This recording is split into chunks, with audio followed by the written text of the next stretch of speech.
Hi, everyone. Welcome to day 2 of the Women of Color Conference. My name is Tyler Newman, and I'm the founder and executive director of AfroPuff Chronicles. I'm an incoming college freshman from New Jersey. My pronouns are she, her, hers. Hi, everyone. I'm Stephanie, who I use she, her pronouns. I am a junior in high school, and I'm the founder and executive director of Dear Asian Youth, a youth-led organization centered around Asian activism. And I am based in Southern California. Hi, everyone. My name is Sophia. I'm so excited to see all of you here. I am the founder and executive director of Generations, a student-led media group empowering Gen Z through articles and creative pieces. I am a high school junior from New Jersey, and I go by she, her pronouns.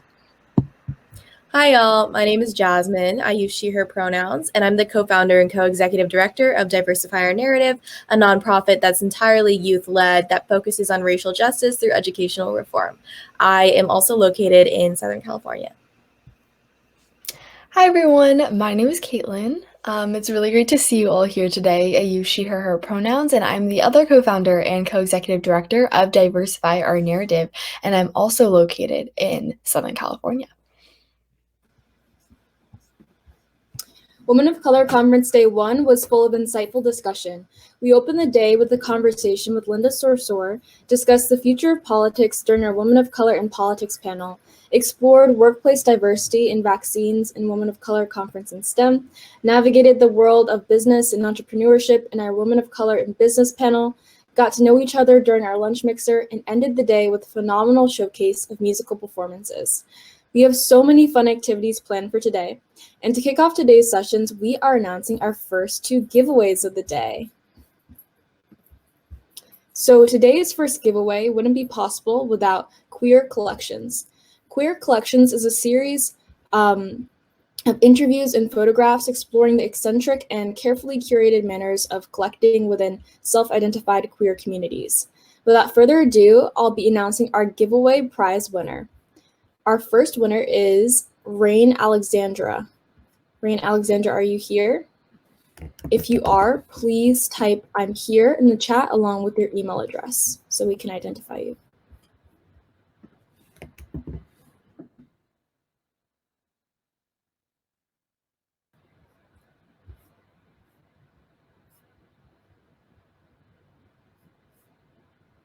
Rain, are you here? Okay. We're going to move on to our second winner then. Tyra Redwood, are you here? Tyra Redwood? If you are here, please type "I'm here" in the chat along with your email address so that we can identify you.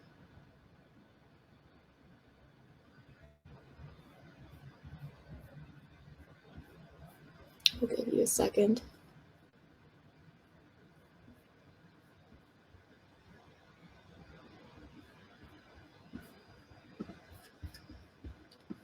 Ariana Martinez, are you here?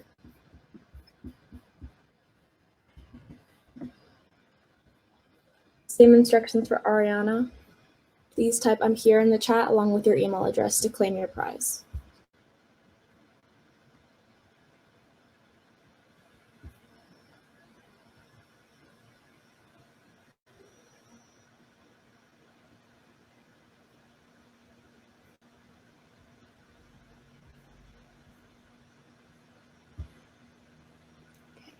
Allison Fung, are you here? Allison Fung.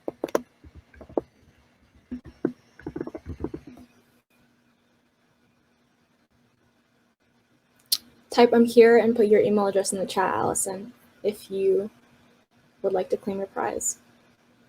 Okay, I see Allison is here. Okay, Allison, please put your email address in the chat. Thank you. Okay, Ariana Martinez says that she's here, so the next giveaway prize will go to Ariana Martinez. So you will get the Copper Dust prize. So Copper Dust is an African-inspired statement decor company specializing in furniture that makes any home pop.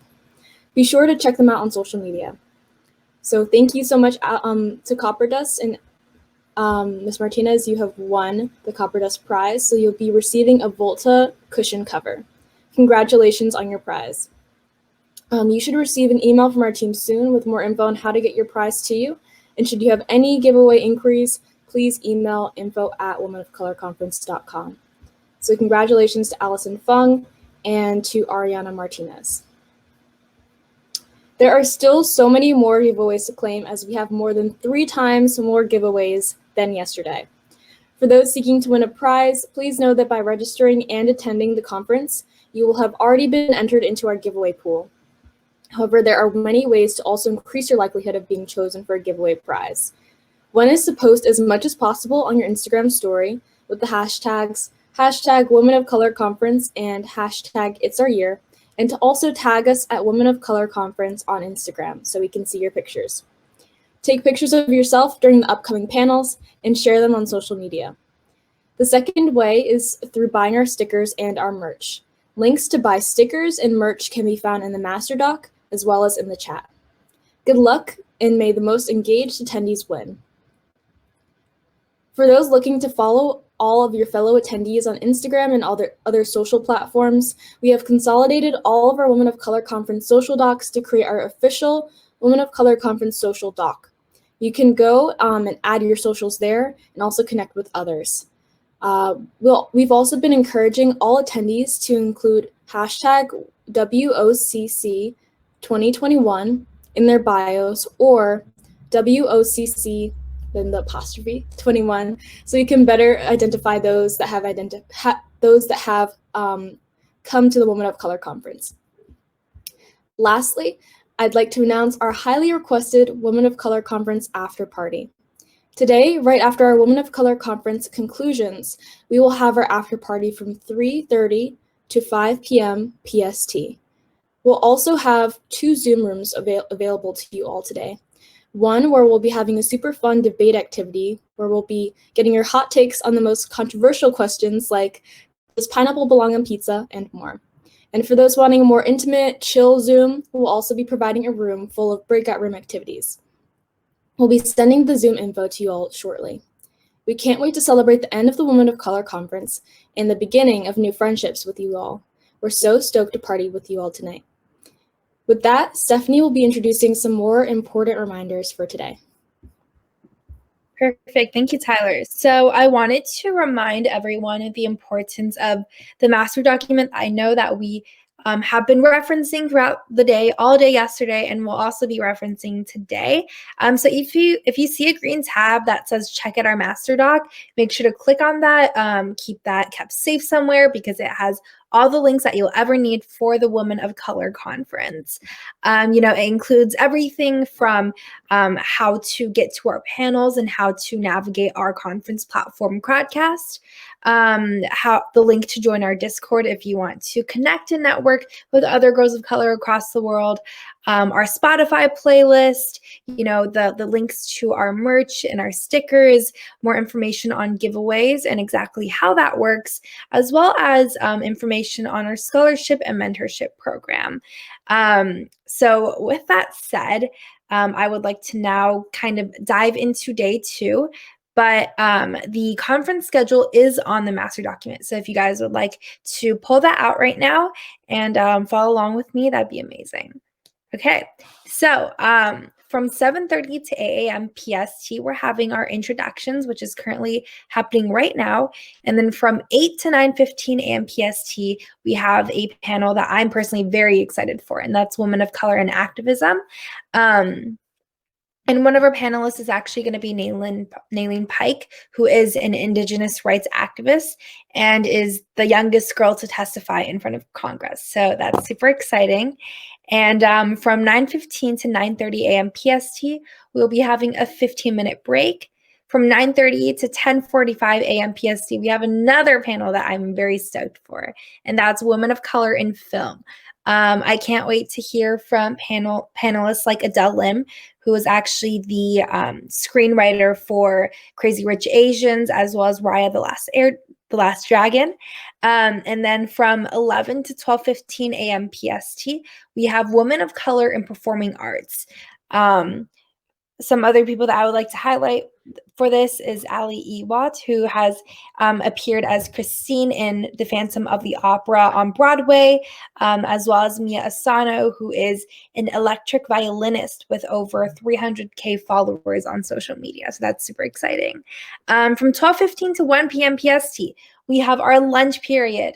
I know a ton of you guys really enjoyed our interactive mixer yesterday, and we're offering something similar today, but instead of like a get to know you mixer, it's going to be more of a well-being session with a mental health advocate called Laura Liu, and she is going to be basically kind of talking to us about the importance of mental health, about taking care of us, and then we're going to go through, some like little exercises. It's going to be a really fun, relaxing time. From 1 to 2:15 p.m. PST, we have Women of Color in Media panel, which I'm also super excited for. And then from 2:20 to 3 p.m. PST, we're going to be having our keynote speaker, Mayor Yao, close off the conference. Mayor Yao is actually the youngest woman to serve as a mayor of a California city. So definitely looking forward to that. And from 3 to 3:30 p.m. PST, we're going to be having our conclusion. And we're just going to be closing off the conference. And as Tyler mentioned earlier, we're also going to be having our after-conference party where we're going to be able to interact with each other more and get to know each other better. Thank you so much, Stephanie, for that amazing briefing on our day 2 of the Women of Color Conference. Hopefully this is getting everyone super excited for what we have to come today. I'm thrilled to be entering our final day of the Women of Color Conference. I'm seeing a lot of you in the chat here who have come yesterday, as well as some new names. Super excited to have you all here. Just to reiterate for anyone who's joining us for the first time this morning, here are some quick tips on navigating our conference platform, CrowdCast. So all of our panels for day 2 will be taking place right here on the CrowdCast platform. Once you've signed into CrowdCast with your username and password, you can click on Dashboard at the top right-hand corner of the website, and then you can view all of the events that you've signed up for. You're going to enter the Women of Color Conference event, access the Schedule tab up here. It should say Session 8 of 14, Opening Introductions. You can toggle that schedule to see all of the rest of the panels so you can manually hop over. But we will also be calling you from panel to panel to make it easier for everyone. You can also ask questions in the CrowdCast Ask a Question on the right-hand side of your screen down here. If you have any questions for our panelists later on, you can also utilize the CrowdCast chat on the right-hand side of your screen, which I see everybody is already using. So that you can chat with other attendees and claim your giveaway prizes should you win. During the Women of Color Conference, the only 2 reasons you would ever need to leave CrowdCast would be to join our Zoom lunch mixer, which Stephanie described as being our well-being session for day 2, or if you have any technical difficulties that you've run into, you can visit the help desk. So like we've been referencing, the master doc has the links to all of those different Zooms. The password for these Zooms are WOCC 2021. We can also admit you if needed. The links to all of these can be found on our master doc. So yes, we've been saying master doc, but it's super important. We made it super easy for you to check out anything relating to the conference. Just tap on that green button down below. And just in case anyone is seeking any more opportunities, we also have the mentorships and scholarships program that we've created for you at the Women of Color Conference. And just because the conference ends today doesn't mean that your opportunities do. We will be awarding $4,000 worth of scholarships to lucky applicants, as well as some mentorship sessions with industry game changers to gain insight about your future career in the fields of STEM, activism, business, and performing arts. It's 2021 and hashtag it's our year. We are giving girls the tools to live up to this claim. So if you guys want to apply to our mentorships or scholarships program, the application forms are open right now and they can be found on our website. So go ahead and check that out. There's some questions for you to answer, some about the conference, some about your experience as a woman of color, some about your interest in the fields that we've provided. So go ahead and check that out. Amazing. All right, with that, I'm going to give you guys some final reminders. So, if you want a keepsake to remember the Women of Color conference by, be sure to head over to our Bonfire store to purchase our official conference merchandise. We have some really cool items available for you guys. We have sweatshirts, hoodies, totes, beanies, and so much more. So, all the proceeds will be going directly to our conference. So, please be sure to go on over and check it out. You won't regret it. In addition, make sure to join us on Discord. So while we are all in person, through our Discord community, you will find opportunities to get to know your fellow conference attendees, discuss panels and conference content, as well as build community beyond the Women of Color conference.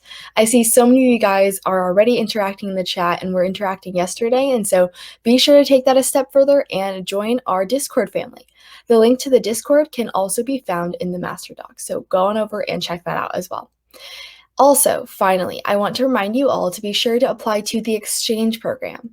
In an effort to forge long-lasting connections between conference attendees and continue the fun far beyond the Women of Color conference, we have launched a really special offering called the Exchange, where conference attendees will fill out a brief personality quiz and be matched with another Women of Color conference attendee from around the world. Applications are open now and will be open until March 31st. After that, we'll send you an email with your exchange match by April 4th. You will be encouraged to have at least one Zoom call with your partner and will be provided a guide on how to continue your correspondence in the future. Be sure to apply, and hopefully through the exchange program, you guys will be able to forge long-lasting or even lifelong friendships. We'll be dropping the link to apply in the CrowdCast chat now, but it can also be found, again, in our master doc.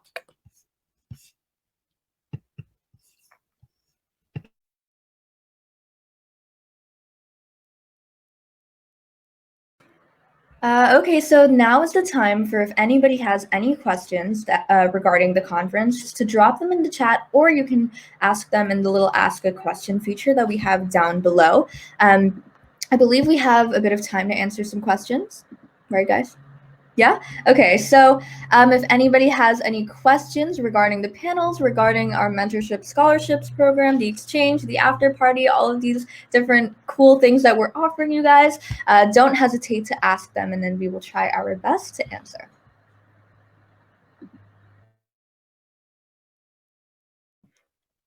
I see that somebody asked in like the question and answer section, and it was like, how do I become a board member or get involved? Are there elections? How do I join? And I'm assuming that's for the Women of Color conference. So currently the Women of Color conference is a collaboration between 4 organizations. So that's AfroPuff Chronicles, Eurasian Youth Generations, as well as Diversify Our Narrative. And our Women of Color conference staff is entirely made up of the team members belonging to those organizations. I think we're open maybe to like the idea of opening up this opportunity to work on the Women of Color conference in the future. But because this was the very first year that the Women of Color conference is created, we kind of kept it a little bit more centralized in terms of who was working on it, just because we had the most direct, like, I guess, we could tap into the resources within our own organizations. So I hope that answered your question. I saw another question up above asking if Eva Noblezada was supposed to be on our performing arts panel.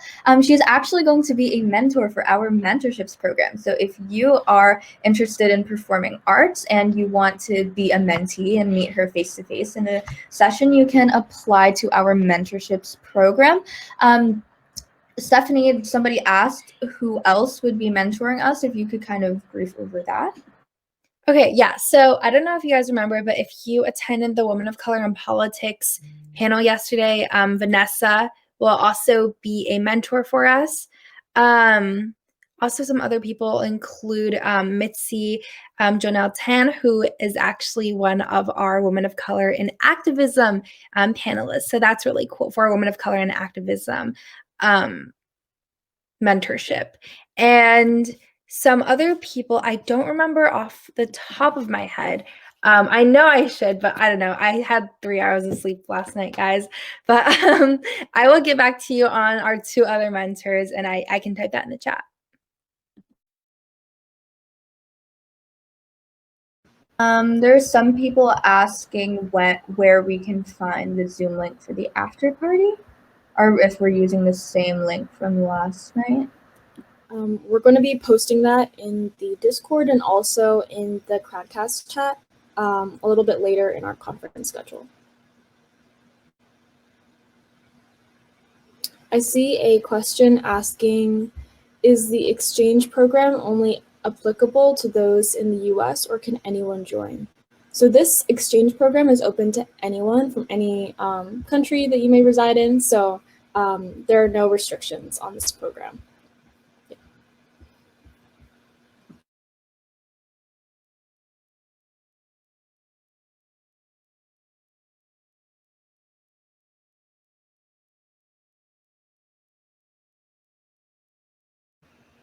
It looks like there's another question asking for what the mentorship specifically entails. I don't know if, Tyler, you'd be interested in expanding more on that.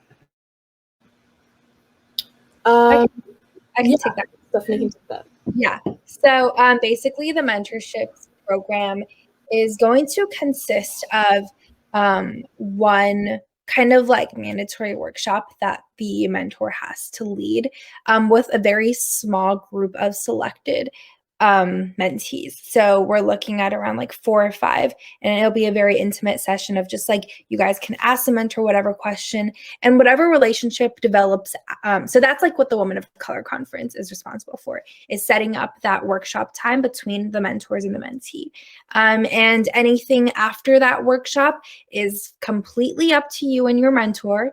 If you guys want to further your relationship, if you guys want to continue doing workshops, if you guys want to like exchange emails and just like ask them a question whenever, that is all completely up to you how you want to grow that relationship. I'm also seeing a question in the chat. Can we apply to the mentorship program if we don't live in the US? Yeah, the mentorship program is open to everyone.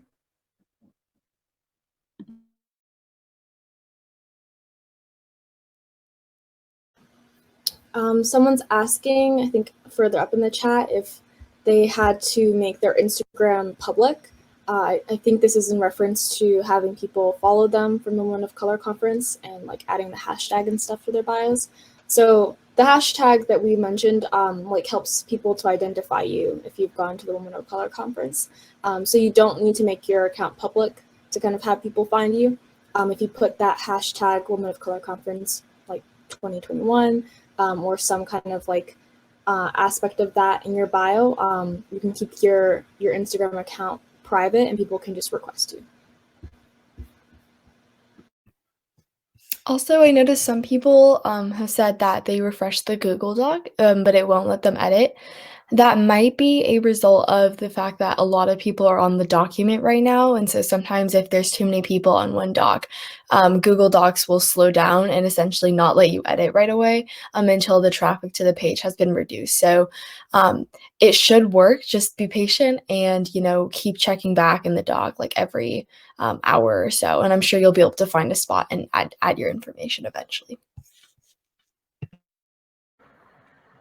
I'm seeing a lot of questions about whether you can apply as a mentee for more than one program, and I answered this prior, I believe, but you can. If you feel that you excel in both STEM and performing arts, then you can apply to both. I don't believe that you would be accepted to both, but if you want to try your luck in both of them, you're completely welcome to. Is there an age limit to the mentorship? I believe we decided on ages 13 to 23, just because some of the mentors are a bit more older, so we want them to kind of give insight towards the next generation of future people entering these careers. Is Women of Color Conference taking any applications to be part of the team? So like said before, Stephanie told us that the team consists of members from the organizations, but I do believe that the specific organizations, so like Day, Dawn, AfroPuff Chronicles, and me at Generations, we do occasionally open up team applications to join those specific orgs if you're interested in any of those. I know that we're opening writers soon. So yeah, I think to join our individual teams. And join our teams in hopes that hopefully we'll be able to host another Women of Color conference next year. So by joining our teams, you'd be able to work on this amazing project. But we also have, as Stephanie said, been also thinking about opening up to the general public to see if they can apply to become part of our teams or just to work on the Women of Color conference in general, like tangent to our teams that we have. So keep an eye out for those upcoming opportunities and seeing what we end up deciding on. So I think for now, just keep on thinking about maybe applying to our individual teams as a start. Yeah, also I think that we should move on soon because we are at 7:56. So I don't know, Sophia, if you still want to do your bit or if we should just move on to Jasmine's. Yeah, I guess we can do it super quickly. So this past week, you all may well know, has been a time of grieving and pain because of the heartbreaking recent events. So yesterday, we at day one of the Women of Color conference, we observed a moment of silence in remembrance of the victims of the Georgia shootings, as well as the death of Sarah Everard. And we encouraged our audience members here to stand in solidarity with the AAPI community and to remember the victims of these tragic events. Today, we are further urging our audience to take another step with a list of action items to engage in. Stephanie, if you would like to read out some of those resources really quickly. Yeah, so a couple of action items I have for you guys is to call out microaggressions, to follow Asian news and activists, support working class Asian families by supporting their businesses, donate to the victims' families, and for all of my fellow Asians here, take a step back for your own mental health. To really process a lot of the events that have happened recently. And for non-Asians to check in on your Asian friends and family, and also to share resources and informative posts on social media, some of which I'd like to highlight, including, safety tips from Stop AAPI Hate and the Stay Safe from Hate booklet by the Asian American Federation.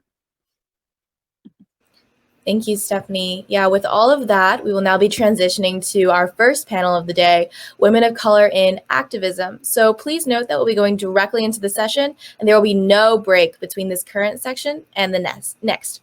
Please click the white schedule button at the top of your CrowdCast screen and click the Women of Color in Activism button to manually switch to the next session. To provide extra help, we will also be calling you all to the next session. So if you see a button pop up on your screen calling you to the next panel, please click it.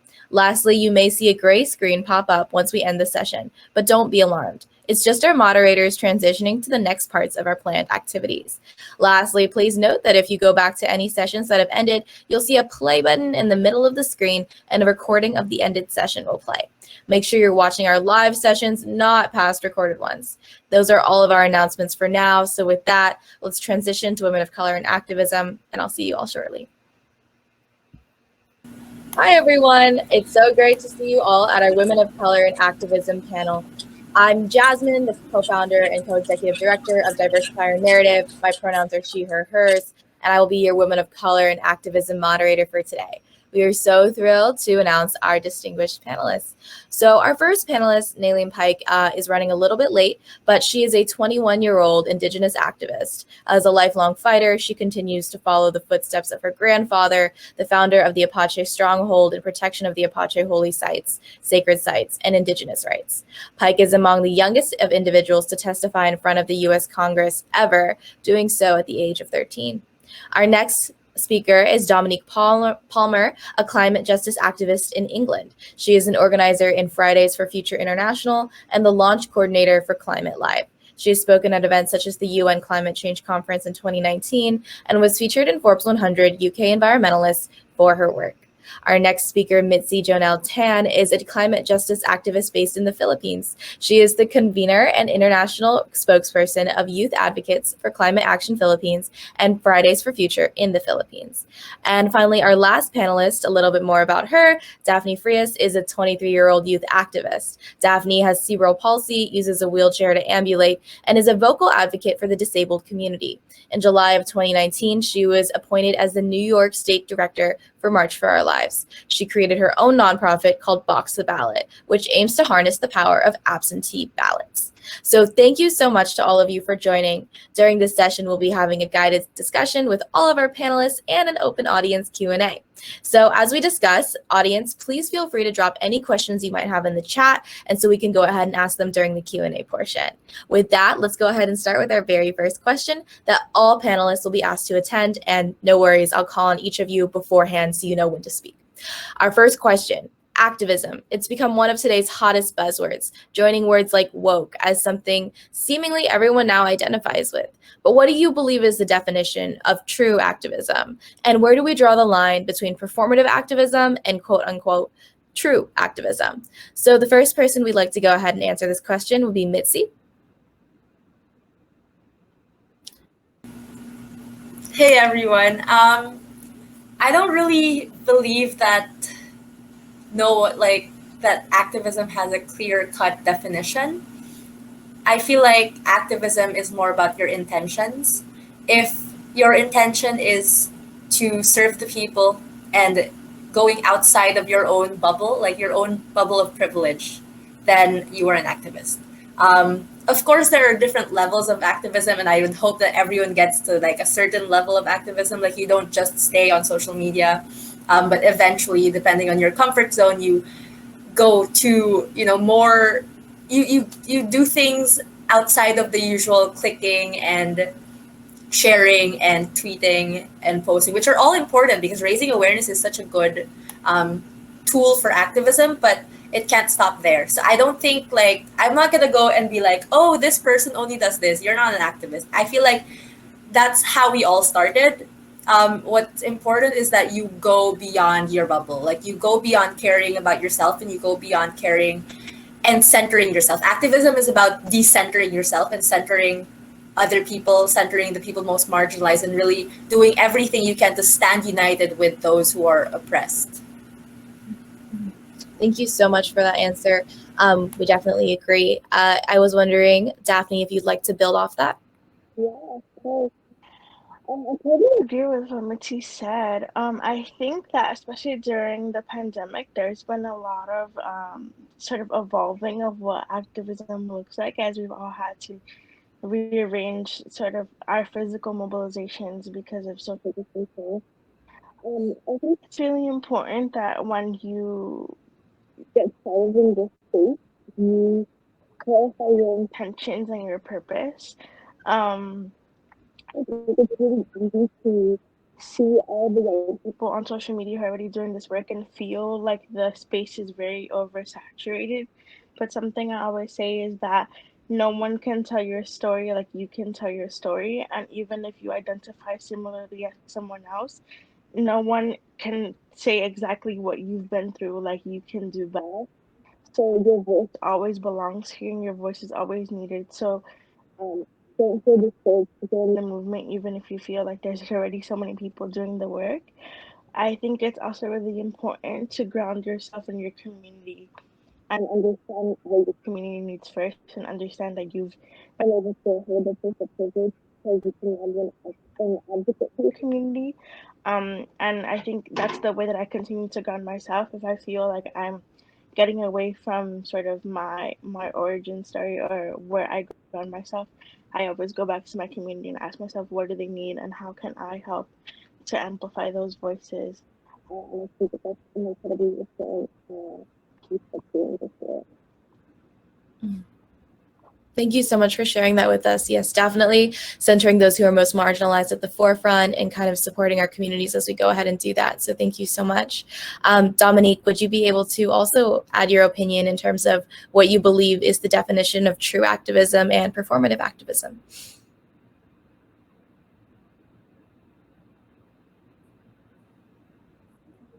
Yeah, I'm muted. Yeah, so for me, definitely echoing what's been said. I think with activism, the key word, is acting. And so that can be in many different capacities and various different ways. As Mitzi said, there's not just one type of activism, even though we've had to really adapt in the situation with COVID. Like we haven't really been able to kind of have our mass mobilization out on the streets that some of us are very used to.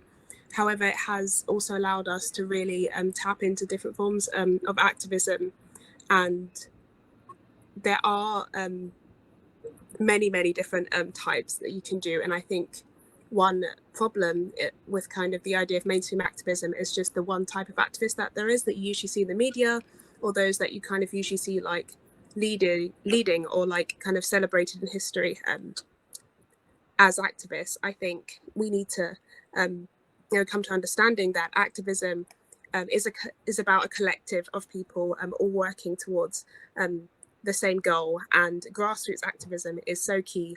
Engaging with your community, and not kind of celebrity activism centering it around yourself, but really having that outlook that you are part of a collective, and then acting for that collective, and for the greater good, and truly having justice at the heart of it always. Mm-hmm. Thank you so much for sharing that with us. Yeah, definitely kind of summarizing the main takeaways of this panel, just really understanding that activism is a collaborative effort in which the most marginalized people should always be centered, and to also always be focusing on giving back to that community and giving back to your roots, essentially. So thank you so much all for kind of echoing that sentiment. It's so important. Now that we've kind of gone through those main questions, we're going to go ahead and move on to our individualized questions and kind of just move on from there. So our first question is actually for Dominique again, and it's, as a climate activist from the UK, what is your vision for a climate conscious future, and what are the steps that we as a global society must take to get there? So for me, my vision for a climate conscious future is that includes climate justice, as it is absolutely key if we are to have a green and sustainable future that benefits people and protects the planet. So what we need is systemic change that focuses on the liberation of marginalized communities and centers environmental justice at the heart of all decision and policy making, because environmental justice requires that all people have the right to a healthy environment. And so because of the unequal society that we exist in, we have to have equity in our solutions. Otherwise, without that, we have no solid foundations to build upon. And so we need a green recovery, and to decarbonize in a way that protects the most vulnerable, that protects communities disproportionately impacted, that protects workers, and works to eliminate social and economic inequalities. And so it has to address how communities disproportionately impacted, such as Black and Brown communities, when it comes to issues such as environmental racism. And it's so key that we reframe our relationship with nature and stop the endless exploitation of our natural resources for profit, and stop seeing the value, for example, of a tree is not more valuable after it's been cut down.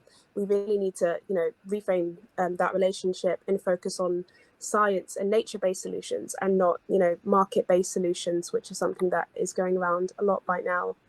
And so this includes,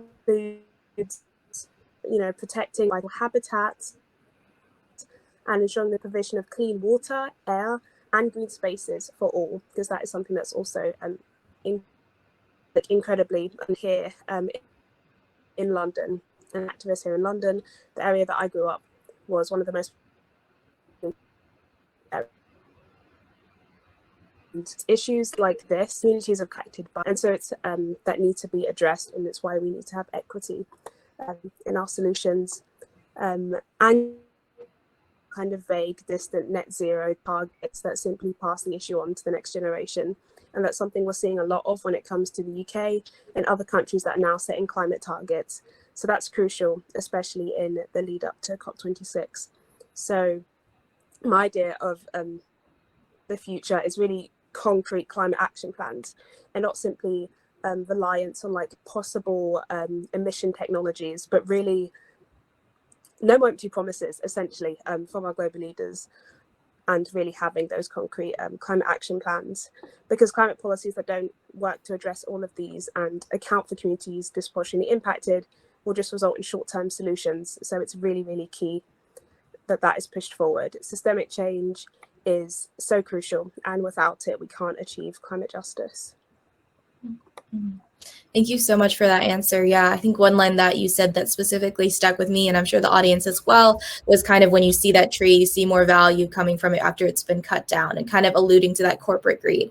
And that actually brings us to our next question for Mitzi. So in February, you wrote a fantastic letter titled Standard Chartered Stop Funding Our Destruction. And then you wrote that as a consequence of writing the letter, your life was now in danger. So can you tell us more about life as a climate justice activist in the Philippines and what it's like balancing your fight against corporate greed and the government censorship with your personal safety?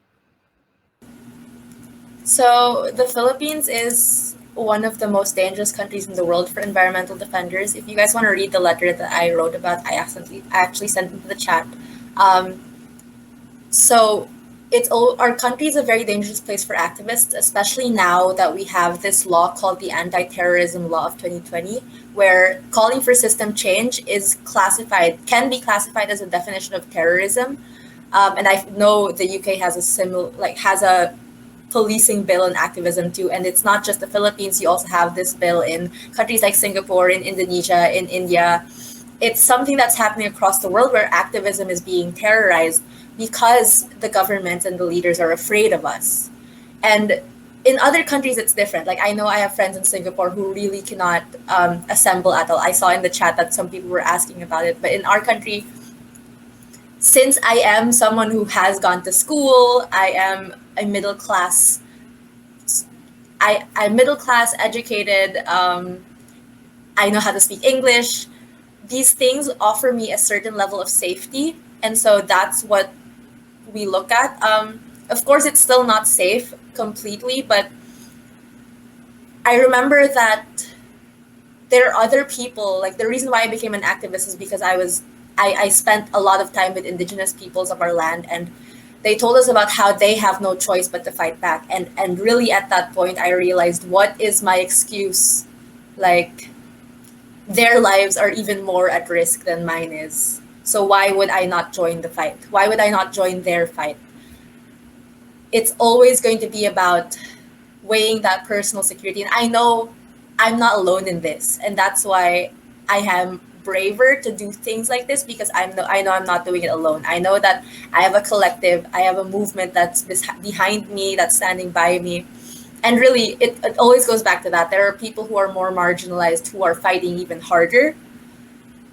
And if they can do it, why can't I? And I know that they're doing it because they know there are even greater consequences than the ones we're already experiencing now. And I understand that. Like, this is literally a life and death situation. The climate crisis is here. So what is our excuse? Like, really, that is what happened with me. Thank you so much for sharing that. That's incredibly inspiring. We really appreciate you sharing that perspective with us and your own personal journey. This moves us on to our next question, our last individualized question before we move to the audience Q&A, and it's for Daphne. So Daphne, you've been long outspoken about Black and Brown folks, especially those with disabilities, being disproportionately mistreated and killed by the police. Following the summer of 2020 with the killing of George Floyd, we've seen a movement around defunding the police and dispatching social workers to respond to crises instead of officers. What are your thoughts on these proposals and the future of policing?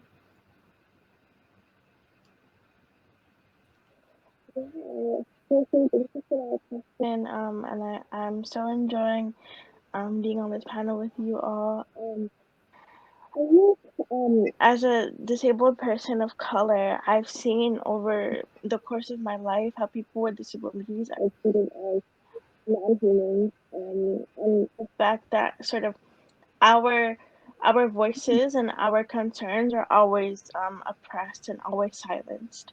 I think this stems from the fact that disability is often seen as a death sentence by most people. And a lot of the work that I do is to sort of destigmatize that belief and show people that just because you're disabled doesn't mean that you can't accomplish things, and that we can't be leaders of movements. Um, and to answer your question specifically, over this summer, as you said, we saw a huge uprising after the murder of George Floyd.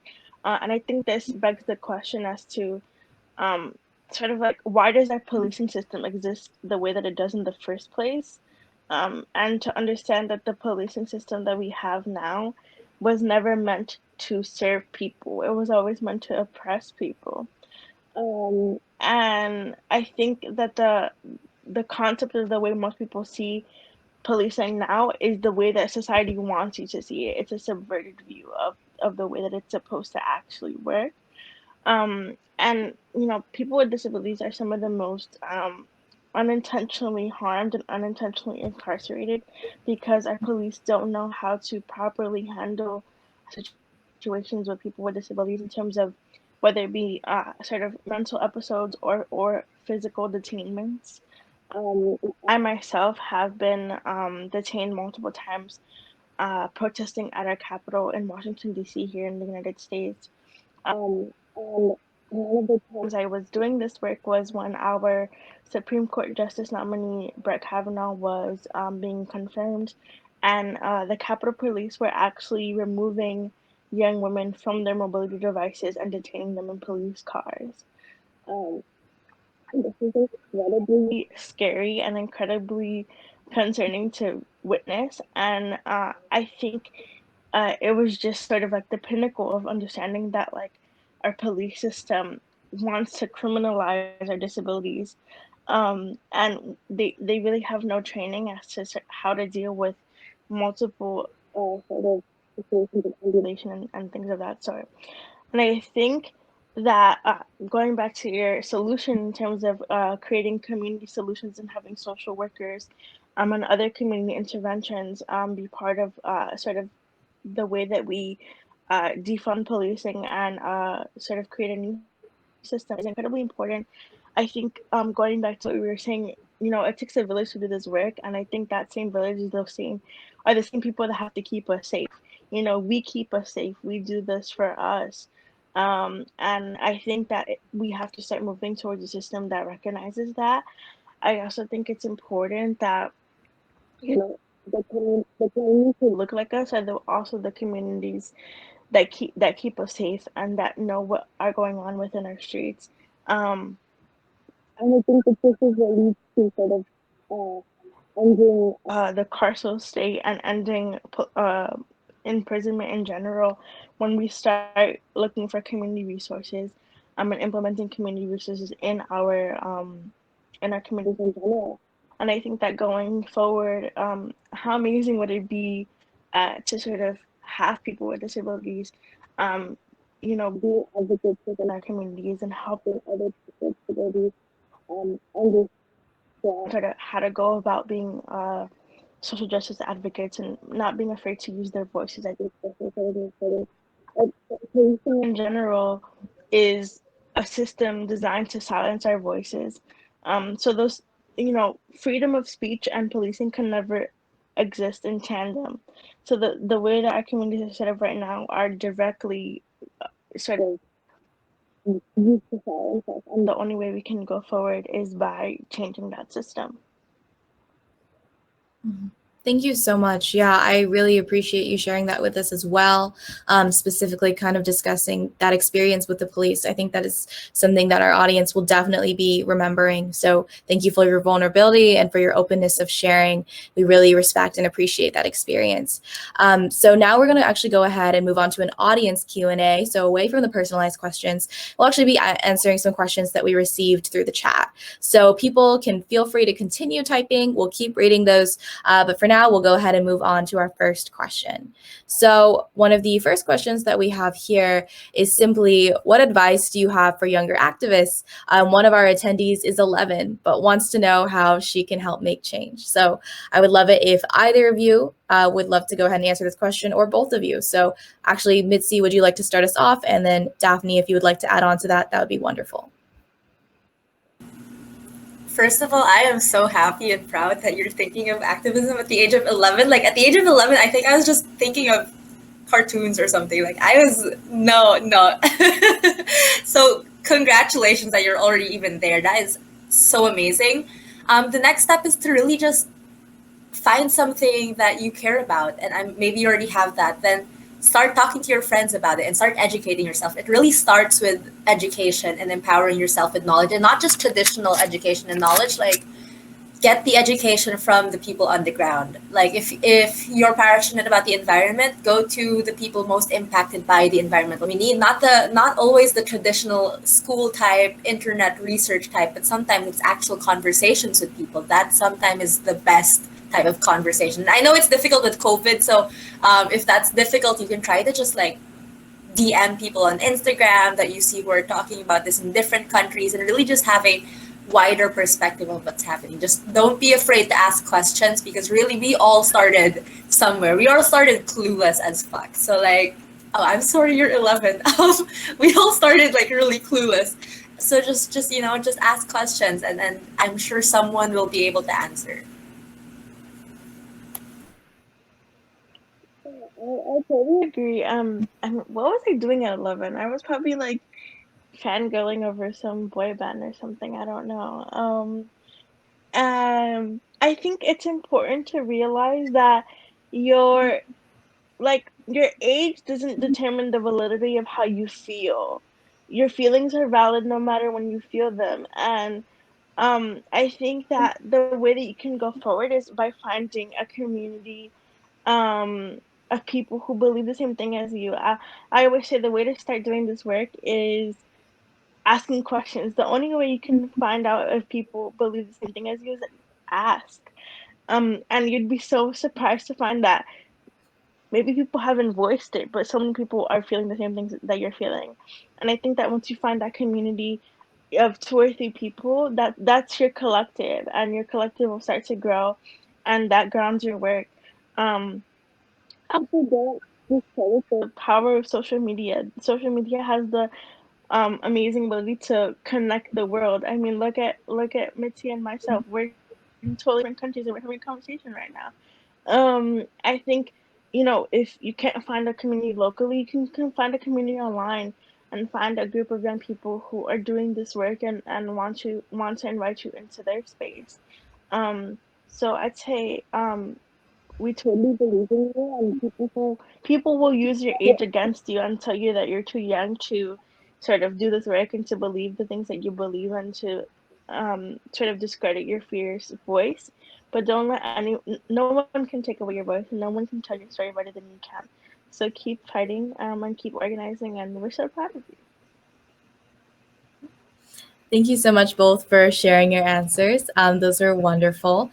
Our next question is that women of color in activism are often seen as perhaps angry or sensitive or asking for too much. How do you deal with this ignorance, as well as the common misconception of being an angry woman when you're speaking passionately about a topic that affects you and your community?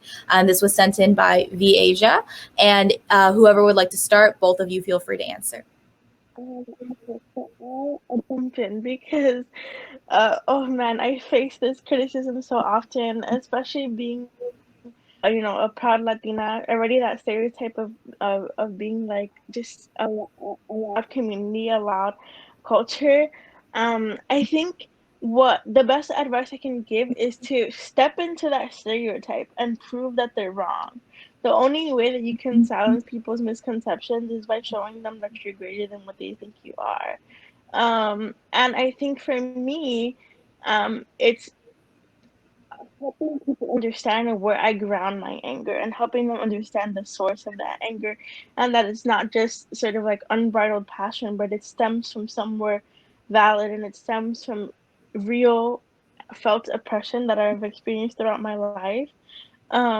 And helping to understand that, like, the reason why people tell you that statement and try to discredit your feelings is because they're scared of your voice.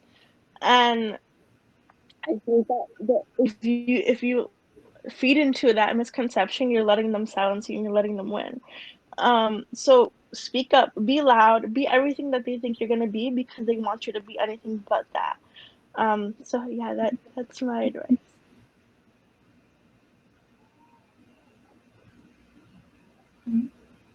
Oh, Mitzi, you're on mute, but feel free to add on. Yeah, it's always difficult to unmute myself. I have nothing more to add than what Daphne already said. Like, yes. Also, I am angry. So, yeah, stereotype me. I'm angry. But listen to what I'm saying. Don't just be like, oh, she's angry, whatever. listen to me. But I am angry. That is true. Thank you so much. And yeah, I'm sure that there's a lot to be angry about.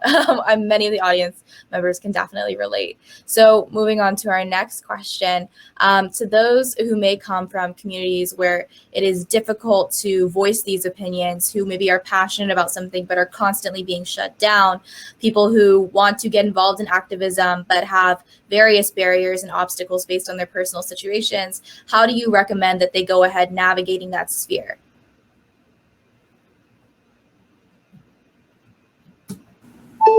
I can go ahead. I feel like it's really just finding what works for you. And Daphne already said it a while ago, or was it? Yeah, it was Daphne. Find the community, because there's usually already one, if not in your own city, in your own country, online. Because that's how you start out. It's super difficult to start activism alone, but it is possible. So if you have that courage and that capacity to start it alone, you can also do that. And that would be absolutely amazing. But it's not up to you alone to save the world. Like, remember that we're all in this together. So that should help. That thought, like, always just have that collective thought, so that it also pushes you forward, knowing that it's not hopeless and it's not something that, because if you're trying to you're trying to dismantle systems of oppressions and injustice here, and if you're thinking that you have to do this alone, it will seem so hopeless.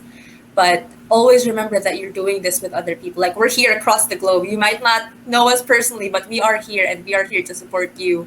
So just go for it. And like, of course, like, try to figure out what's safe for you and what isn't. And like, don't hate yourself if you can't do what other people are doing. It all starts somewhere.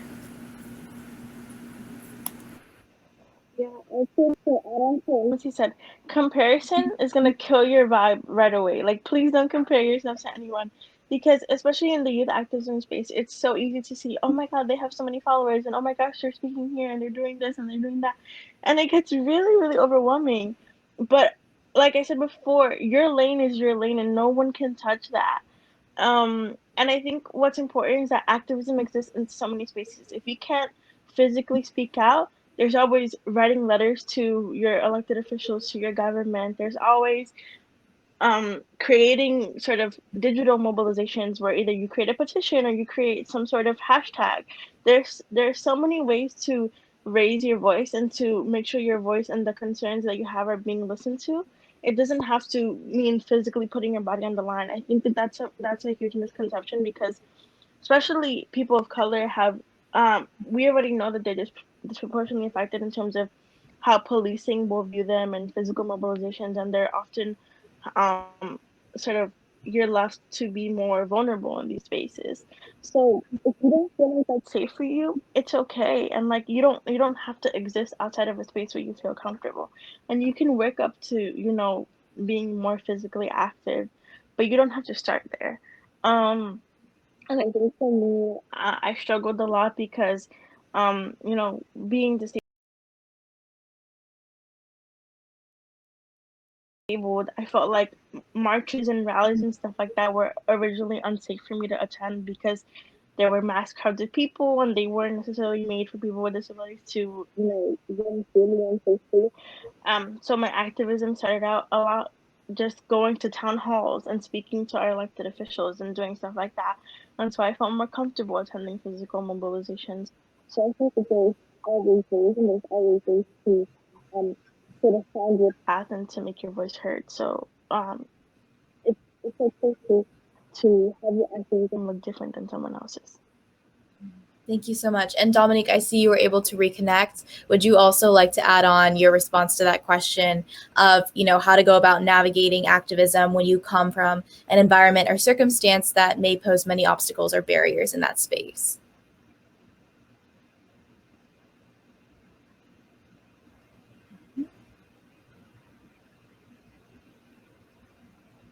I think that you may be on mute, Dominique.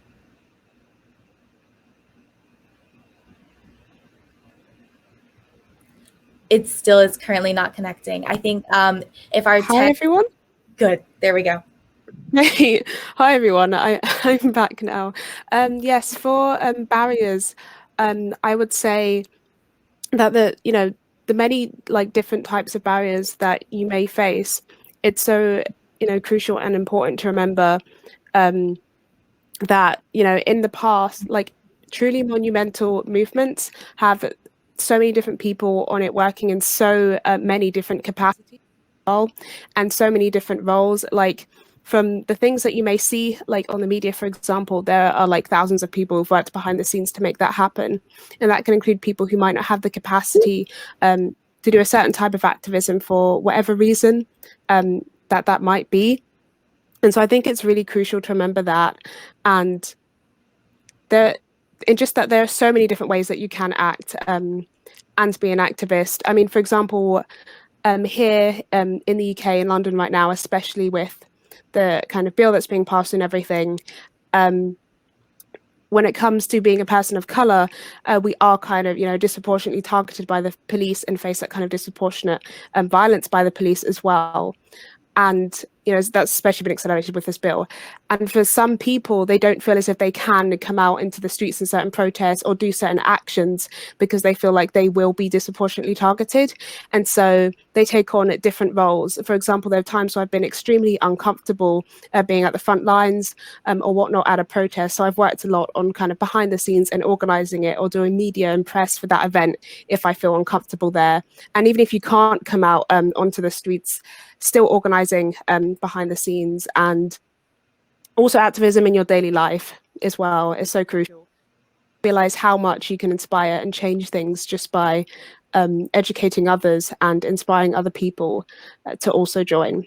So that's crucial to remember. People power comes in many, many different forms. Thank you so much for leaving us on that statement of people power coming in many different forms. We now actually have a little note from Naylin Pike. It looks like her tech wasn't working, so she wasn't able to join us on screen. But in regards to the question of the 11-year-old who wanted to get involved in activism, I'll go ahead and quote directly from Naylin that she sent us in this answer. So I'll be reading in her voice. It says, "I think that as Indigenous people, we cannot take away from environmental racism from social racism. It entwines with our culture and way of life. So when entities come to extract resources, the race together suffers from this. I was always taught by my people that the environment is a spirit and our mother because she provides us with food, water, and shelters to survive. As her children, we have to protect her. I think that young people have the strongest voice. Let us hear you because we need to know as we get older, we tend to fit ourselves into societal norms, but young people are strong and not confined to these terms. I wish I could have spoken as a panelist as intended, but due to the technical difficulties, I had to step back. Thank you so much for the opportunity. And if you want to check out the Oak Flag movement and any actions, go to the website apache.stronghold.com. And so that'll actually be pasted into the CrowdCast chat right now for anyone who wants to go ahead and access that. So thank you so much, Naylin. We still really appreciate this contribution, even with the technical difficulties. We'll go ahead and move on to the next question. Would any of you be willing to share your personal story that geared you into getting into activism? I know we've touched on this a little bit prior, but if anyone would like to talk a little more in depth, anyone feel free to start us off, and as many people can speak on this as feel comfortable. If it's okay, I would like to jump in first. Okay, wow, there's so many places to start. So I think for me, I got started doing this work simply because I was seeing my community being systematically silenced over and over. So I was born and raised in a predominantly Black and Brown community. Spanish was my first language. I didn't speak English until I got into primary school. And, as I was growing up, my parents raised me in a very disability positive community, but I quickly realized that society doesn't share that same positivity that my parents raised me with, and that I constantly had to be an advocate for myself to even be heard. And I think that this movement really sparked for me because of America's unique problem of gun violence and the way that this issue continues to proliferate. Having lost many people in my community, I was very discouraged by the fact that, we were seeing headlines of mass shootings over and over, but we weren't seeing the deaths of Black and Brown young people in communities like mine being told. Just because we live in lower socioeconomic statuses doesn't mean that our stories aren't valuable and that the lives that we're losing aren't worth being shared and told. And I knew that the only way I could change that is by speaking up and being a megaphone for the voices in my community. Um, so shortly after the Parkland shooting here in the United States, I began organizing with the Multiple Lives movement and became a leader in the movement. I also think at the same time, I also became heavily involved in climate justice activism because people with disabilities are most disproportionately affected by the climate crisis. When we talk about sort of the effects of the climate crisis, um, as we see a proliferation of natural disasters, people with disabilities have the least possibility of sort of mobilization and being able to face these natural disasters. So, in terms of talking about the systems of oppression that have led us to the climate crisis, people with disabilities have been facing those systems of oppression for years. So, if we're not including people with disabilities um, in our movement of justice, we're missing out a huge part of a community that deserves to be part of this movement. And I think for many people, the reason why they start doing this work is because they don't see themselves reflected in this space. And I think representation matters on all fronts. So like I said before, your voice always matters because I promise someone is waiting for you to join this movement so they can see themselves in you. And yeah, that's a little bit of my origin story. Thank you. We really appreciate you sharing that with us. I don't know if either Mitzi or Dominique, you would also like to share your own personal story regarding how you got into the work you do. Dominique, do you want to go first in case like your connection? Yeah, I'll go while the connection's still good. So for me, it kind of happened in stages. I mean, so initially, at school, you learn the basics of climate change, for example, and they don't teach you about the severity of the crisis, though. And so I was kind of aware, of environmental issues and kind of like the biodiversity crisis that we're facing, and the ecological side of it. And it got to a point where later I realized the severity of the crisis, and most importantly, how it's not something that's quite abstract and far into the future, but it's something that's happening now and directly impacting people and communities all across the world. And for me, that connection between the crisis and between how it directly impacts different communities of people right now is what really kickstarted my activism. And it hit more closer to home the more I was learning about air pollution, for example, that I mentioned earlier in the UK, and how I grew up in one of the most polluted areas, and how Black and brown communities in the UK are most likely to live in these areas as well. And we've seen the recent case of Ella Kissy Deborah's death, and that the court did rule due to air pollution. And I saw kind of posters around my area about that at the time, a similar case. This was about 2 years ago. And so really kind of just connecting that and understanding climate justice. It's not just about simply reducing emissions, but it is about protecting people and the planet. It is about equity. It is about looking at how this systemic oppression is so interlinked into the climate crisis, how this exploitation of people and planet is so interconnected. And so once I made that connection, I attended my first climate strike. And after that, I realized that not only did I make the connection, but I realized that there was something I could do about it. And that's very key, because if you don't realize that you do have a place in this movement, you can actually make change. You can just be kind of consumed with climate anxiety and a lot of fear about the future. But for me, knowing that I could contribute to this movement is really what kickstarted me. And ever since my first strike, I've been involved in a multitude of different ways, whether that's engaging in policy or organizing different actions and strikes or working on campaigns internationally. Been doing a lot of things since then, and I've never looked back. So that's where I am now. Thank you so much. For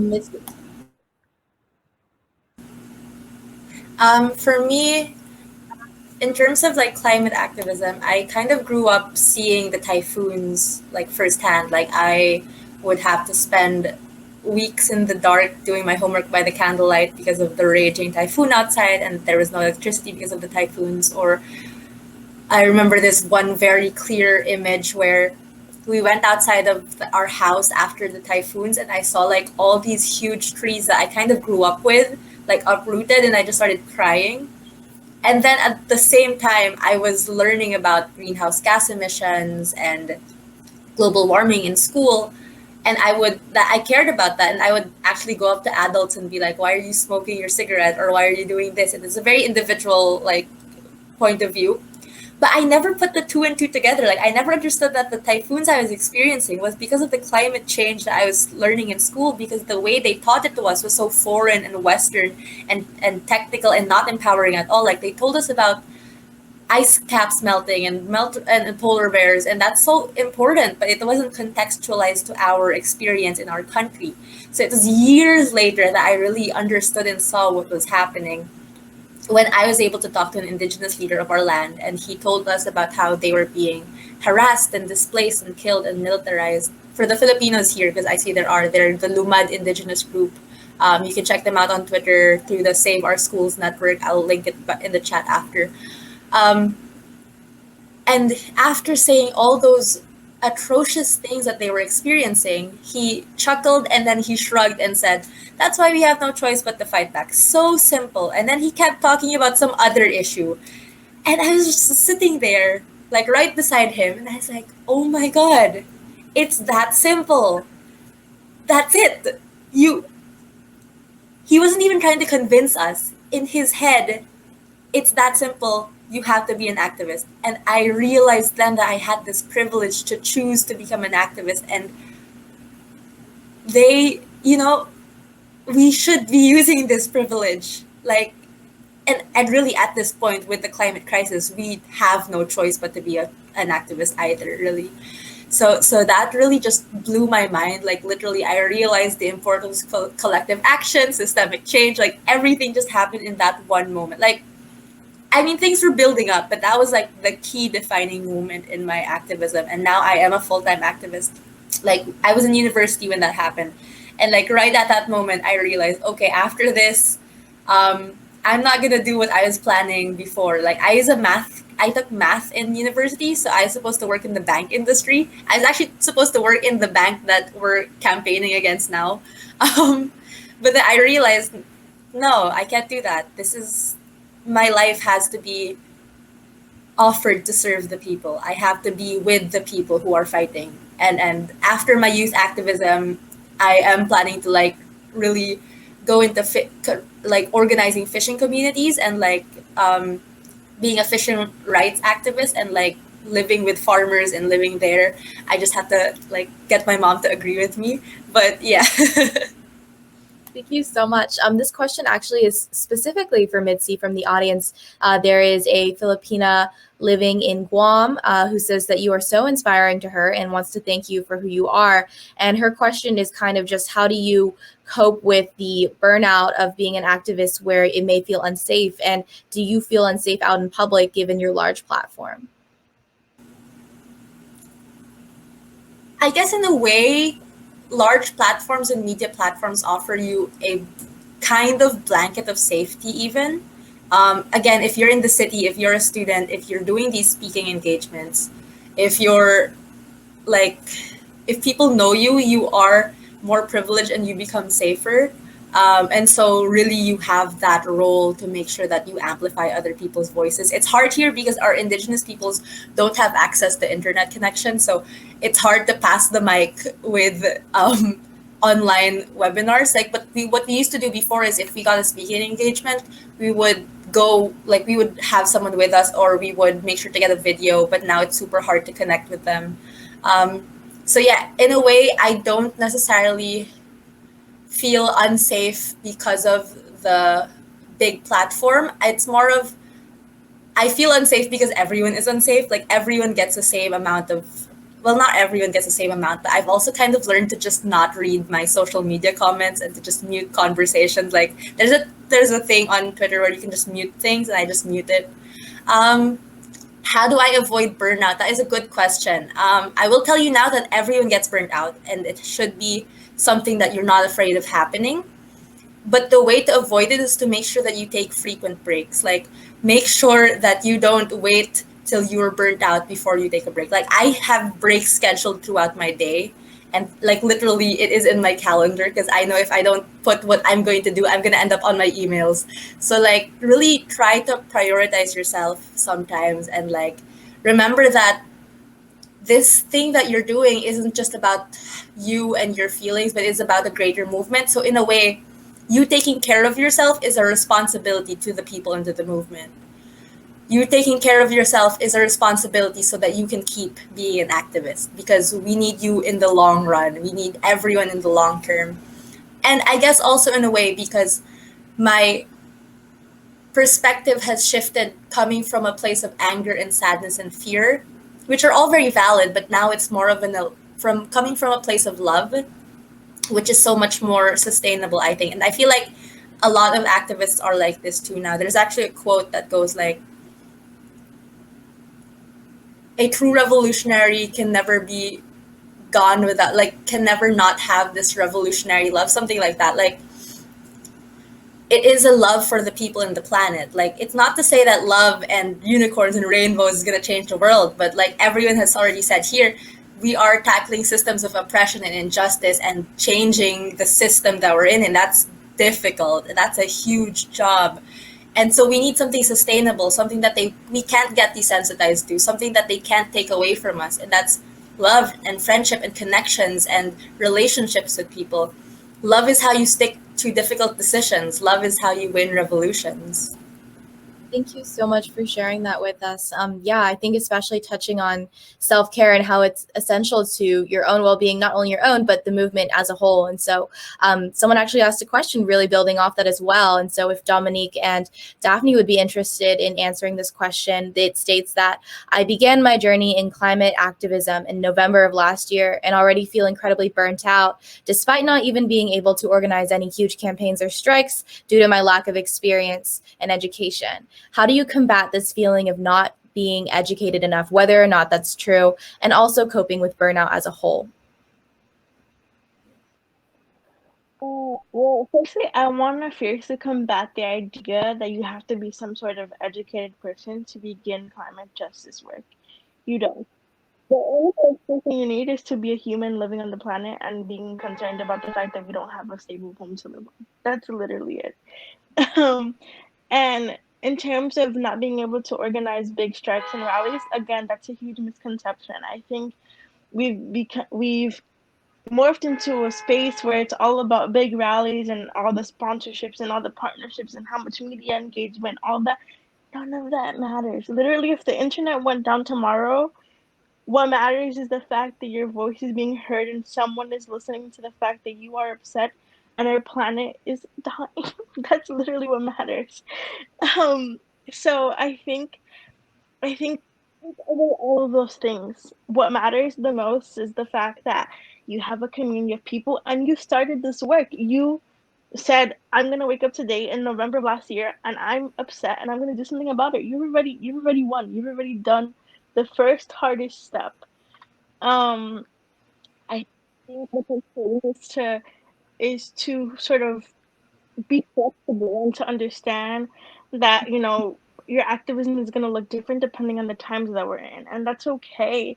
And I think in facing burnout, uh, I think burnout stems from the idea that especially young people feel like they have to save the world all by themselves. We don't. You know, all of us are doing the work together, but I think it's easy to sort of think that you're alone and you're in a silo doing this work all by yourself. And the way that I try to combat that is I actually like keep a list of some of my favorite activists that I follow on social media, and when I'm feeling particularly alone, I just look through their feeds and look at all the amazing work that they're doing, and like I remind myself that I'm not doing this work by myself, and that if I step away from this movement, there's going to be still so many amazing people advocating for the safety of our planet, and so many amazing people, you know, filling the space while I'm gone. And, you know, when I choose to come back, my voice is valid and is ready to be heard, but that doesn't mean that I don't need time away and it's okay to step back. I also think that burnout is a huge sort of proponent of the fact that like we don't love ourselves enough, and like you are important and you matter and you deserve to like love yourself in a way that is sustainable. And for me, that looks like scheduling coffee with my friends, like actually putting it in my Google Calendar, and my friends being like, "Why are you so lame in scheduling coffee?" But like, that's what I have to do because I forget about things all the time. And like it's okay to do that. Like it's okay to take time for yourself. I think the systems of oppression that have led us here want you to not do that. They depend on your weakness and your sadness and your depression and your burnout to keep you silenced. They want to silence you. And they want to use those systems that keep you feeling down to not have your voice be heard. So the best way you can fight back on those systems of oppression is to radically love yourself, to say, today I'm going to step back and I'm going to take a 3-hour nap and I'm going to watch Netflix for 6 hours and I'm not going to check my emails. Like that's radical justice, because the systems of oppression don't want you to take time for yourself, because it is in those moments that you replenish yourself, that you become more powerful, and that your voice becomes more honed and more important. So please take time for yourself and don't feel bad about it, because we need you and your voice is important. Thank you so much. Dominique, if you would like to add on to that as well regarding coping with burnout.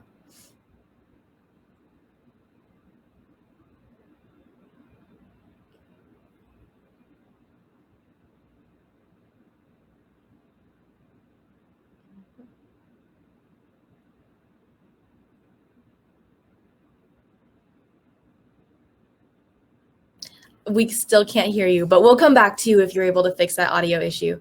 I think I'm back. Oh, yes, you are. You are. And you're muted, so just unmute yourself. So first of all, realize Oh, you've muted again, Dominique. I don't know what. There you go. First, Oh, it muted again. Let's take a second. I'll quickly ask another question. And in the meantime, could you try to fix that audio, Dominique? We have time for about like maybe 2 more. So quickly, just for Mitzi, how do you feel that the landscape of activism has changed in the past few years? And do you feel that it's been a productive shift? Well, I can only speak from the climate activist sense, because that's what I've mostly been in the past 3 years. But I feel like, especially in the global scale, especially like just last year, I will speak from Fridays for Future's experience. We can see how it really started out as a very Eurocentric white movement. Like I am part of Fridays for Future, but I am going to be honest and say that it really started out like that. But now we're seeing how more and more people and women of color are being centered, and indigenous and marginalized people are being centered. And it is a slow process, but it is happening. More and more people are understanding how intersectional climate justice is. I remember I had an interview. I talked to, if you know Brown Girl Green on Instagram, she's Filipina and American and Jewish and we were talking here in the Philippines, and she was saying, "Oh, it's so funny because the climate strikes in the U.S. say climate action now, but the ones with white people, they'll say, 'What do you want? Climate action?' And then the ones with people of color, they'll say, 'What do you want? Climate justice?' And now more and more people are really understanding the concept of climate justice, and that's super cool and that's super amazing. We still have a long way to go, but it is definitely a growing and learning movement. But that's only from my experience. I'm sure other people have seen other aspects of the climate movement, because it is such a huge movement, and it's all just a slow learning process for all of us, I think. Thank you so much. So actually, we have just hit time, so it looks like I will have to go ahead and make announcements. But thank you to everyone who was able to come to this panel. We deeply appreciate everything that you have shared with us. It has been so inspiring. And so Mitzi is actually going to be a mentor for our Women of Color in Activism mentorship program. So if you go ahead and get involved in that, you could potentially get matched with Mitzi. We'll also be offering 2 $500 scholarships for women of color in activism. So if you liked what you heard, please be sure to apply to be a mentee. Applications for mentorships and scholarships are open right now, so the link will be pasted in the chat at this moment. Please be sure to check our Instagram at Women of Color Conference for scholarship and mentorship updates. So thank you so much to all our lovely panelists. It was so amazing getting to speak to you all today. We learned so much. We'll go ahead and we'll see you soon.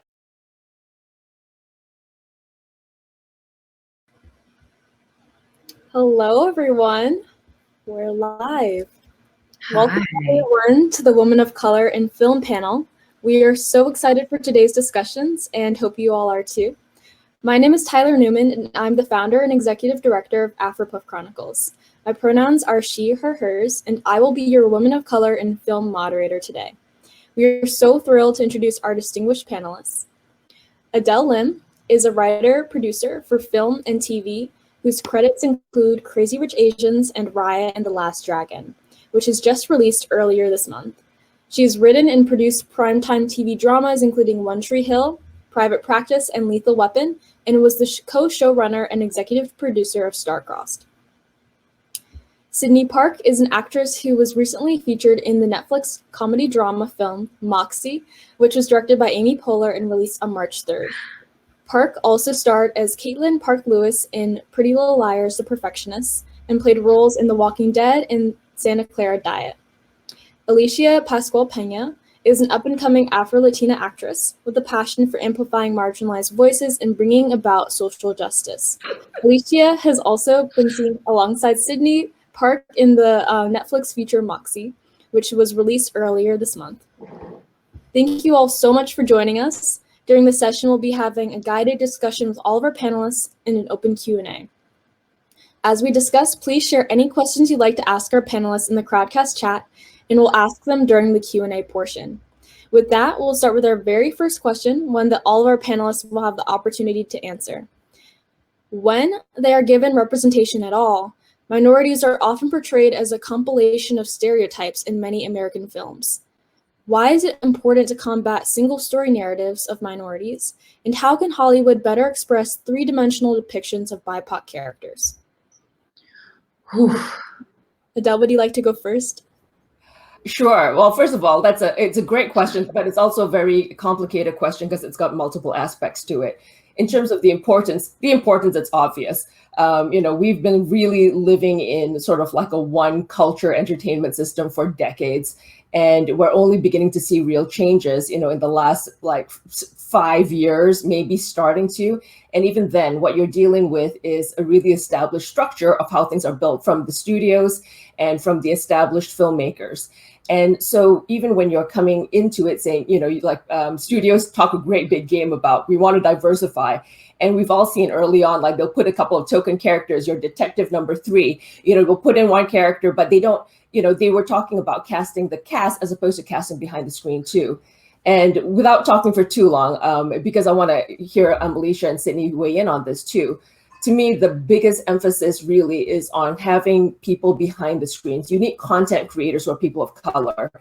And the saying is, it's like no stories about us without us. And I cannot emphasize how important that is. That it is, and I will say, being in writers' rooms for as long as I have, it is far easier for me to be able to write for a white man than it is for a white man to be able to write for me, because I've grown up with, it's like with the TV shows, the movies, the culture, having to live in a dominant culture. I feel like, we just have an ear for it. We have to live in that experience, and so we can write to it. And so sometimes there's a feeling that they can write for us in the same way when they are not immersed in our culture, when they're not surrounded by, by people of color, and feeling they have equal agency to be able to tell those stories. So, but anyway, I don't want to keep going on. I really want to hear what Sydney and Alicia's point of views are too. No, absolutely, Adele. You are completely right, and that's what I was going to say. Is you have to have people at the top tier who are people of color. It cannot just be white writers, producers, white voices, because that's how we go backwards. And I love what Adele said about there's no stories. What did you say exactly? I love what you said. It's a saying that's out there right now, but no stories about us without us. Yes, yes, it's so good because it's so true. It has to come from the source, and we deserve to be in those positions of power, calling those shots. Yeah, no, absolutely. I couldn't agree more with what Adele and Sydney said. For so long, it's unfortunate that we've gotten so accustomed to seeing diversity in such an insincere manner. They've put us in projects, I think, for so long, perpetuating stereotypes, objectifying our bodies, over sexualizing us, and using us as tokens rather than really respecting the complexity of our cultures and our communities. And that does us a disservice because we know that art shapes frameworks and perspectives. So I think, once again, like Adele said, it's a multidimensional issue, but that changes when we have people in the room writing the stories who are those people. I think that we're moving into a time, and I'm really grateful about it, that you shouldn't be telling a story about any marginalized community without those people, because then it's disingenuous, and that's what causes for these implications of, stereotypes to be perpetuated. But I think that we need to be a part of every level, not just on screen, not just writing, but in the hair and makeup, producing, the DPs, the way that we light our skin, it's so nuanced, these issues. But that doesn't happen unless we have those people in the room taking up space, using their agency, and having that cultural relativism that a white person or a heterosexual person or cisgender person is not going to have when they're trying to tell a story of people that don't look like them.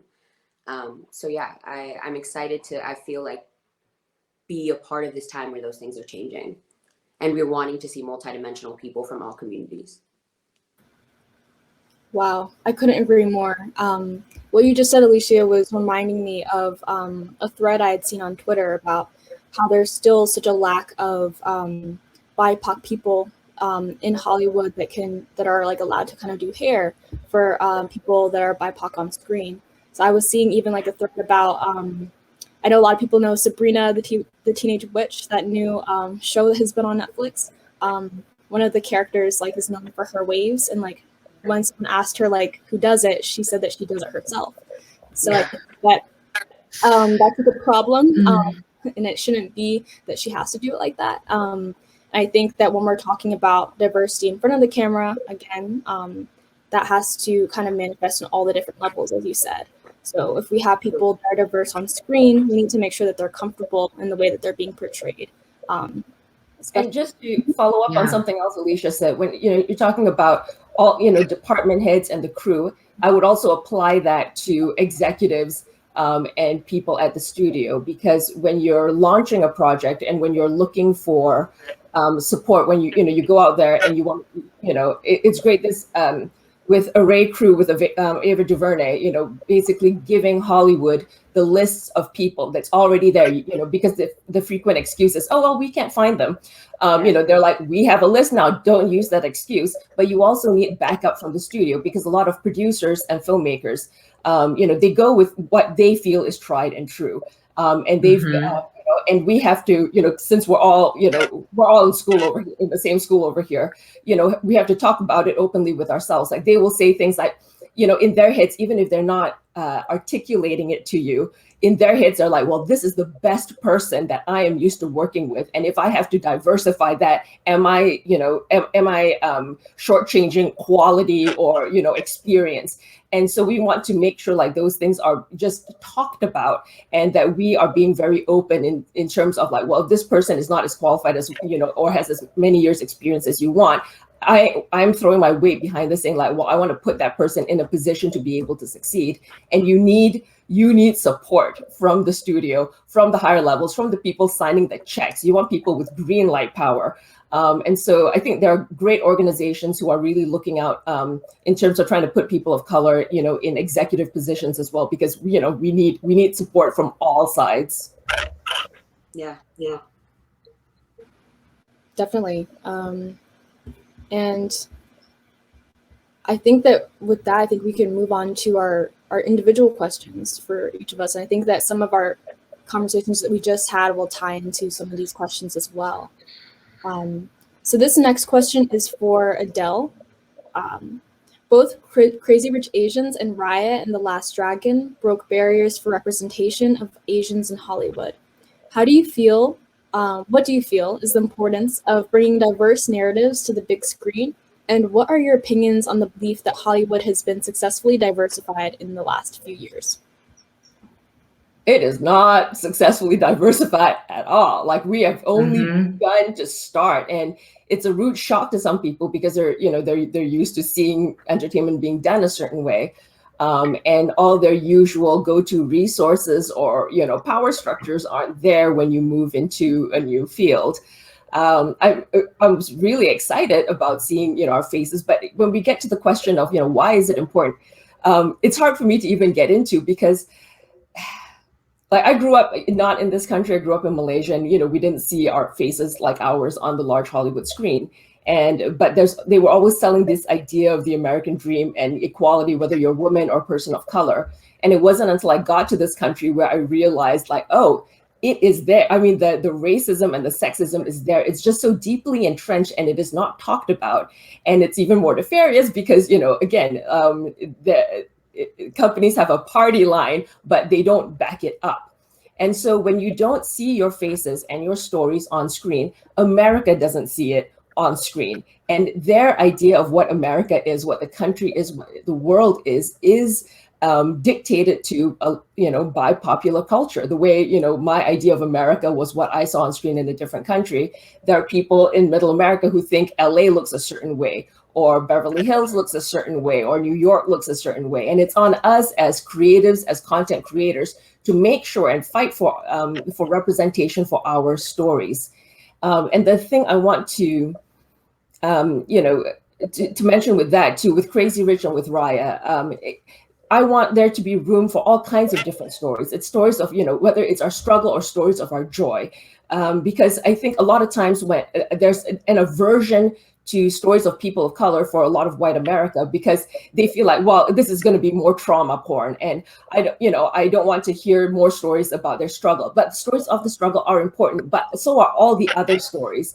And so, with Crazy Rich Asians, we came under some criticism because it was, it's a celebration of, the top 1% of Asians. Well, listen, I would love to write a script called, like Crazy Poor Asians or like Squalid Poor Asians. White America is not going to pay for that. So I hope, I want us to get to the point where we can tell all kinds of different stories, but especially in the beginning, this is just purely for me. I tend to want to lean into things that really celebrate the joy of us, because that's a side that most people don't see. And I want them to get excited. And the way I feel that you really push for true representation is to do it versus talk about it. Like, we talk about it, that's great, that's fine. For all our girl clubs, like, we should be talking about it all the time. But when we put our entertainment out there, it's like just leading with power, leading with joy, getting them to look at us and say they want to be part of our club is how we move the needle. Mm-hmm. That's so powerful, and that just is making me think about like how important it is to showcase BIPOC joy, because it's so integral to like people's identities. Like, if you see stories of BIPOC joy like on the big screen, that changes the way that you see yourself, as opposed to when you're only seeing depictions of struggle, when that might also affect the way you see yourself in a negative light. So I think showing the diversity of our nuanced experiences is so important. So next we have a question for Sydney Park. Your latest movie, WOCC, released March 3rd, and with its message of girl power and feminism, it is right on time for Women's History Month. How do you feel that films and their actors can inspire new frames of thinking? And how has WOCC altered your view of feminism? Wow, what a beautiful question. Honestly, I was raised by really incredible parents who supported me, who always encouraged me to speak up. When you see something, say something. Like, I just got really blessed on that front from my father too. And when my dad met my mother, it was like he encouraged her to stop saying sorry and to be more vocal. He's always been like, don't be passive. So I feel like my viewpoint and outlook of feminism and just being a biracial person, being Black and Asian, has always been pretty strong. And MOCC fell into my lap at a really perfect time in my life. We were all like just having a great time on set, and having Amy Poehler as our leader was really inspiring. I definitely think again, just adding on to what we just discussed about Hollywood diversity and making characters who are BIPOC like three-dimensional. So I definitely think there's more work to be done, but ultimately the goal of MOCC was to make people feel like they are not alone. I wanted them to see themselves in our characters and the situations. I think a lot of it was super relatable. My grandmother was born in the 40s, and she was like, that's still going on. Like, they're still monitoring girls at school. And, you know, she's Black and grew up with like Jim Crow and segregation and all of that. And she was like, it's still happening. I'm like, yes, Grandma, it is still happening. So there's definitely more work to be done. And I think that's exactly what MOCC was showing, is that all of these little things, whether they be big or small, these microaggressions, especially in a school place where children are shaped, specifically in America, our school system is it's just so fascinating to me. And it's really important that kids feel safe and heard. Definitely, and I'm so glad that you all were able to kind of show that through MOCC, and I feel like a lot of people felt heard through watching that film. So thank you for you all's work. So next, Alicia, as a breakout actress, how are you defining yourself in Hollywood, and what do you want to be known for, and what do you want your legacy to be? What a grandiose question. I think there are, a multitude of ways that I can answer the question. But ultimately, my main goal as of now, as an actress who is still yearning to grow in my craft and on a personal level and always striving to evolve, I think the main answer to that would just be to tell stories that I think can empower people, that inspire people, that force people to reckon with social truths that may not always be comfortable. I think I've been really blessed within the past year and a half to tell projects that had the goal of wanting to encourage people to have conversations about genuine diversity and the importance of having representation of a Black and Latina woman that was multidimensional, and having conversations about a woman who is strong and unapologetic about her activism, but, tender and empathetic and compassionate, because that is what we are as women. We're multidimensional and we're nuanced, and we don't always see that on screen, respected and celebrated.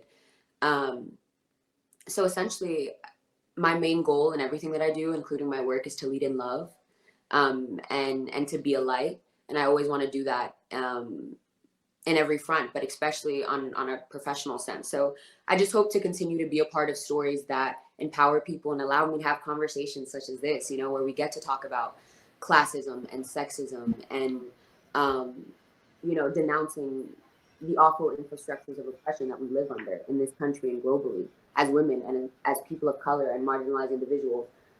So yeah, that's the goal for now, and just walking in that and, continuing to be a part of collectives and tribes such as this. Like, I'm really proud to share projects with women such as Sydney, and projects such as like my Saved by the Bell family. I think that's really important to me as an artist as well, for all of us to empower each other and to pave a way for people behind me. I hope that in the future, actresses to come will never have to deal with certain comments that I had to deal with in casting rooms. I think that's a huge part of what I want my legacy to be. We've heard it and we say it: empowered women empower women. So, frankly, everything that I do doesn't matter if I am not, empowering the people around me and making an impact in some type of way, So hopefully that answers that grandiose question, but hopefully my legacy is positive and not too crazy. So that's the goal for now. I love your response, and I completely agree with the whole idea of lifting up other women as you go and empowering women. And that's definitely been a sentiment I think we've seen through a lot of our panels today and yesterday. So thank you for weaving that in. Of course, we're only as strong as our tribe. I'm a firm believer in that. And I think something really beautiful about film is the fact that we get to feel seen and feel community. It's really important. So most definitely. Thank you all for your thought-provoking discussion. And with that, it's now time for us to move on to our audience Q&A portion. At this time, we'll be taking the audience's questions for our esteemed panelists. And for our audience, please continue to type your questions in the chat, and we will pick questions to guide our audience Q&A discussion. So the first question is, I had a little bit of a question. So basically, we talked a lot about the film industry. So I was wondering, what is your vision for a diverse Hollywood, and how do you think we can get there? What are some steps that we can take? I think we, pretty much discussed it, is realizing the complexity of our industry, from hair and makeup to crew members, to our producers, writers, and just really ensuring that everyone has an opportunity, and understanding that people of color are just as qualified for the job. There is no shorting of anybody. This is not a threat to diversify the industry. It's just simply what should be done because we're human beings. And in a world where, especially in our entertainment industry, we are trying to tell stories and share artwork and, move people, we have to practice what we preach. So it's things like, I'm working with a director now, and I got a message from him this morning, and he was like, hey, would you recommend somebody for hair and makeup? I know that we are, discussing, and I would just love to hear from you. It's simple things like that. Like, yes, I would love to, because, there are a bunch of women that I've spoken to on various productions who are stars of their show and have to do their own hair. And it's really, we're just sick of it. We're just sick of it. So honestly, it's either like, okay, you change it and go out of your way like it's this big deal to hire the right person for the job, or we maybe should do it ourselves, and stop relying on the man and white people who feel threatened by that to make change. Yeah. Yeah. And you go ahead, Alicia. No, you go. Well, the one thing I wanted to add to what Sydney was saying too, for that push, wherever you are, whether you're working on the crew or you're an actor or you're a writer or you're a producer, just being aware that you need to push for certain things and then pushing for it, asking for it, pushing for it, and giving the people who are brought in the support.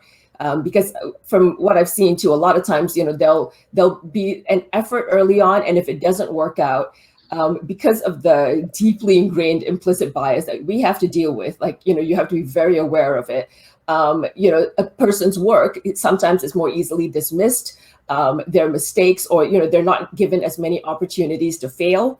And for a lot of us, particularly if we don't have a supportive network or mentors within whatever, department you're in, it is very easy to fail. And sometimes you get set up for failure that way. And then, that failure becomes an example of like, well, we tried that and it didn't work out. And so, as a person pushing for it, if you are in a position to be able to help somebody, making sure that whoever, that the person that you've helped out or helped get entry into the industry isn't left on their own.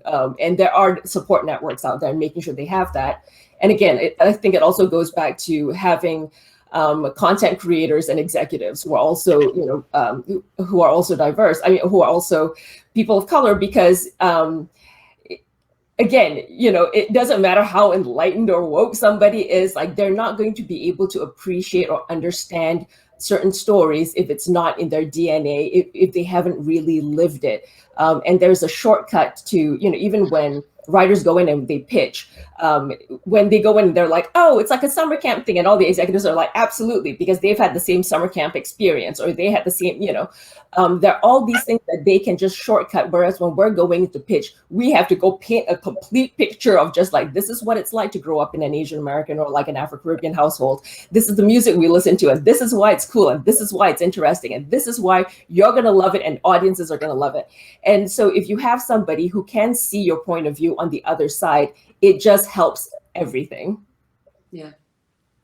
Yeah, completely going off of what Adele said, I think it goes back to one, on a personal level, interpersonal level, us knowing our worth, not feeling the need to engage in respectability politics, which I think I did and I will still continue to do, just, because we all have to do that internal work of decolonizing our mind, but simply knowing our worth and knowing, this is about equity, and I deserve to have this conversation about my braids because you're calling it the wrong thing, or you're carrying my hair. And that's not only disrespectful to me as an actress, and you're doing that implicitly and inherently in a racist fashion because I am Black and not doing the work to learn about it, but also just rude on a professional sense to my culture. You know what I mean? So I think there's the component of us knowing our worth, kind of like Adele was saying, and feeling the agency to speak up and make those choices that may seem bold, but we deserve to make them.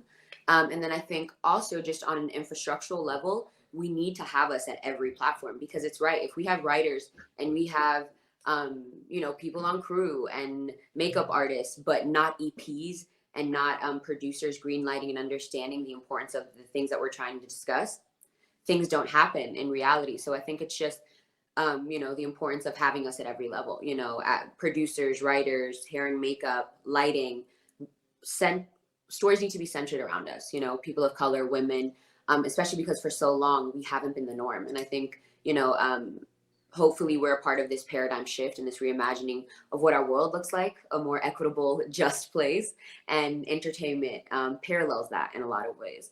So I think there's just so much work that needs to be done. I think that we're going in the right direction, but still so much needs to change, because I think I can speak for most actresses of color. We still get on set and sometimes we're the only person who is a Black woman or who is within a marginalized community in that matter. And then, that show gets the privilege of saying, oh my gosh, look at us, we have diversity. But then we're dealing with certain oppression or racism behind the screen. So then how sincere is it? How committed are we to diversity and making the world a better place in regards to lack of racism and more compassion and more empathy, So it's multifaceted, but I think once we start centering stories and having those stories told by us and having us on every level and also knowing our worth and continue to empower each other, the world's ours. Wow, I absolutely loved what you just said about the knowing your worth part, because our stories matter, like whether it's like us making sure that we have the right hair and makeup person, or like if you're an actress, or like making sure that we go beyond some of those narratives that have been like spoken about all the time, like for example the summer camp one that you talked about, Adele. I think that we need to make sure that we're given the accommodations and the changes are made so that we can really shine, especially in the film industry. So I think that that's really important and part of the value of having women of color in this industry. So next question is, a couple people in the chat were asking similar questions, so we kind of consolidated this into one question. How do you proceed with creative choices, casting, character portrayal, etc., from people in authority that do not align with either your vision or accurate representation? How do you navigate this? That's a great question, and I'm going to give you like the real talk answer, because among us, first of all, I want to say like it's just so inspiring, like with the young people here, and also just in general that you guys actually have the vocabulary to address it. But also understand that the structure that you are dealing with, the industry you're going into, they didn't grow up with that vocabulary and necessarily understand or believe in their heart of hearts, that it is something really worthwhile. Like you have to understand like who you're pitching to. And so there's no one answer that's going to be able to cover all of it. If you're partnering with producers who are fully in line with your beliefs and the kind of stories you want to tell, and the studio supportive, that's great. But you're also going to frequently be, you know, as Sydney and Alicia pointed out, you're going to be an actress or a writer, you know, who's hired by somebody who's doing it, who thinks that, you know, I'm a pretty good guy. Look at me, you know, diversifying my cast and diversifying my writer's room, but doing it mostly to not have to deal with external pressure, but they don't necessarily believe in the value of the stories or the worth of that representation. So to getting back to your question of like, you know, how do you then sell that idea? The way I've done it, and again, this is not how one acts in an ideal world, but we don't live in an ideal world. So understand who you're selling to, who you're pitching to. And again, I always lead from a place of like joy and enthusiasm of like, oh my God, you guys, there's this world and you don't even know how amazing it is. And there's this girl and she's like the best girl, like everybody wants to be here. And you know, that her and generally my lead characters tend to be women because I'm a woman. They tend to be people of color because I'm a person of color. And, you know, that does not define me and it does not define my characters. I don't walk into a room talking about, you know, my Asian heritage. It's just very much a part of me.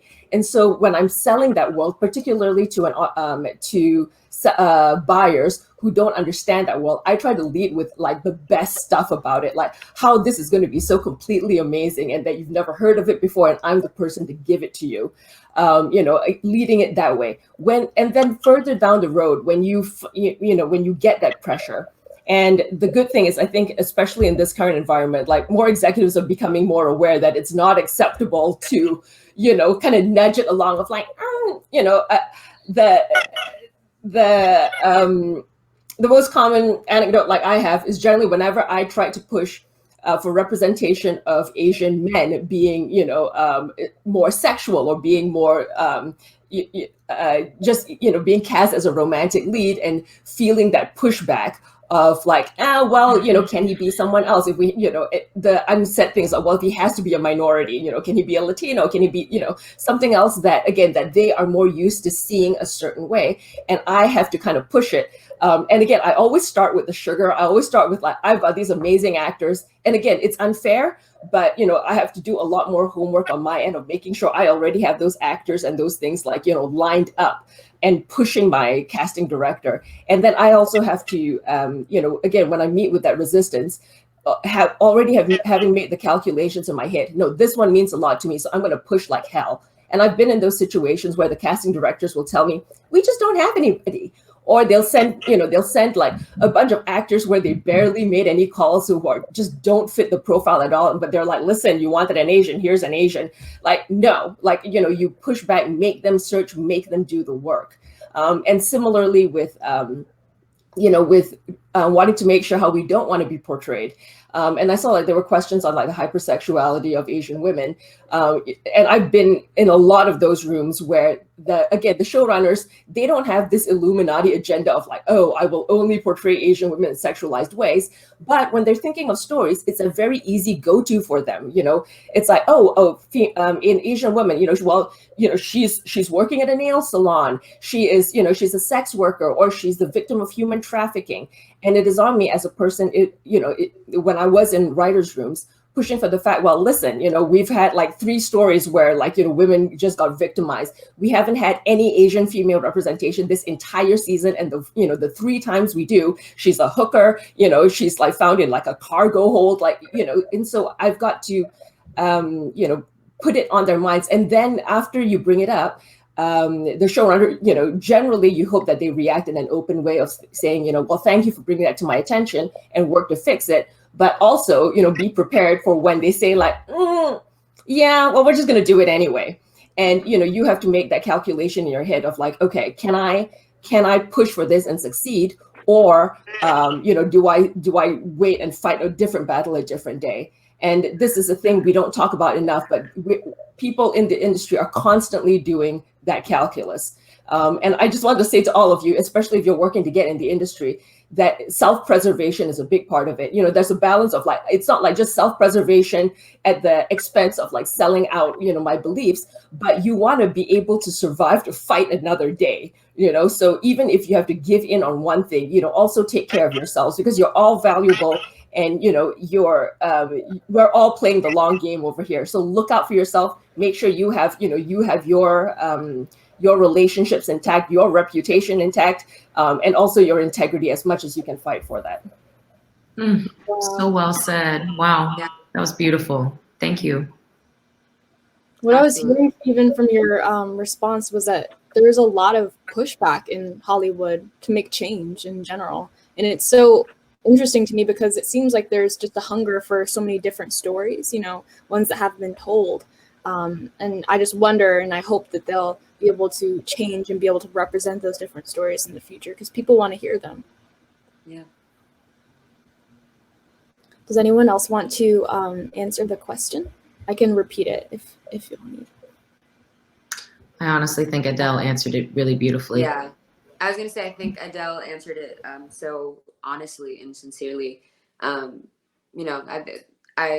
just keep thinking about like self-preservation and just surviving, which is so true, and it's unfortunate because we all know when we're in spaces we tend to have to be 3 times and 4 times more capable and more articulate than our counterparts.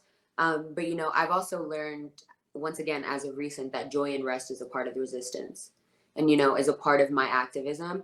And as an actress, I've literally been in those rooms where I had to convince a casting director to let me read for Latina after they didn't want to see me for that audition because they saw me come in and they were like, you know what I mean? But like you said, I lead with joy. I lead with love. And I said, hey, I prepared this. If you want to see me for something else tomorrow, but can I do this for you? Because I know my worth. I know how hard I care about my craft. And that is what I lean into. And I lean into the importance of my work. And I know you do that as a writer. And I know that we do that as actresses. And that is more important to me, But yeah, we deal with pushback and navigating awful situations all the time. Wow. I'm so sorry to hear that, but thank you all for sharing your perspectives for sure. So the next question is, were there any stereotypes you felt you were breaking while playing or writing a specific role during your career? I think every role that I have gotten and I get it's always sort of breaking a stereotype, and I don't even know if there is a stereotype for a Blasian like myself. I just know I didn't really see me on TV or in cinema. And that's a whole other discussion too, like how polarized it is, where it's just black, white, Asian, like the in-between doesn't matter. Like, let's ignore the fact that everybody's mixed up and everybody has different looking family members too. But I think that's what I'm just so grateful for, is that I can be an example and carry this torch and hopefully, be a role model to young girls. Like, you do not have to be a 3-dimensional character, or you do not have to be a 2-dimensional character. You can be 3D. And you, at the same time, don't always have to carry your struggle with you in your work. It doesn't always have to be about strife and about hardship. We just have so many other stories to tell and so many other facets of our culture to tell, whether you have a different gender identity or sexual orientation or you're a different race. Like, there's so many parts of us, of being human. So that's what I'm grateful for in my work, and I hope to just really, through the art and through stories, like, just give people hope and make them feel good, make them feel something, make them think. And I just continue to have this mindset in my work environments and when I talk to people, and just standing for us and really just for the people, Agreed. I've been really blessed to play,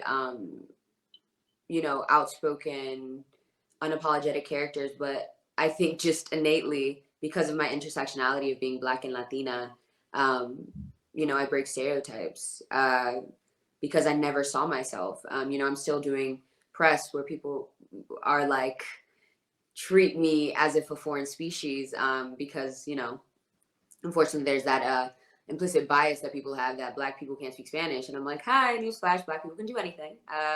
Like Cindy was saying, there's so many components of who we are. And, you know, I want to be a part of stories telling, you know, about our experiences as people of color in every facet, you know, every complexion, every socioeconomic status, our joy and everything else in between. But yeah, I think simply because I'm Afro-Latina and there are people on this globe that don't know that we exist, me being on screen is naturally breaking stereotypes, especially because I don't see roles written for me. They're just changed because they meet me. And I've never, ever in my life seen a role written for a Dominican specifically. And that just happened because I would be on set and people would hear me speak and hear the pride that I have on my culture and how little I've seen myself on screen. So yeah, I'm proud to be a part of that change. It's so interesting too, being on the panel with both of you, because you both, you know, inhabit more than one ethnicity. And the issues, again, the issues sometimes with casting, you know, people, actors with like, you know, more than one ethnicity. It's interesting because, you know, from the minority cultures, we get lots of pressure of just like, oh, well, she's not this enough or she's not that enough. And the solution, you know, when you talk to going back to your original question of like, how do you make sure you're not leaning to a certain stereotype, is two things. First of all, you know, to have our characters inhabit all kinds of different roles, as opposed to playing like, oh, well, she's the Latina chick, you know, and she's like the sassy best friend who's Latina, and then that character then has to take on the burden of representation, you know, all Latin cultures, which is not fair at all. Like, you know, because we're not getting in, when you talk about a Latinx actor, like, or Latin culture, it is not a monolith. When you talk about Asian culture, it's not a monolith. And so being able to write for those characters and give them that degree of specificity, you know, it takes a degree of knowledge, and being able to have those faces inhabit lots of different roles, so then one actor and one ethnicity is not then taken on the burden of representing the entire race of people, the way, you know, I think we were used to. And I think that's starting to change. I'm hoping that it changes. And then the last aspect of it is we need to be the heroes of the story. That it's, yes, you know, that where I think I'd spent 15 to 17 years writing for 1 hour network television, and I never wrote for leads who looked like me, or leads who were Black, or leads who were Latina. Like at the very, very most, they were, you know, they were like best friend number 2, or, you know, again, like number 4 or 5 on the call sheet if we were lucky. But generally, even then, like the first top 5 on the call sheet, you know, were just like generally like white names. And so, you know, when you hear studios or projects saying like, you know, what are you talking about? What are you complaining about? Look at this diverse cast. I'm like, yeah, I'm looking at the person whose face is in the middle of that poster. Like that tells me, you know, that tells me what kind of story this is going to be. That tells me how serious you are. That tells me, you know, if it's going to be a different kind of story or the same kind of story I've been hearing for like, you know, decades. So, you know, the push for all of us. And again, for all of you, whether you're a writer, you're an actor, or you're, you know, you're a director, is, you know, trying to, you know, not looking for permission, especially early in the beginning when you're creating your projects, not feeling like, well, I have to cast this or write this a certain way if I want to get it picked up. Like, you know, write from specificity and joy, as Alicia was saying, you know, and not trying to qualify why this person needs to be this, you know, the hero of your story. Just like, she's obviously the hero of my story, and, you know, her story is very specific. The world is very specific. And again, if I keep going back to what Alicia said in terms of leading with joy, then you're not leading with the medicine of representation. You're leading with like, this is an amazing freaking story you guys have never heard of, and that's why you should get into it. Yeah. Wow. Thank you all so much for your responses. Our next question is, so Sydney, you mentioned the lack of representation for those in the in-between. So how would you, and also Alicia, like Hollywood to better represent those that are mixed race and straddle different identities? I would say there's a lot of power in the word no. And when you find a part that is not true to your experience, it can be offensive or insulting. I've had many, scripts where I'm like, it was that one line that was a no for me, and I won't do it because either you're going to change it or I won't do it.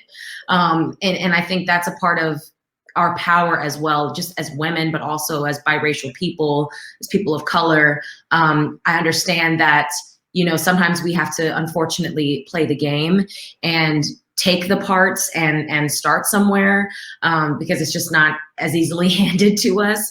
But really, truly, when you going back to know your worth and know your value, and have integrity in that, it's really powerful when you say no to certain things. So I found that to be kind of cathartic for me and really empowering. And just not only in this field, but in every field that you're in. It doesn't matter. You don't have to be in the entertainment industry. You could be at school. This is your interpersonal relationships, business partnerships, everything. It's really teaching people how to really respect you. And it's a big form of self-love. So I've loved all the themes that you guys were talking about, Alicia and Adele, with self-preservation and knowing your worth. And it's just so important, because when you put yourself first, you really don't let the bigger part of this corrupt world to hinder your growth as much, Absolutely. I couldn't agree with what Sydney said more. My sister speaking facts, because I think that we have gotten to the point where Black actresses and Latina actresses and Indigenous and Asian actresses, we're not doing it, and for so long we had to audition more than our white counterparts. I got into this industry at the age of 3, and I know Sydney is a veteran at this point in her craft, and I was told by agents, you're not going to get as many auditions as the white girls. Or, I was told by agents, maybe you want to change your name from Alicia del Sol Pascual Peña, so you can lean into the ambiguity of your race. So I think there's importance in us saying, no, we're not doing it. I'm not even going to look at a breakdown that starts out with the word sassy, curvy Latina, because that tells me immediately you don't care about telling a Latina story. But I think another large component of that is for people who do fit into an intersectionality, whether it be with your gender identity or sexual orientation or ethnicity or race, to not engage with work, and for ourselves that force us to pick and choose. I felt like my entire life, people and my work wanted me to say, oh, I'm more Black, or oh, I'm more Latina. And I thank God that I come from a family and a collective that empowered me in both. I'm so ridiculously proud of my Blackness, and I'm so ridiculously proud to be a part of the Latina community, and you're not going to make me choose. And I'm proud that my characters celebrate that simply with the authenticity and sincerity of me being an Afro-Latina woman. And I think we also need to call of wanting to see diversity in every light. And I think we've all touched upon that. Like, when I say I want to see more Black people and Black women on screen, that's every shape, every size, every color. When I say I want diversity, I want to see more Indigenous people. I want to see more Asian people. I want to see more queer people. You know what I mean? So it's really empowering the complexities of each community and saying no, and not forcing us to choose one component of who we are, because, we are these holistic beings that should be respected for all of it. So, I think that the industry and all industries just need to do a better job at sincerely listening to us. Yeah, and another thing, sorry, No, you're that not. I wanted. No, girl, you was probably gonna get into it. Go. We think a lot. No, just quickly, I just wanted to add that, another thing I'm learning too. I've had a producing deal in the past. I've pitched shows. I've sat down with different showrunners and written my own projects, because I'm just learning to hone in more on my craft and what I love to do. And that's creative writing, and that's telling our stories and putting all my friends in it, and starting my own production company and hiring the people I want to hire. So that's what I'm working on too. Do it for yourself. Don't do it for anybody else. Do it for you. Amen. Wow. Sydney, would you like to tell us a little bit more about your production studio? I'm really curious about that. Yes, girl. It's currently in the works. I've always been a creative person, and I have such a interesting childhood being, you know, a stand-up comedian at 6 years old and growing up in Los Angeles and going to performing arts schools, being Black and Korean, having a really fun household. And, you know, my parents always made sure I was in situations with every type of person. I grew up with every type of kid. I have so many like Jewish friends, Persian friends, every spectrum that you can think of. And I'm so grateful for that, because I just feel like I can, you know, one, hire them, and two, like to help to tell their story, because I grew up with it.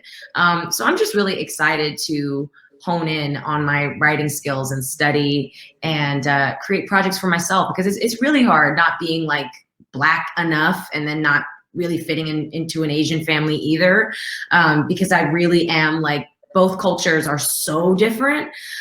So it's been very, very tricky. And I'm thankful for the roles that I've gotten and the characters I've been able to portray and the stories I've been able to tell. But my experience is just so specific. And I know that there are people that share it with me to some degree. So I just can't wait for that day. And I'm making tiny little strides in quarantine, just with my thoughts, thinking about this or writing down this. Lots of stories to tell. I'm excited. Well, we can't wait to hear them. So thank you, Sydney, for that. Thank you. So our next question is, how has Hollywood's need to represent culture in a manner that is still palatable for Western audiences, whitewashing, affect representation in film? How do you feel that there is such a thing as performative diversity? Absolutely. Take it away. Frankly, I think that's what most projects age in, you know? I keep over here, but you know, I think it's sad. I think that in a lot of projects, tokenism has just been given a better depiction. You know, and I would be naive to say that I don't realize how differently my peers who may have the similar resumes or similar experiences or similar numbers on the call sheet, how our journeys look a little bit differently because I am not white. You know what I mean? So I think that goes back to the conversation of work completely needing to still be done. You know, we have so many stories that are now led, thankfully, by Black or Latino or Asian and Indigenous people. But then you look at the writer's room and there's not one person of color. That scares me. And that tells me that you're doing it for the wrong reasons. Like, I want my writers, I want my producers of color so that they could have that authenticity, sincerity, and specificity when telling the stories.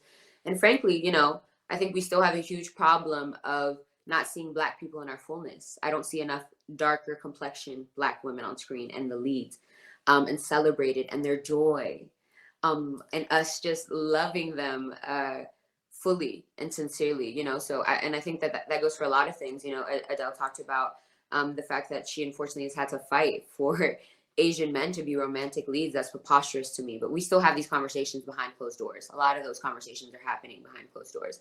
So I think a lot of diversity can be performative and disingenuous, but hopefully that's starting to change, because I think audiences are now holding people accountable, which I think is really beautiful. You're not going to cast this historical figure as a much lighter woman. We're not doing that no more. Like, you know what I mean?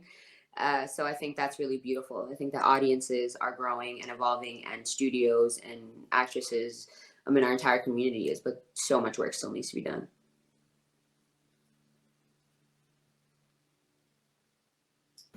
Would anyone else like to address this question? Yeah, you know, I've seen some of the comments about WOCC, and I know that. Look, I absolutely love the film, and mostly because the cast became like family to me. But I completely agree. Alicia's character, Lucy, should have been the star who spearheaded that.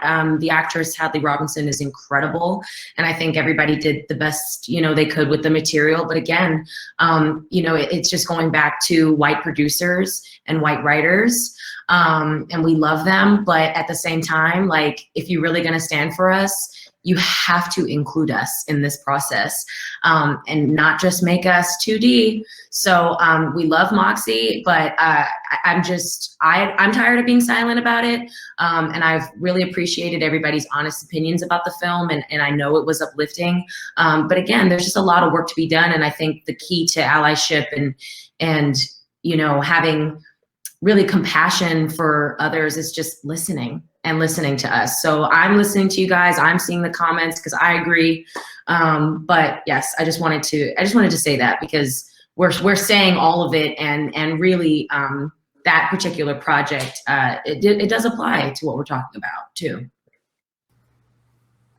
Yeah, again, like I love WOCC and I love both of you in it, but just to echo that feeling, yes. And I think without having to like name like specific movies, you all know that there are a lot of amazing movies done about, whether they're like specific civil rights things, specific, race issues, and the hero of that story is a white person, which like staggers the imagination. Like I have to and it puts you, even as a viewer, a consumer, in a tough spot because you want to be supportive of a project. At the same time, you're like, for this story, like, is this the best lead character, to inhabit that space? So going back to the first part of the question, which was, what do we need to do in terms of like making it more palatable? And my experience has been, and again, I've only written 2 movies, and all my experience was in television. But for example, with Crazy Rich, we didn't think about the white audience at all.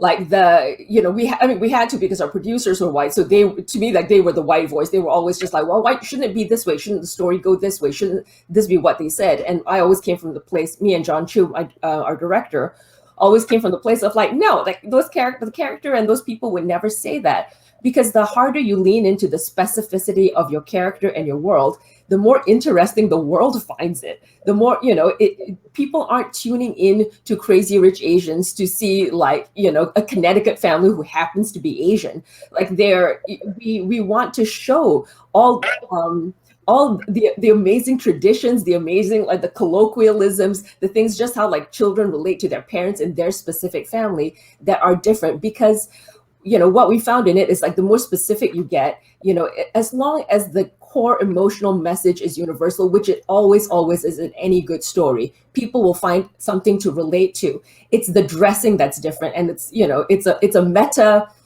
meta allegory for who we are, which is like our skin color is different, our hair is different, our life experiences are different. But what drives us from the core is the same thing. Like the same spark in me is the same spark in you, is the same spark as like some rural person in Arkansas, is the same spark as somebody who's, all the way in like Cambodia, is the same thing as someone in Eastern Europe, is the same one in South America. And so, I feel like you don't shy from celebrating differences at all. If anything, like you bank hard into it. That there is a thing of, it's more of an American storytelling sensibility. And I don't think that is grounded in race or, your ethnic background. There's no like white, like this whole thing about like white culture. There's no like white culture. It's like you get Polish culture, German culture, whatever. But you're talking about American culture. We are American culture. And so I don't want there to be this division of just like, oh, there's white America audience and us America audience. It should just be the American audience. And, and we should be able to like talk about ourselves as content creators and our project that way. Like, is this an Asian American story? I'm like, it's an American story. As far as I'm concerned with the projects that we're pushing for now. Mm. Wow. By the way, apologies. I talk so fast sometimes, especially when I'm like feeling it. So yes, I tell this to my writers' rooms all the time. I'm like, I move like a Japanese bullet train. You need me to slow down. Just like you gotta raise your hand. I absolutely loved everything you were saying, and I was just thinking when you were talking, like, I hope that one day, in terms of how Hollywood works, and in Hollywood we can stop having to ask for like the approval of like white authorities for our stories, because I feel like then it waters them down and it makes them less genuine. I want us to kind of show our cultures in their full like beauty, so I hope that we can get there And I see that vision of a new Hollywood in the future. So Yeah. our next question is from someone in the audience saying, I have been trying to get into the industry for a while now, but I keep hitting roadblocks. Could you tell us some ways and what you have done to get your foot in the door? This question is from Charlene. Charlene. Specifically, for me, I am very transparent. For a long time, I was not working, you know, and it was something that I was having to do in between jobs, in between college. You know, at one point I was auditioning, like doing self-tapes at 2 a.m. with 3 jobs in college. You know what I mean? So I think one of the main things that I tell people is to be intentional, like really fall in love with the craft. Because if you're not in love with it, whether you're a writer, producer, actress, it's not going to make sense. And also just fall in love with your journey. Everybody's journey looks so different. I think one of the largest stealers of joy on the planet, and especially in this industry, is comparison. Like my journey and how I first got my, you know, first film, and you know how I moved out to LA doesn't look like anybody else's, and there's beauty in that. So I tell everyone, like, just be perseverant, be willing to be unconventional and do different things. Like, I interned at a casting office for 3.5 months of my life, did not get paid for that. And I remember distinctly fellow actresses of mine being like, you're an actress, you don't want to be behind the scenes. And I was like, no, I want to learn everything I can about this field to make me the best actress that I can be. You know what I mean? And I made the coffees, but I also got to read scripts and consume scripts every day and break them down and see how other actresses audition. So I tell everyone, like, fall in love with your journey and just keep working and be perseverant and know your worth. You know, there was a lot of adversity, but I'm thankful for it. I wouldn't be the human being that I am now. So just keep doing it and go to the workshops and be in uncomfortable spaces, like intern at a casting office, or email that producer that you may not think may reach back out, but, you know, really put your foot out there. So yeah, just to fall in love with your journey and keep going, like fall in love with your dream and fall in love with the good and the bad. And, you know, be intentional and know your worth. And Sydney said it earlier, say no. You know, I had an agent in New York tell me, what you say no to speaks more than what you say yes to. And that always like reverberated in my brain. She told me that years ago. So yeah, keep going, you know, and do it your way. Like, stay true to who you are through it all. So absolutely. And you know, adding on to how eloquently Alicia put that, and I love that, fall in love with your journey, because it's so true in this industry. It's a non-linear progression, right? So it's not like you get to a job and you do certain things and certain steps and then you get a promotion, and then you do other things and you get a promotion. It is not like that. It literally is a game of chess. You're constantly moving the board around, whether you're at the top or just starting. Like, it literally is a continuous journey. So you truly have to have thick skin and be used to hearing the no's and the rejection and trying not to take it personally, even though it is personal because you are the package, but then it's not. So I would say, yeah, adding on to what Alicia said, like, get involved with different things. Maybe work at a theater, study, read books, study films. There are lots of like screenplays that you can download online. You can watch different auditions and actors on YouTube. Like, you don't have to sign up and pay money to study these things. It's all accessible to you. And also, you know, because our industry, we're kind of always waiting for the phone to call, right? If you're an actor or an actress and you're on the other side of things, and you're not producing, you're not writing, like, you're constantly kind of waiting for the next project. So my biggest advice would be to really enhance your human experience, make really deep friendships, try to travel, try to see different parts of the world if you can, maybe try to study more, go to school, like, learn different things, find different hobbies, and that all adds to you as the vessel telling these stories, putting yourself in different shoes, because that's how you gain more experience just as a person. So really just tapping into what makes us human and living a happy life, despite whether the casting director liked you or not, is a big, big lifesaver. Yes. I love, you know, the two largest points, for me, like Alicia's point of like, not looking to others. I think that's a thing that especially people who just moved out to LA and, trying to get in the game, or, whenever this lockdown lifts up, there's a lot of just like, oh, well, she got those commercials and she got this and she booked that and she's so much further along. It's like, I've been in it long enough to know that exactly it's this weird, very weird journey. Sometimes it's sometimes it's cyclical. Sometimes you're taking 2 steps back. And then what Sydney said in terms of just like, filling your well and, living like a richer, fuller life wherever you are. And so the only thing is I would add to that, well, 2. First, like you need to be honing your craft, especially if you're new, like hone.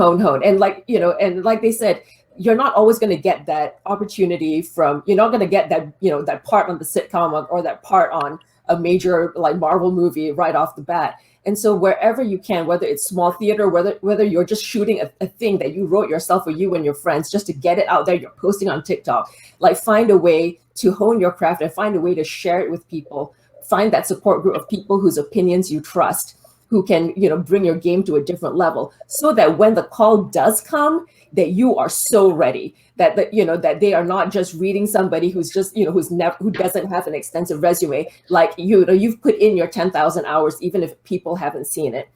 And then the other aspect, which I feel is more, applicable to our conference is this.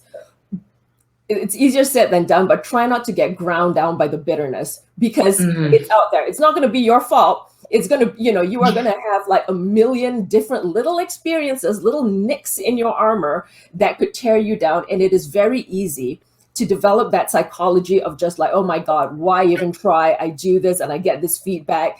And then, our brains, like we seek patterns. And once we establish like the racist patterns, which are out there, and that come at you, you don't want that to shut you down. You want to be able to recognize it for what it is, understand it and feel like, okay, but this is my workaround, or feel my pain for a day or however long it takes me, and then get up the next day and go for it, because that's the only way you're going to get through it.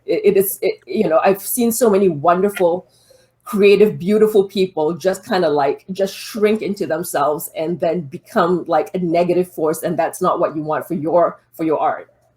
Yeah, absolutely. Wow, that's so powerful. What I heard from that was also like getting ready so you don't have to like be ready so you don't have to get ready in terms of different jobs that may come your way, doing that work early so that you'll be ready whenever that blessing does come. And also just the self-preservation aspect that we talked about earlier. So like really taking care of yourself throughout it all, because it's a hard process, I'm imagining, and getting a lot of no's, making sure that you're saying yes to yourself and keeping yourself in mind, that self-care aspect. So thank you guys so much for this conversation. I honestly have a bunch of like things I want to write down right after this. Like all this knowledge, amazing. Thank you. So before we depart for the next session, I have a few announcements to make. All of our panelists, you guys can feel free to step into the green room and we'll meet you backstage. But thank you all so much for your conversations. Thank you. Thank I you. benefited from this. I felt fed today. Me too. Thank you so much. Loved meeting Sydney and Alicia. Like this was amazing. Oh, likewise, Adele. Thank you. Pleasure. Thank you for your Much wisdom love, and your y'all. words. Hello, everyone, and welcome to the Women of Color in Performing Arts panel. I am super excited for today's discussion, and I hope that you are too. So my name is Banaka Norris. My pronouns are she, her, hers. I am the Executive Director of Marketing at Diversify Our Narrative, and I will be your Women of Color in Performing Arts moderator for today.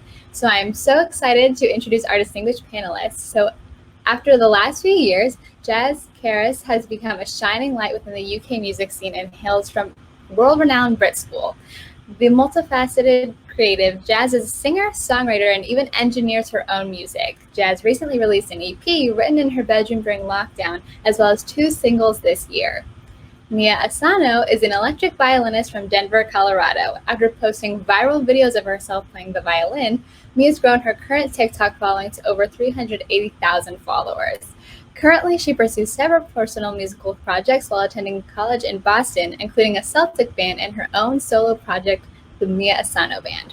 And finally, we have Ali Ewald, who has appeared as Christine Daae in The Phantom of the Opera on Broadway, Cosette in Les Miserables on Broadway, and in addition, Ali's concert and symphony work includes Feinstein's 54 Below, Alice Tully Hall, and New York Pops at Carnegie Hall. So unfortunately, Ava Noblazada is unable to join us today. However, she will be actually a mentor for the Women of Color in Performing Arts mentorship program. So if any of you are interested in performing arts, you are in for a treat with this panel, and we would love for you to apply to our Women of Color mentorship program. We are super excited to discuss with our distinguished panelists, and during the session, we will be having a guided discussion, and then we will have an open audience Q&A. So while we discuss, if you have any questions for the panelists, please put them in the Ask a Question feature that CrowdCast offers. If you put them in the chat, we might miss them, so please direct all of your questions through that avenue. So with that, we will start with our very first question, one that all of our panelists will be able to answer. So, the closure of Broadway and the postponement of music concerts due to COVID-19 has forced artists to get really creative in the way that they've expressed and shared their art with the world. So how has lockdown inspired or changed the way that you express or perceive your art? We'll start with Jazz, then move to Mia, and end with Ali. Hi guys, I'm Jazz Carris, I'm from London. Thank you so much for that introduction. But lockdown has kind of changed the way I produce music and perform music, because I think it's forced me to be more creative. I've learned so much. I've learned how to properly engineer myself to the point where I'll even put out music now confidently, because that I've recorded. It's actually been a blessing in disguise for me, because I feel like I've just literally pushed myself to the limits that I've had to do just to continue doing what I love. So it's enabled me so many more opportunities. The only, I guess, the thing I miss the most is performing. I think that's the thing. Just performing for a screen is not the same thing. And I think other than that, this has really been a great learning curve for me, because I've just learned so much about myself. But yeah, that's my answer to that question.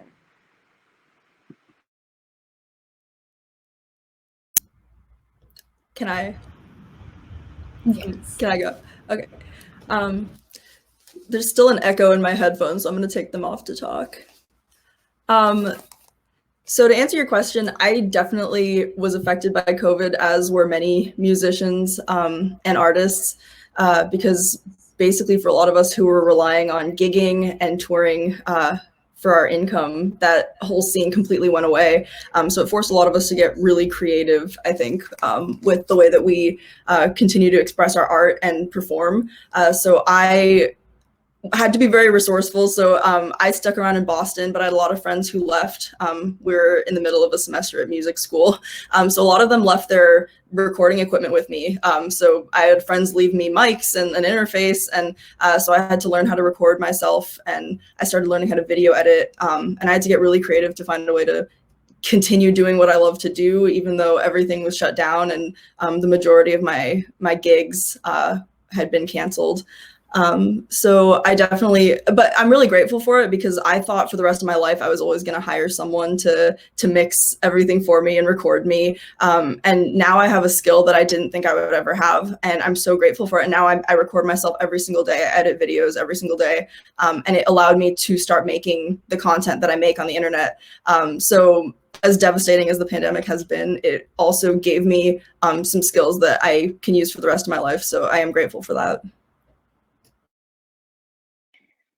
Well, I'm definitely inspired by you two, Jazz and Mia. I feel like I've perhaps been a bit less innovative during this time, since what I predominantly do is theater on stage. That is not a terribly solo art form, the polar opposite, in fact. But I have, tried to use this time, because I find that, as a person who loves to perform, who has done this, professionally for many years and for fun before that, that I have needed some sort of an outlet for myself.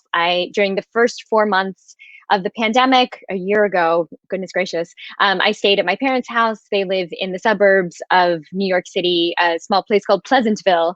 And I managed to get all of my neighbors together to do a socially distanced, spaced out from my car sing along to Les Miserables, one of my favorite musicals, and the show that I got to make my Broadway debut in.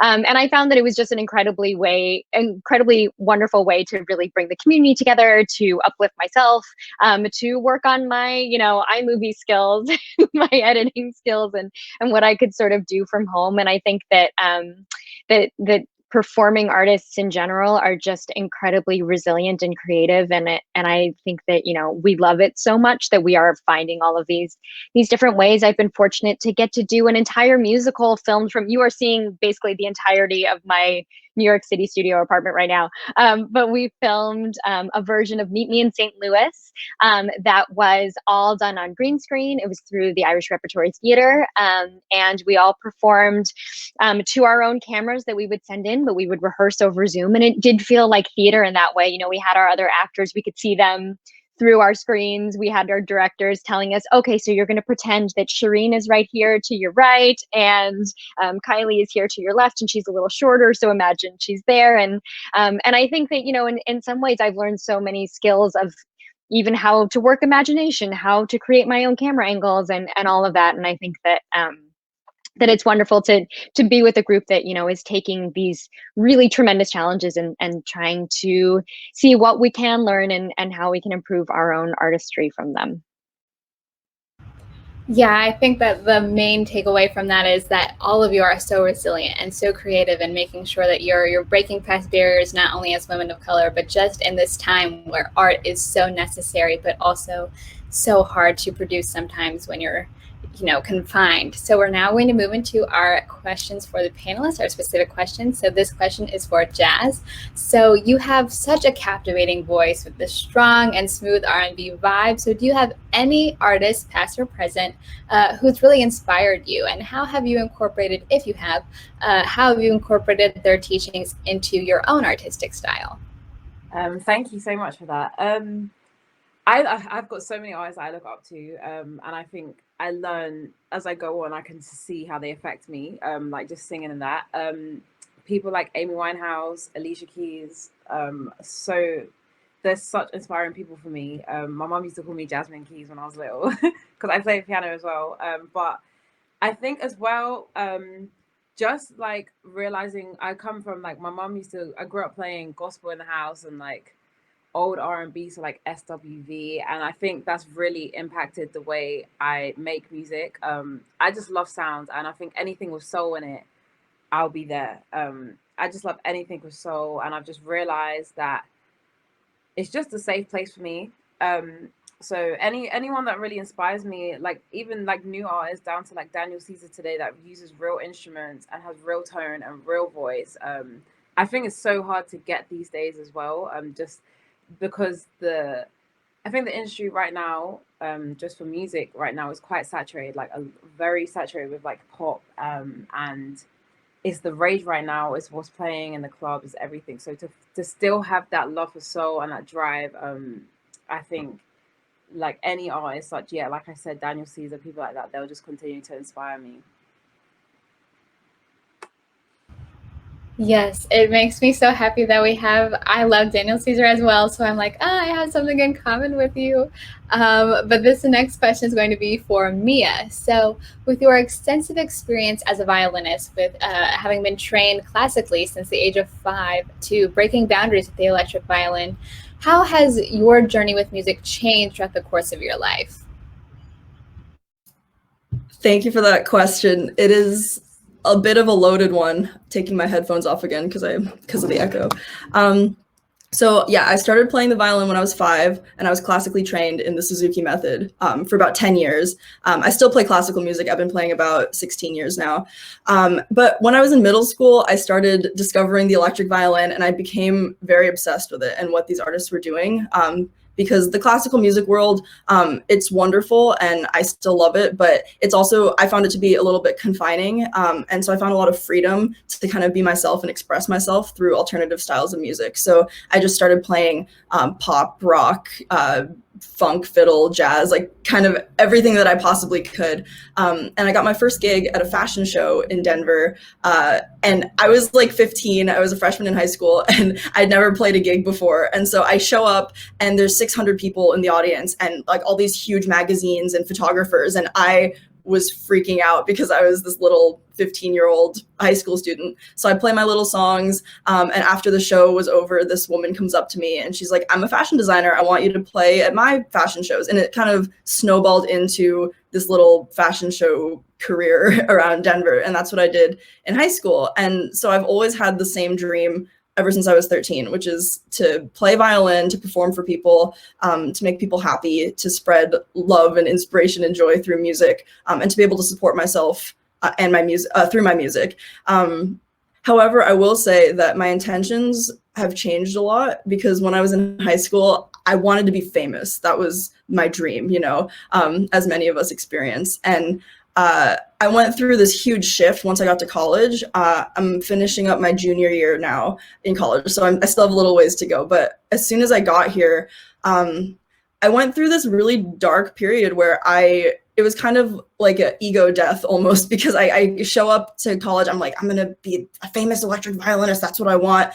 And I suddenly was surrounded by these incredible musicians, and I felt very insecure all of a sudden, and there was quite a judgmental nature at times depending on the situation I was in, and I became really afraid to play with other people because I felt like I wasn't good enough.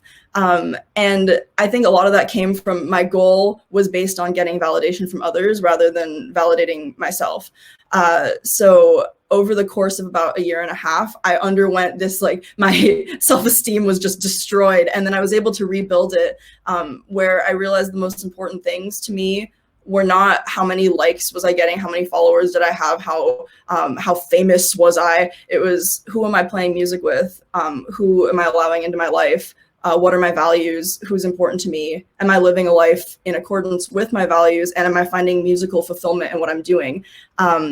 And am I helping people? And so I got really clear on that last semester. And I was like, my goal is to help people and inspire people. And my goal is to be fulfilled in what I'm doing. And as soon as I became aware of that, and as soon as I became really clear on that, that's when my videos started going viral on TikTok. And that's when everything exploded. So I tell this whole story. It's quite an extensive story, but I say that because I hope that it can, I hope people can hear it and maybe see themselves in the story, because I think your intentions are everything in life. And the most important thing is to be authentic to you and not be doing things to try and get people to like you, because I will say it doesn't work and it doesn't feel good. Yeah, it's an amazing answer, and making sure that we are really understanding who we are before we put out art and not putting it out simply for, other people to like it or stuff like that. I know it's something a lot of people struggle with, so I think that will resonate with a lot of our attendees. So Allie, the last question is for you. So you have played countless roles during your career, such as Christine in The Phantom of the Opera on Broadway and Cosette in Broadway's Les Miserables. So what would you say is the most exciting aspect of channeling a character while acting? And is there one character that has taught you something or allowed you to learn more about yourself? Oh, goodness. I think, I've learned so much from every character that I've gotten to play. I feel so fortunate. I mean, even going back to what Mia was saying, I find that getting to play these roles has been just a bit selfish on my end, because they're shows that I've loved since I was a child. I was completely obsessed with Les Mis, was completely obsessed with Phantom, and they, getting to actually do them has had all of these amazing other benefits of visibility and obviously getting to make a living and all of these things. But it really, kind of stemmed from just my love of these stories, and of getting to watch musical theater and feeling things by getting to see these stories on stage. I think that, I have done a lot of playing characters that had been created by other people that I've seen various versions of and admired other performers doing them. I love when I really get to play a character, say like Christine in Phantom of the Opera, going back to the source material, reading the novel and finding bits of Christine in there that don't necessarily have time to be represented in, a 2 hour and 45 minute long musical, but really getting to understand her as a person, understanding beyond these beautiful iconic moments where she's singing these high notes and has her arms up, like why why is she willing? It sounds kind of ridiculous, but why is she willing, for those of you who know Phantom, to take voice lessons from a disembodied voice in her dressing room? Why is she willing to believe that this voice is, the embodiment of her father, and sort of unpacking all of those things? And for me, that all goes back to her grief of losing her father, her best friend. I could talk about this for a long time. I also was a psychology major in college, which kind of explains my fascination with all of this. But I think it's all, it's all really wonderful and fascinating to get to unpack these iconic characters as human beings and get to find the moments where they are making decisions, where they don't necessarily have the power to make decisions, where they find both joy and obviously tremendous grief and loss and fear and all of these other things that many of the characters that I've played, like Christine and Cosette, go through, these really hard challenges, but kind of finding the parts where they also get to experience the beauty of love and friendship and connection and all of that. Did that answer that question? Kind of. Yes, you did a great job. That was such an amazing discussion. I think that will resonate with so many people, especially those who want to break into such a saturated industry like one of you had said, and knowing that really it all comes from within. You are your own best motivator. You are the one that is going to validate yourself over anyone else. So that's so amazing. So at this time, we will be taking the audience's questions for our panelists. So please continue to type your questions in the chat, and we will pick some to guide our audience Q&A. So the first question is actually really personal to me, but there was a lot of questions that were similar to this one. There was one attendee who had said in the comments, "I've always been afraid to share my work and join the performing arts full-time because I don't fit into that mold." Another attendee says, "I love theater but feel very out of place in an environment that is predominantly white and POC voices are limited. I also felt like I wasn't good enough compared to peers who had more experience." And a third attendee had said, "I love being in musicals, and as a POC myself who's been doing musicals since my sophomore year of high school, sometimes I don't feel good enough doing musicals at times because I'm the only female woman of color in my high school musicals." Is there any advice that any of you have? This is a question for any and all of you, for people that are scared to take a chance on themselves and scared to put themselves out in an industry that often doesn't feel like it's for them. I mean, I'll jump in there. I think, first of all of those feelings that you all are feeling are very valid and very normal and very common. You will find, I have found people who, I completely admire their careers, who feel exactly the same way, who often feel inadequate or some sort of imposter syndrome, or that, that there are so many really talented, amazing people. How could I possibly compete? And I think what is super useful to understand is that actually none of it is a competition. It's a lesson that I've had to sort of keep teaching myself over and over again. But, yes, there are certain roles that will get cast a certain way. Yes, I will audition for something and somebody will be chosen to play that role. But I'm never actually competing with the other people that I am auditioning with. We are all just showing up, doing the very best work that we can, obviously and ideally from a place of love for the craft. And then the people who get to make the decisions pick somebody that feels right for them at that moment. And more often than not, we don't know why. They aren't terribly transparent about actually telling us why that is or why that isn't. But our job is to control all the things that we can, which is, our passion for the art, our training, our preparation, all of those things, and continuing to show up. And, as a small example that some of you may have heard, it took me a solid 10 years of auditioning for Phantom of the Opera to be cast in the show. 10 years. It's a long time. And, I auditioned for various incarnations, be it the Vegas production or the tour or Broadway or Vegas, or, I kind of hopped in between, and sometimes there would be many years in between. Sometimes there would be many callbacks, and then I wouldn't, book it at the end. And nobody actually told me why I booked it when I did, what had changed. But I know that in those 10 years in between, I was continuing to play all sorts of different parts, to keep taking voice lessons, keep taking dance class and acting class and all of those things, and to keep growing as a human being and increasing my curiosity about the world, about why people do what they do. And then also, I was the very first non-white Christine on Broadway ever.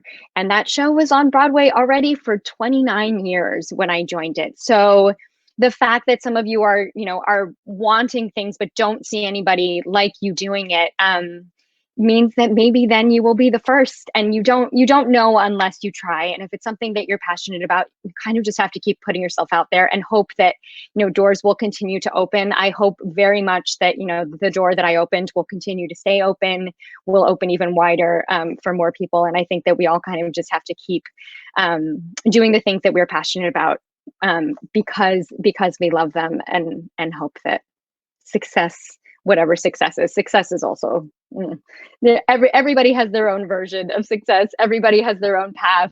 And that's sort of where the competition aspect comes into. You can't compare your journey to anybody else's either, because it's a futile exercise. I've tried it. Let me let you know. That was so inspiring, and I just want to say, like, it's because of people like you that I've had confidence in the past to put myself out there, and see women of color in these industries where in the past I haven't been able to see people that look like me. And I think that's so important to say, like, if there aren't people doing it, then be the first one. And what I would say to people, I kind of wanted to speak to that first question that you brought up. And also, I'm seeing in the chat a lot of people are talking about imposter syndrome, and I just want to say it's so normal. Like, I think it's so easy to look on social media and see you're seeing everyone's highlight reel. Like, it's not just with influencers and the way they look, but it's also with musicians and actors. Like, you're seeing the best of what that person has to offer, and then we compare our entire self to that person's best, and then we feel terrible because we're not perfect all the time. But I just want to say to everyone who's listening, like, it's not always what it seems like. Like, all of us are humans. And the other thing I really want to say is it's really important to stay true to yourself and who you are.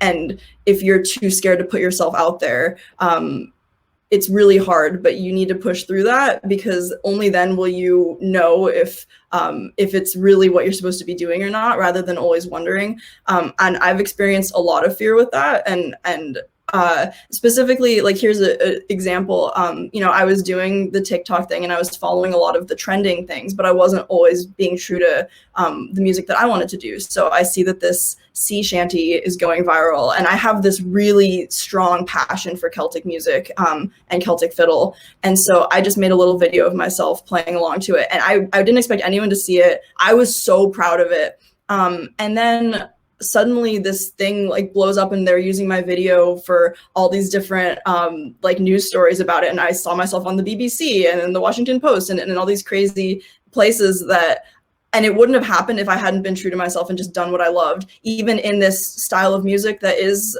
predominantly white. And I said, no, like, I'm going to find a place for myself because I love it. And, if you do that and you're feeling any sort of negativity, the other really important thing is to find community, find other people who can relate, because it can be really isolating otherwise. And that's why I'm so glad that we're all here and sharing these stories, because it's very uplifting. And so don't be afraid to do that and to reach out to people.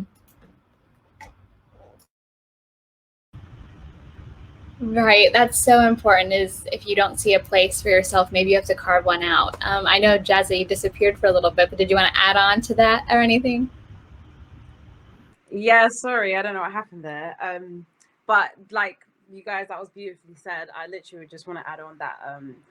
I think, like, just as a woman of color, being a woman and then a woman of color is like two things, I think. And I just think it's just always important to tell yourself, like, yes, we are different, but it's like such a good thing. And I think we just have to keep reminding ourselves of that. And the accomplishments we make are then 10 times more important to us and 10 times more special. And I just think as long as we keep reminding ourselves that we're not just doing it for us, we're doing it for the little girls growing up, so they can see us and they can say, I can do that, and just continue to push these boundaries. And it's not fair, but I mean, we just have to keep hoping that one day it will be. And I think we've got such important roles in society to build that and fulfill that. Just keep reminding yourself, like, you're not alone in this. That's so beautiful. There's this whole community, and that's really what this conference is for, is to build community and build connections with people that feel the same way that you do and have the same dreams, might not be able to figure out how to get there, but hearing from all of you, that's so important. So the next question comes from Alyssa, and she says, it's hard to be excited about the performing arts industry when I hear all of the stories about the mistreatment of BIPOC. How do you navigate loving the craft but feel discouraged by the systemic issues within the industry?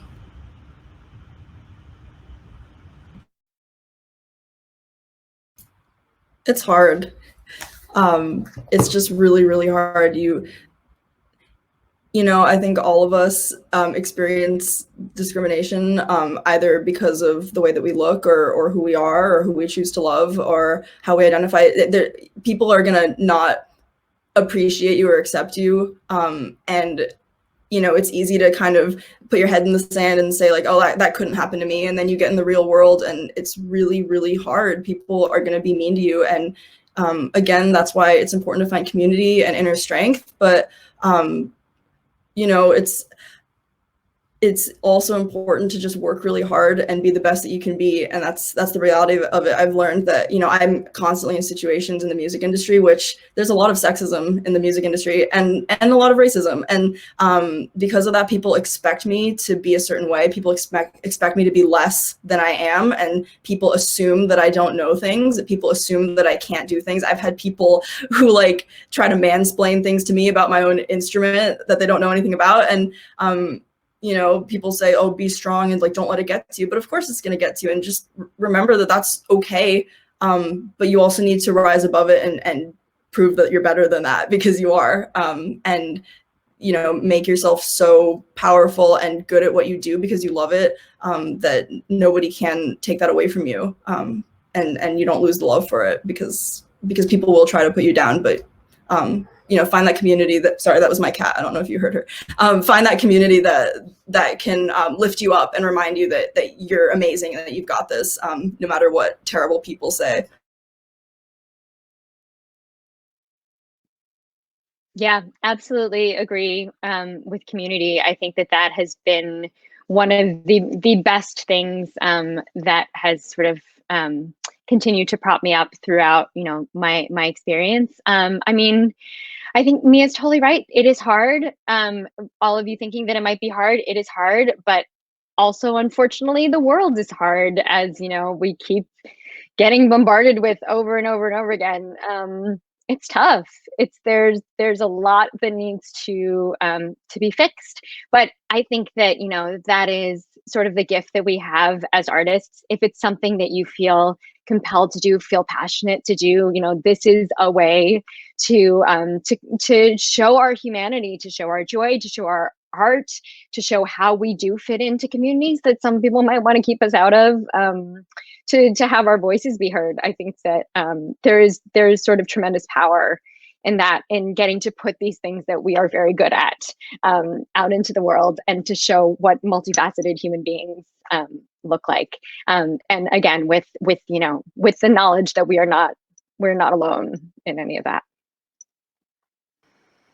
Yeah, I completely agree. And one thing as well I think is really important to remember is about us helping each other, because I think when we get to certain like positions of power, positions where we can enable others, sometimes like it's easy to get lost in a moment or not remember like what it was like when we started getting into the industry and things like that. And so I think it's really important for us to help, especially women of color, to get in positions of power and to get through this.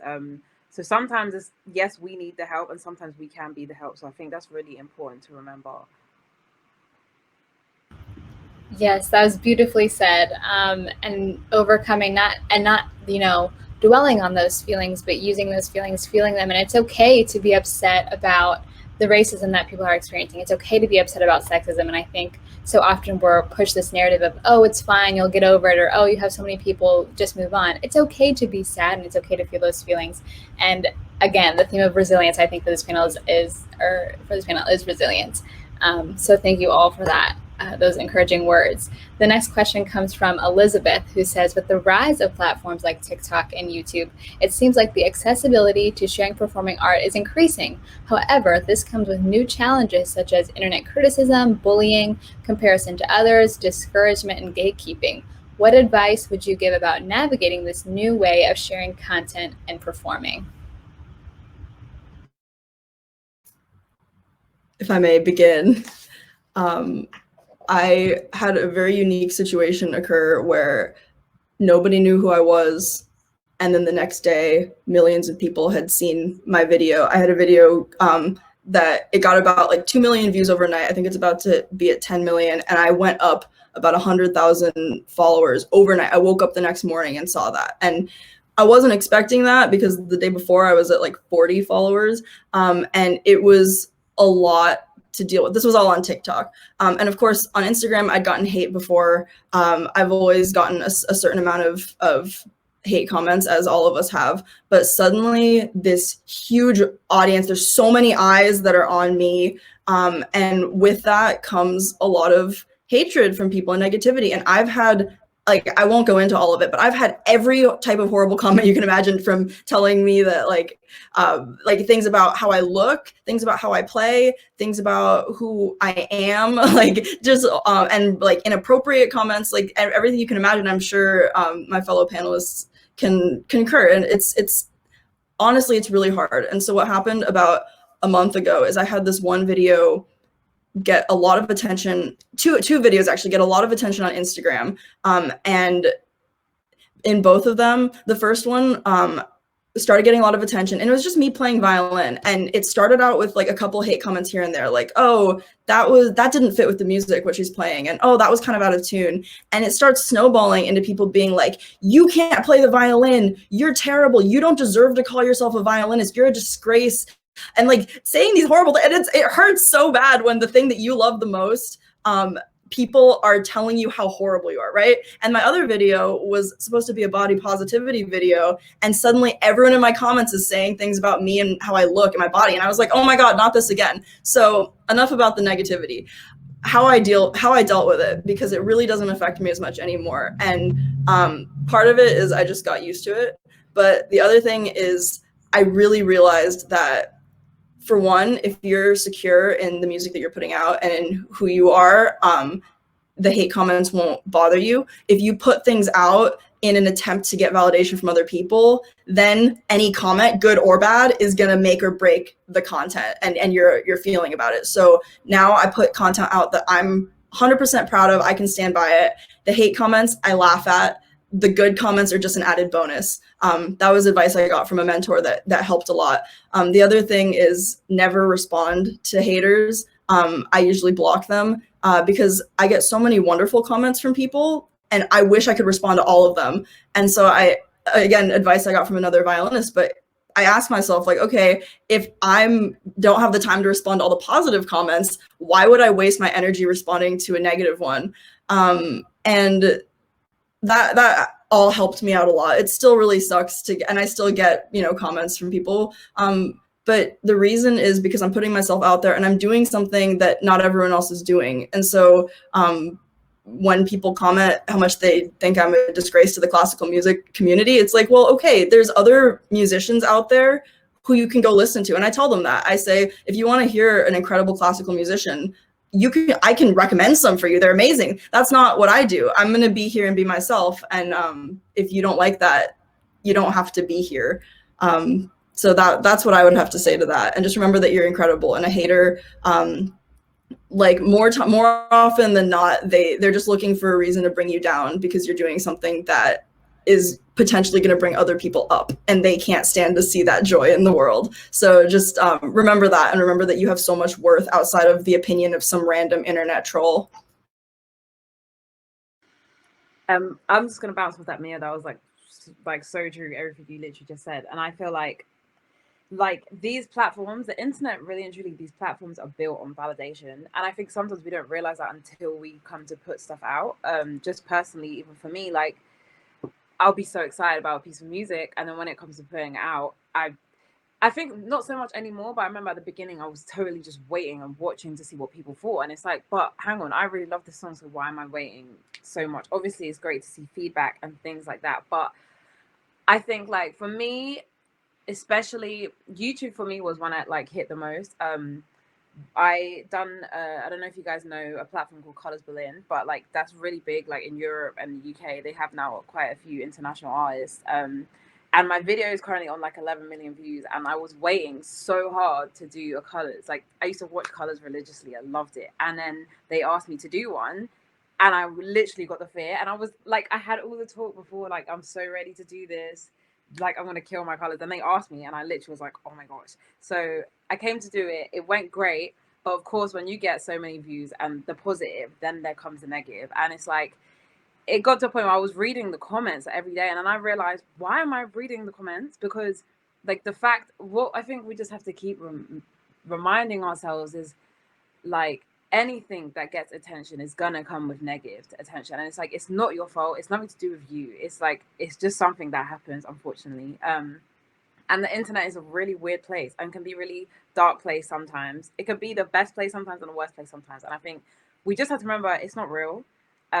It's a place where it enables us to share our work, and it's great when it goes great, but then when it goes bad, I just think like it's time to log off. Like, sometimes some things are just not worth our energy. And I don't know if you guys can see, I hope you can't actually, but like literally the other day I had something like this. Like, I had a moment where I was like, you know, when you like overthink and you kind of downward spiral about yourself and what you're doing, and I stopped myself, and I think this was the first time I stopped myself and was like, no, like I'm doing this, like I'm proud of myself, I'm doing that. And you have to just keep reminding yourself, like, it's about your opinion and not the validation of others. So I think, like, Mia, you really hit it on the head with that.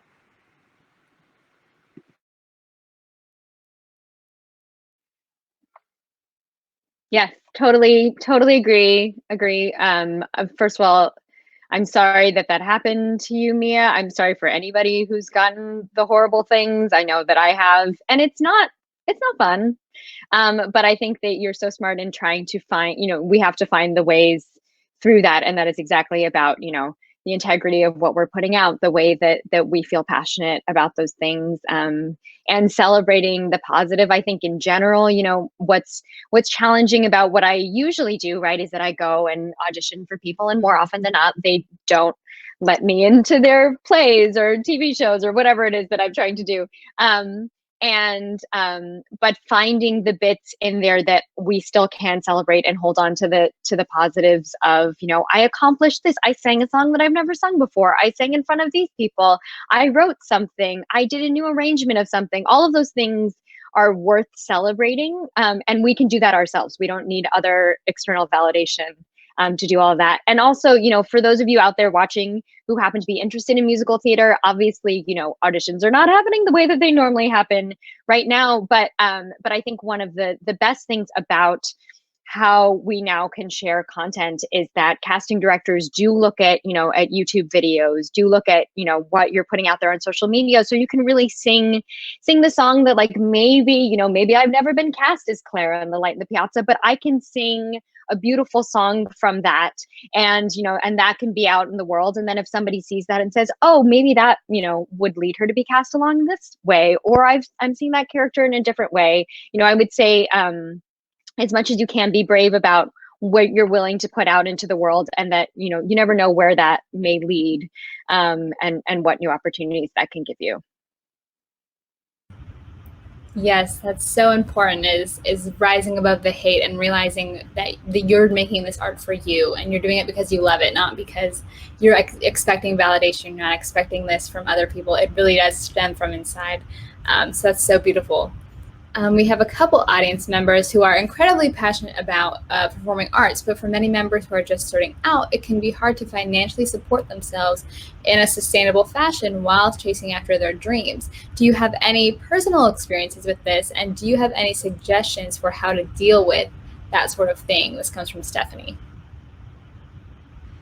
I'll jump in on that. I was working up until like last year, so I think literally have a job until you really and truly don't need it. And there's no shame in that. There was so many times I used to get frustrated. I worked at IKEA, which is like the bayest place to ever work.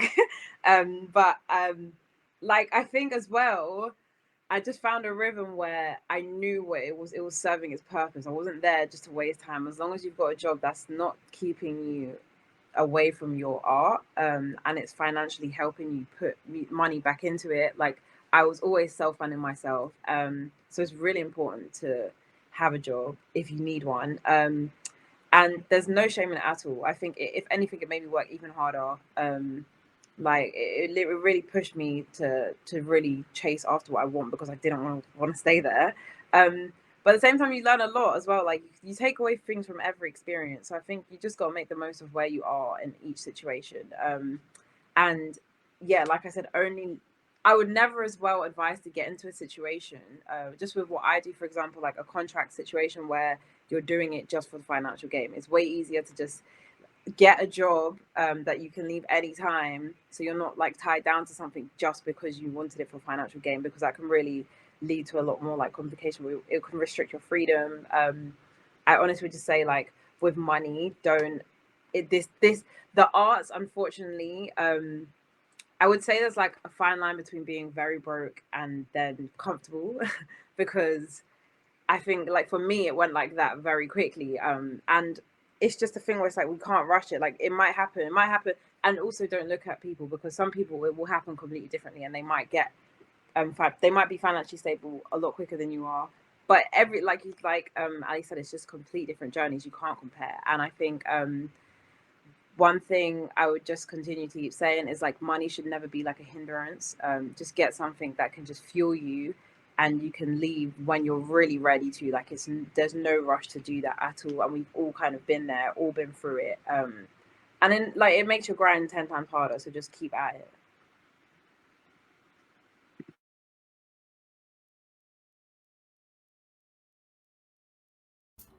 I could go next. I completely agree with that, and I want to reiterate that there's no shame in working any type of job if it's helping you get by, which will then help you achieve your goals. Like, I fall into two demographics of people that stereotypically have no money, which is musician and college student, and it's tough. And I've had to learn it's really important to save your money. And budget. Like, that's something I want to stress because it's so, for the type of work that I do, it's project to project or gig to gig. I don't have like, aside from teaching lessons, like I don't have like a steady income, at least before. This is all before COVID, by the way, because like nobody's gigging right now. But when it's sporadic like that, and when it's random amounts of money, you're so unsure about like what the next thing is going to be, that if you're not saving and budgeting the best you can, like you'll end up in maybe a not so great position. And I just treat everything like a business. Like, even my music and the social media stuff that I do, like there's ways to get streams of income from many different places. So in addition to whatever job you're working during the day, and whatever that is for you, there's other things you can do, like teaching, or finding a way to monetize your media use, or anything, street performing. Like, there's a lot of different creative ways to get a little bonus, and I think it's really important to seek those out in addition to everything else you're doing, because the unfortunate reality is, in this industry, it's really not looking to pay us a lot of money. Like, if I put my stuff out on Spotify, I can monetize my TikTok videos. Guess how much money I make per 1,000 views? I make 4 cents. So like, they're not really looking to help you, help support you financially, until you get to like some really big level, or you have like enough of a following that you can start doing paid promotions and stuff. But that's not really realistic for most people. So I say just be open to all opportunities and all streams of revenue, and take, like, there's free online courses about also like marketing and business and how to put yourself out there. So if you have a skill, then you can absolutely make money doing that. You just have to be a little creative and find the best way to do that.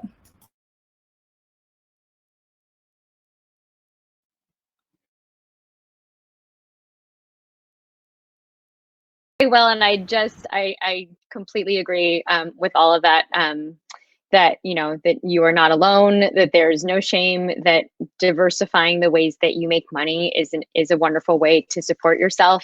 That we do acknowledge that, you know, that the fact that some of us get to do this professionally feels very privileged. It's because of some amazing financial help that I've gotten over the years from my parents, from the way that they've set me up. And I think that is something that we need to continue to work on in our general systems of how to encourage more more children to be able to go, to feel like they can go into this business and not have their parents completely freaking out that there's no place for them, and also that they have to pay for all of these different lessons. I think that is in many ways why we kind of have the system that we do, is because it is a very privileged thing to be able to take voice lessons and dance class and violin lessons and all of these things, and that we need to continue to work to make sure that all kids have access to arts education in that way, and to continue to improve our college systems and all of that stuff.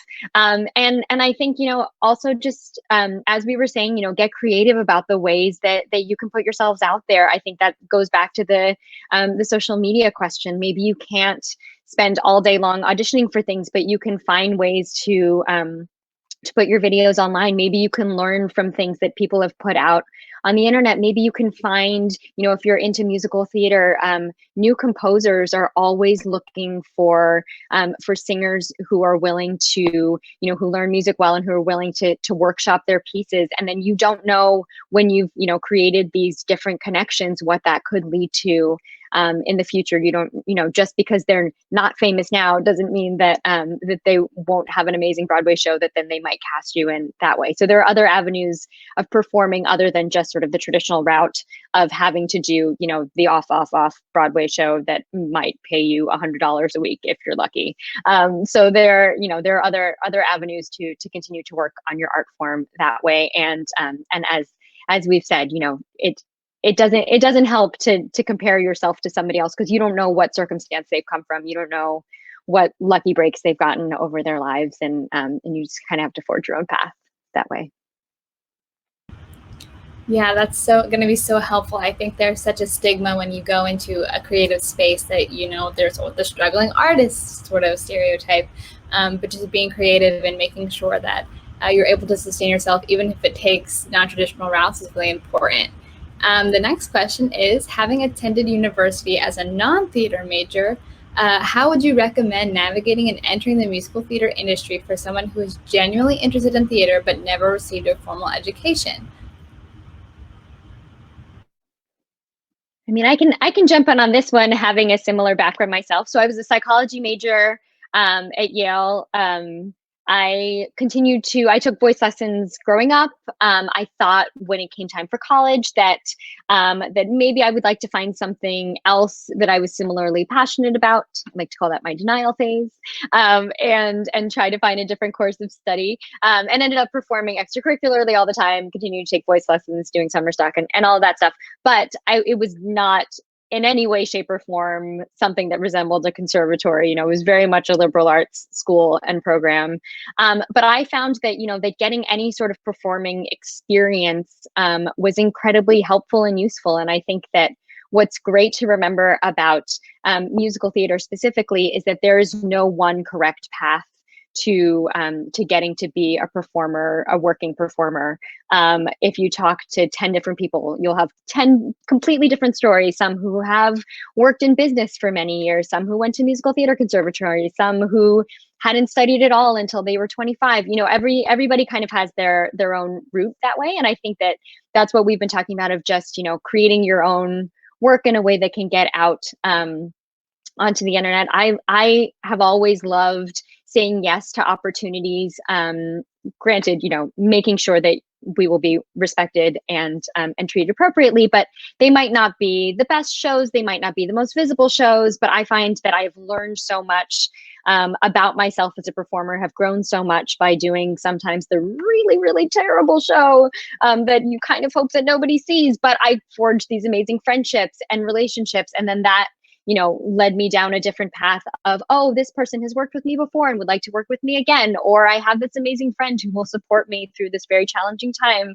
And I think kind of being open to different performance opportunities, giving you different things. It doesn't have to be straight to this big show, but also that those things are available to you. You are completely qualified because you love this and you want to do this and you're doing it. So to not put that added pressure on yourself that you haven't done the certain steps that other people have done. And there are amazing resources online about, how to do things like create your book or show up at auditions or all of that stuff.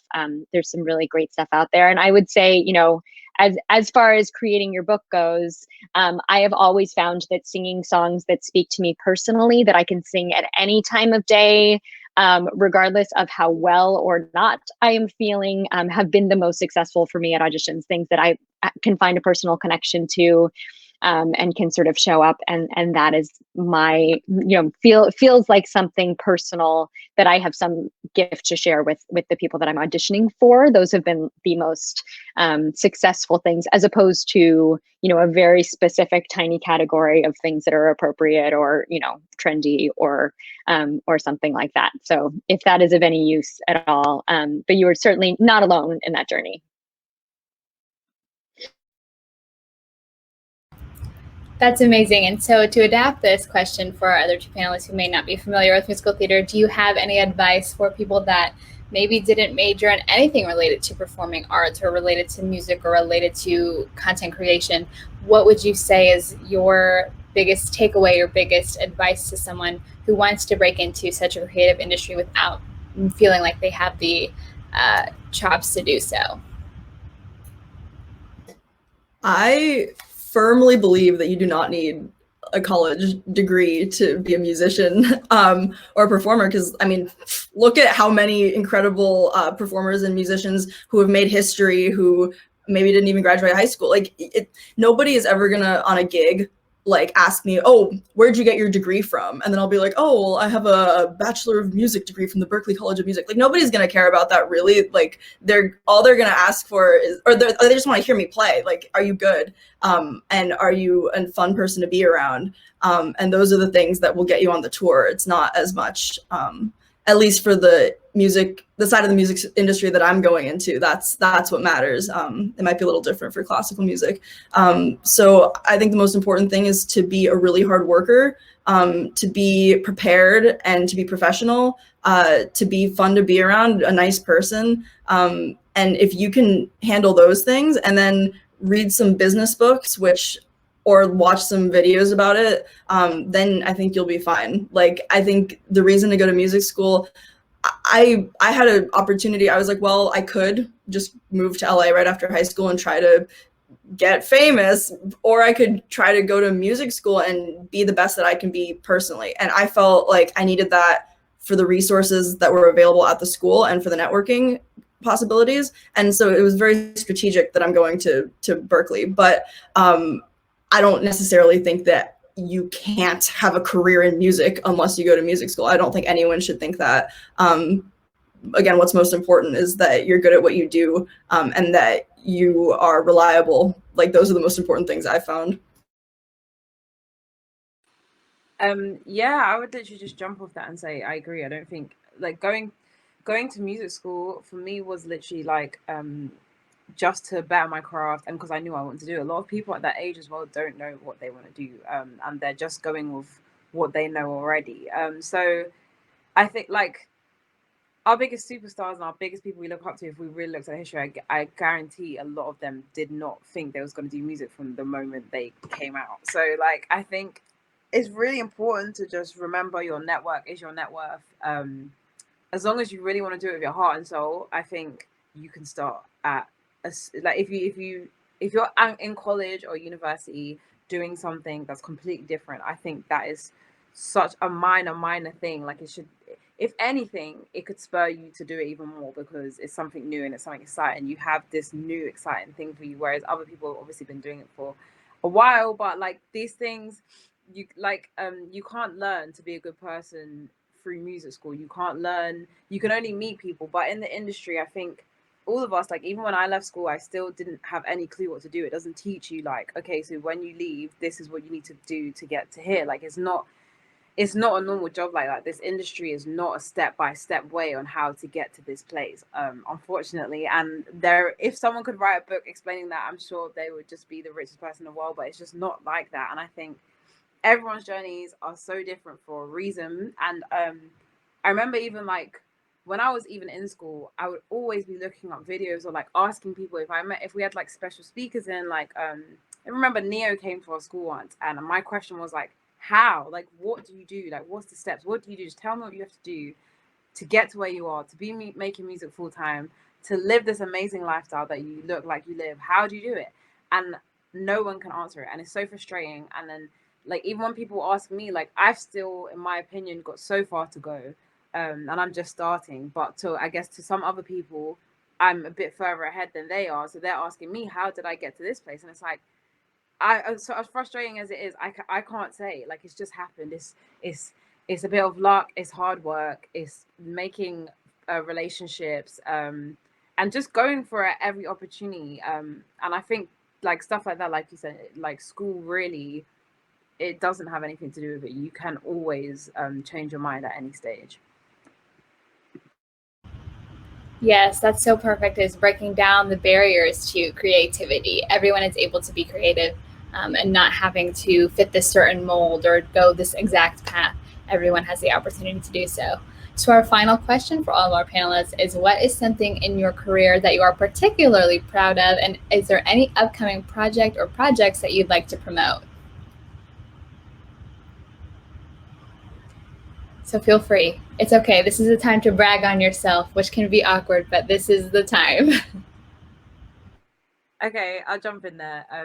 I think this just going through the pandemic, and like, this has really been such a actual great time for me. Start my own YouTube channel. Like, I'm unmanaged and unsigned, and I've been that way from the start. And I think, like, sometimes I forget to look back on that, and see that I have come quite far. I recently hit like 50K Spotify followers. I've got over 500,000 monthly followers right now. My YouTube's building, everything's building slowly. And like, I know there's obviously, we always look at certain places where we're failing, or we need to do better here, or but like, then also I think it's time we look back and say, like, well done, you're actually doing quite well. And it is hard, like, I won't lie, it is hard being a woman and being a woman of color. So just like, to all you guys here, like, amazing stuff, well done, and keep going and be proud of yourself. I think it's just really important we encourage each other, because I think we are all doing amazing in our own fields. And it's hard out here, like, it's been a hard time. So yeah, just keep pushing. I'm proud of myself, and I'm proud of you guys too. So thank you again for having me.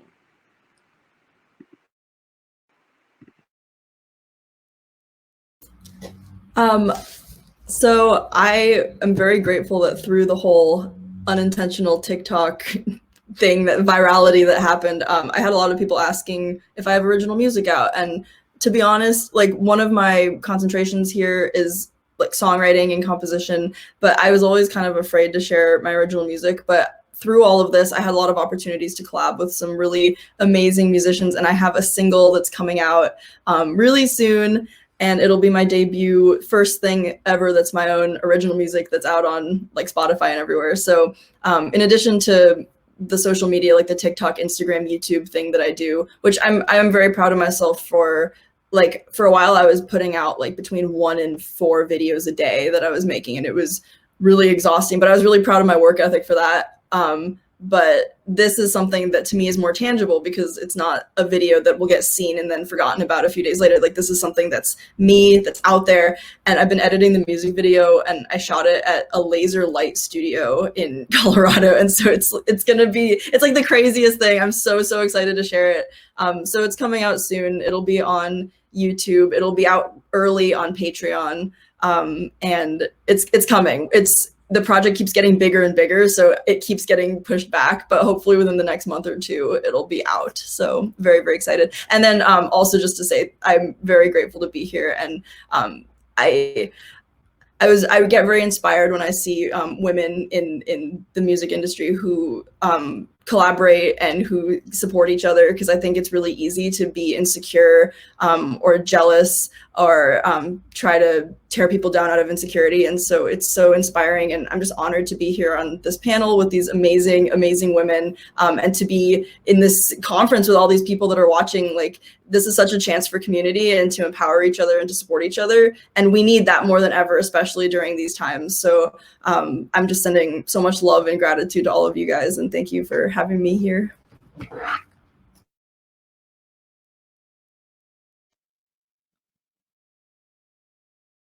Completely agree. just congratulations to both of you. I'm so excited for the work that you've been creating during this time. I think, more than anything, I'm kind of proud that we are a year plus into this pandemic and we're all still here and we're still trying to find ways through this, and we're all creating and we're all, looking towards the future and continuing to be passionate about these things that we do. That is not a small accomplishment. That we were all on this panel today, that we were all like in this conference together, and continuing to move forward. I think that that's so incredible. I am now totally inspired by both of you to start making more of my own stuff, because I'm not sure. I have some theater stuff that hopefully is coming back. That's the thing, like we're hoping that the world will get to the place. I have a vaccine appointment scheduled tomorrow, so I think those are amazing steps towards to getting back into the place where we can actually be in the same room together and collaborate and look into each other's eyes and feel the passion from the audience and from all of the people that work together to make music and live performance and theater and all of those things. So I'm just sort of looking forward to getting back to being on stage and telling stories and telling great new important stories that I think the world really needs to hear. I've been working on a project about the Chinese railroad workers who built the Central Pacific Railroad, and it's a new musical by my amazing friend Jason Ma, and it's exciting to get to work on something by voices that aren't traditionally heard in the big commercial music scene. So I think that we are at a place where we can keep pushing that envelope forward and keep being seen as the well-rounded humans that we are. This was an absolute honor for me to speak with all of you. We are so glad to have hosted. I just wanted to read really quickly some amazing comments in the chat. You have so much supportive fans out here. Raylin, sorry if I mispronounced your names, they said, creatives really helped me during this time, so shout out to all of you. Raya said, thank you so much for empowering and inspiring me and so many others. So there's so much support for all of you in the chat. And we're all super grateful to have had the opportunity to hear from you.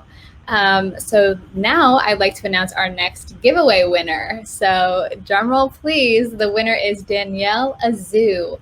So you have won 2 macrame keychains and an Ellie plant hanger from Molo, a handmade macrame business. So congrats to Danielle. Please type I'm here if you are here, as well as your email address in the CrowdCast chat to claim your prize. If you are not here, another winner will be chosen, but I'm so excited. If you say I'm here, then we will get that to you as soon as possible. So there are still so many giveaways to claim. For those seeking to win a prize, please know that by registering and attending the conference, you will have already been entered to our giveaway pool. However, there are ways to increase your likelihood of being entered. So one way is to post as much as possible on your Instagram story with the hashtags Women of Color Conference and hashtag It's Our Year, and tag us at Women of Color Conference on Instagram. Take pictures of yourself during the upcoming panels and share them on social media. So the second way is to buy our stickers and merch. Links to buy our stickers and merch can be found in the master doc. So good luck, and may the most engaged attendees win. So before we depart for the next session, we do have a few announcements to make. So to our panelists, feel free to leave now. Again, we are so thankful for all of you and all the amazing things that you have contributed. I think that echoes in the chat. So thank you so much. And we are live. Welcome back, everyone. We hope you had a great lunch or a relaxing mixer. We are so excited to welcome you to our Women of Color in Media panel. My name is Juliana, pronouns she, her, hers, and I'm the Director of Fellowships and Outreach at Diversify Our Narrative. And I'll be your Women of Color in Media moderator today. So first, we have Julia Kong, a Burmese Chinese American who balances her life as an artist, model, human on the internet, and aspiring actress, with being a full-time marketing student, while sharing her story of accidentally becoming a model online in conjunction with her writing, style, and photography. Modeling naturally became a tool not only to express herself creatively, but also to represent Asian Americans in mainstream media.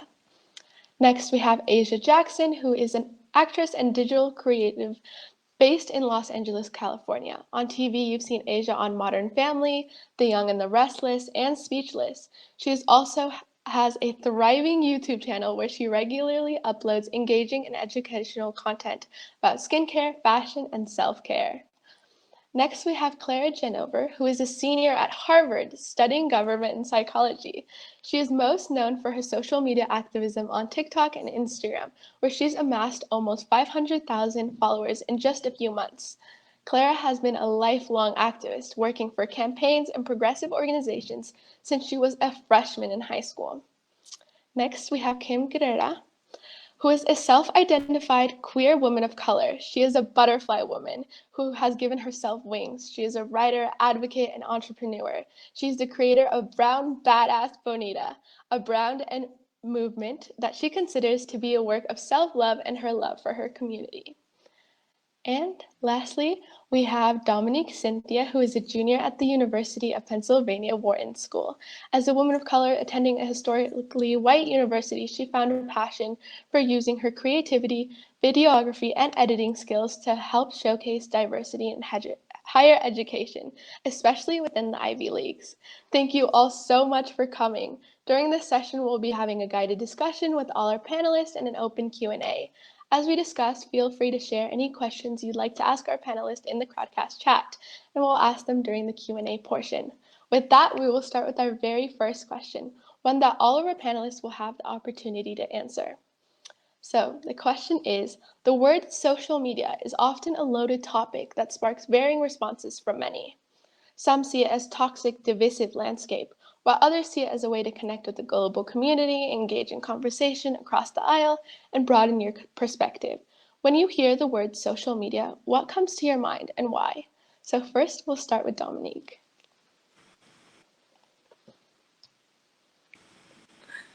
Hello, can you hear me? We're good? Okay, awesome. Hi, everyone. So I'm so excited to be here and finally get the chance to talk to everybody. And to answer this question, I want to start off by saying I grew up next to a military base. So where I'm from, kids would come to high school or middle school for around 2 years and then leave. And I wasn't a military kid myself. So because of that, from a young age, I realized the power of social media. And for instance, my best friend moved to 8th grade and we are still best friends. I'm now 21, just turned 21. And we still are in contact because of social media. So I've always looked at social media as a place to foster relationships, to maintain relationships, and just to see what's going on within the important people in my life.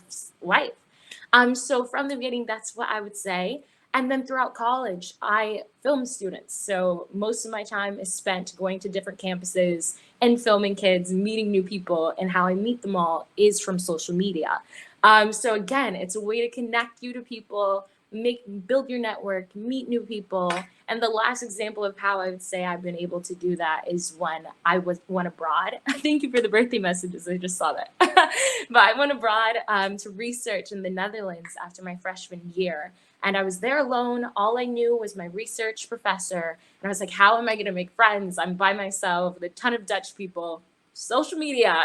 So I just hopped on social media, connected with a ton of people. Again, was able to make friends through using social media, build my connections. And that's how I would best say I've used social media outside of my YouTube channel. It's just fostering relationships. So yeah, that's my answer.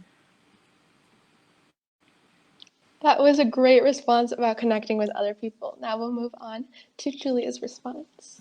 Yeah, I would exactly say that when I hear the word social media, I just think of connection because I think growing up, I grew up in the suburbs. So I just have the impression that I was never going to meet someone who shared the same interests as me or had the same values as me. And I barely came across that in my hometown. And I grew up feeling basically very lonely. And I started out in middle school on Tumblr. I don't know if anyone else did here, but Tumblr was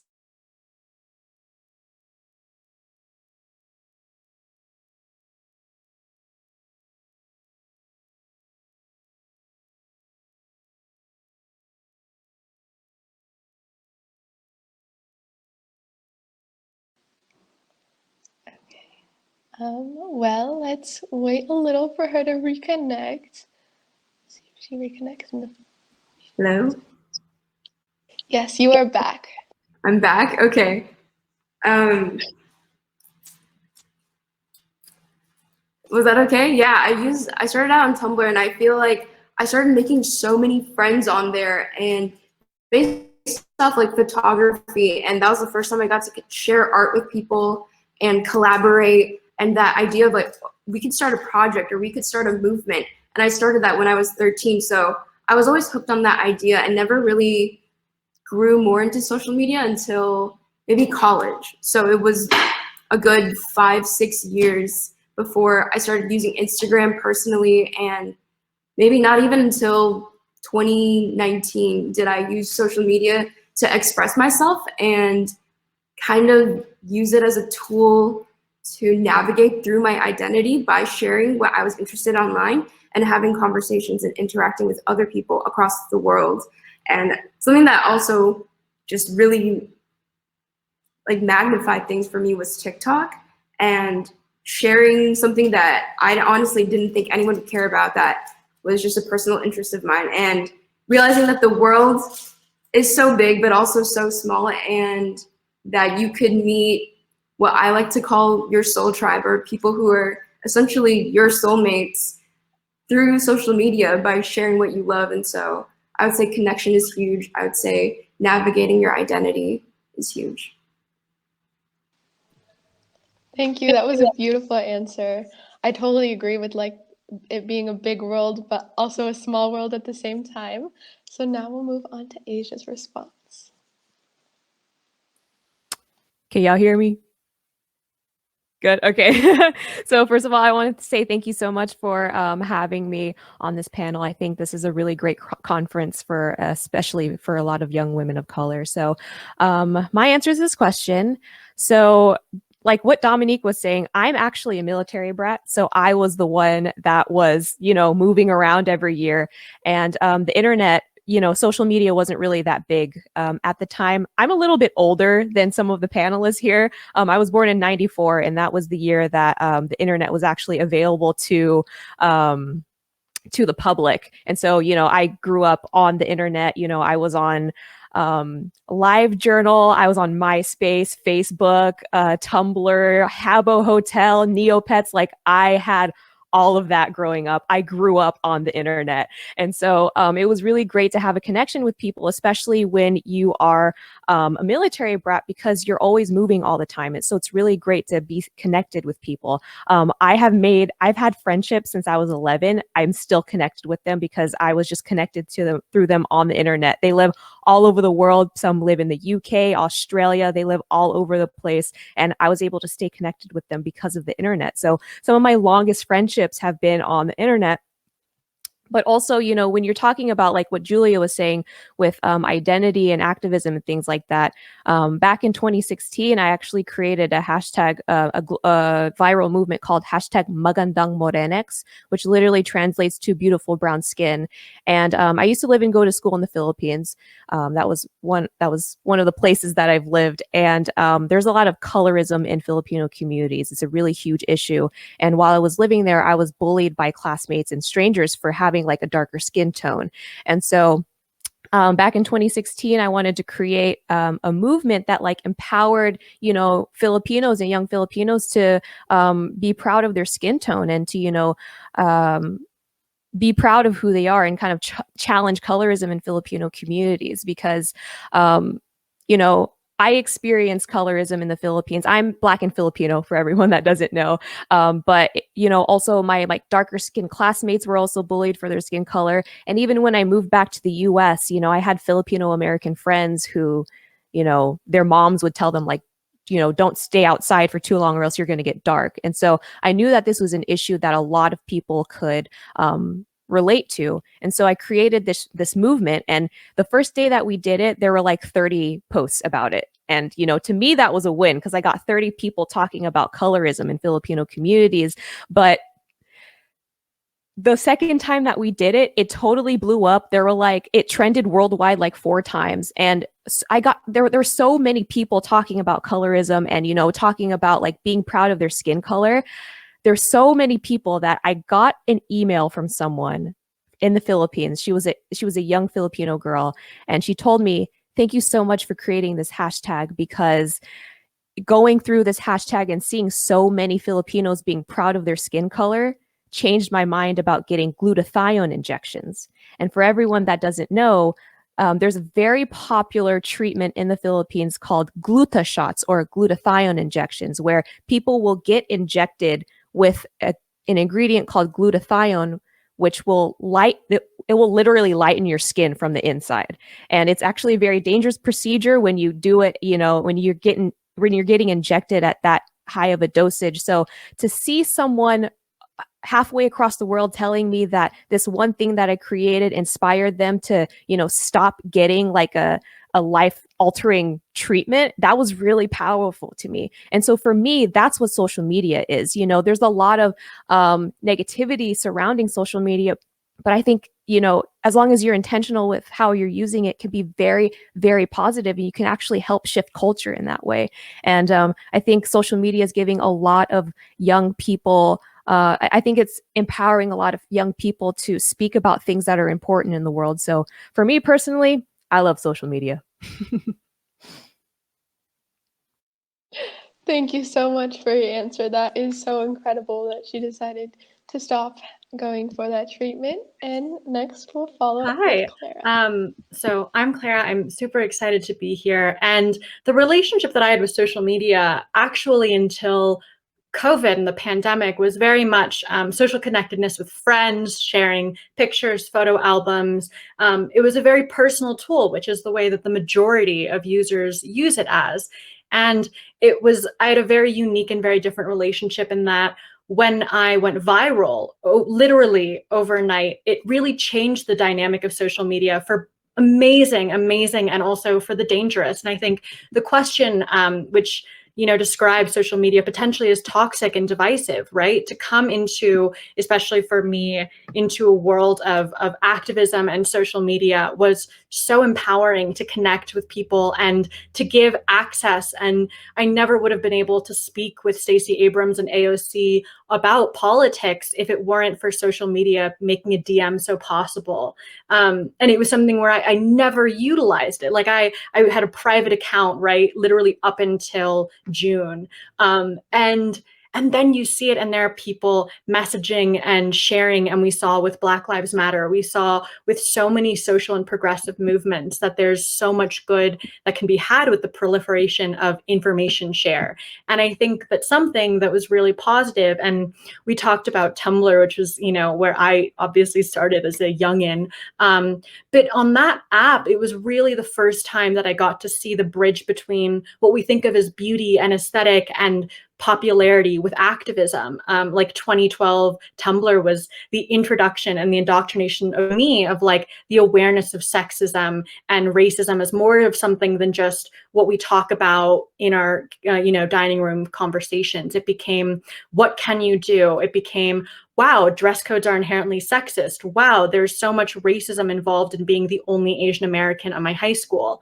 And then going to a college where I had never been around a huge amount of diversity in my life in the way that I did at a college that brings people from around the world, from every continent, from every state. And that was the first time that social media too allowed me to see into the lives of the people who, are just living lives normally, and their life and their achievements and their identities are so empowering and beautiful to connect with and to see. And it was really wonderful. And instead of utilizing social media as something of comparison of like, why is this person better? Why does that person have more likes and followers? Or why am I not enough? It was really an introduction into these people can do it and so can I. And I think that the awareness of a world outside of maybe where you came from, which for me was, I grew up quite literally in the projects of an urban city, and my mom was a high school teacher, and I was raised by a single mom, and there wasn't the availability of awareness. Like I didn't know about Ivy Leagues. I didn't know about all of these things that even just meeting people can do. And I think social media gives you that accessible ability to really include yourself, right? It reduces the barrier of entry. And I think that that is something that is captivating and can be scary and harmful, right? Like hate messages, death threats. I assume that every woman who's ever been on social media has received some sort of sexual harassment and responses. But it also shows you how much people are willing to come to help when information is shared. And I think that that really stops this like normalized silencing of the plight of women and of identities. So that's what I've gotten out of social media. And I hope that like other people can and have, and it's not this like wholly only positive thing or wholly only negative thing. I think that there's so much nuance to it, but it's really extraordinary and beautiful, the reach that you can have to both be inspired and inspire. Thank you so much for your response. And now we'll end with Kim. I'm so inspired and also feeling a little old too. Asia, you were saying you're old. I'm 92. I'm about to start, like, I used to be whole ass married. I used to be like, that's how my involvement with social media started, from a place of like, I was feeling lonely. I was married to like a very white man, and no shade, but kind of. And I felt like I need to fight for myself. Like, I was like, where are my, I grew up in, very similar to you, Claire. I grew up in LA. 99% of my community was Latina, and raised kind of like a mom, single mom, in and out of unhealthy relationships. So I, most of my life was survival. I was first gen high school grad, and then college, also in the Ivy League. I was like, oh shit, these people are privileged.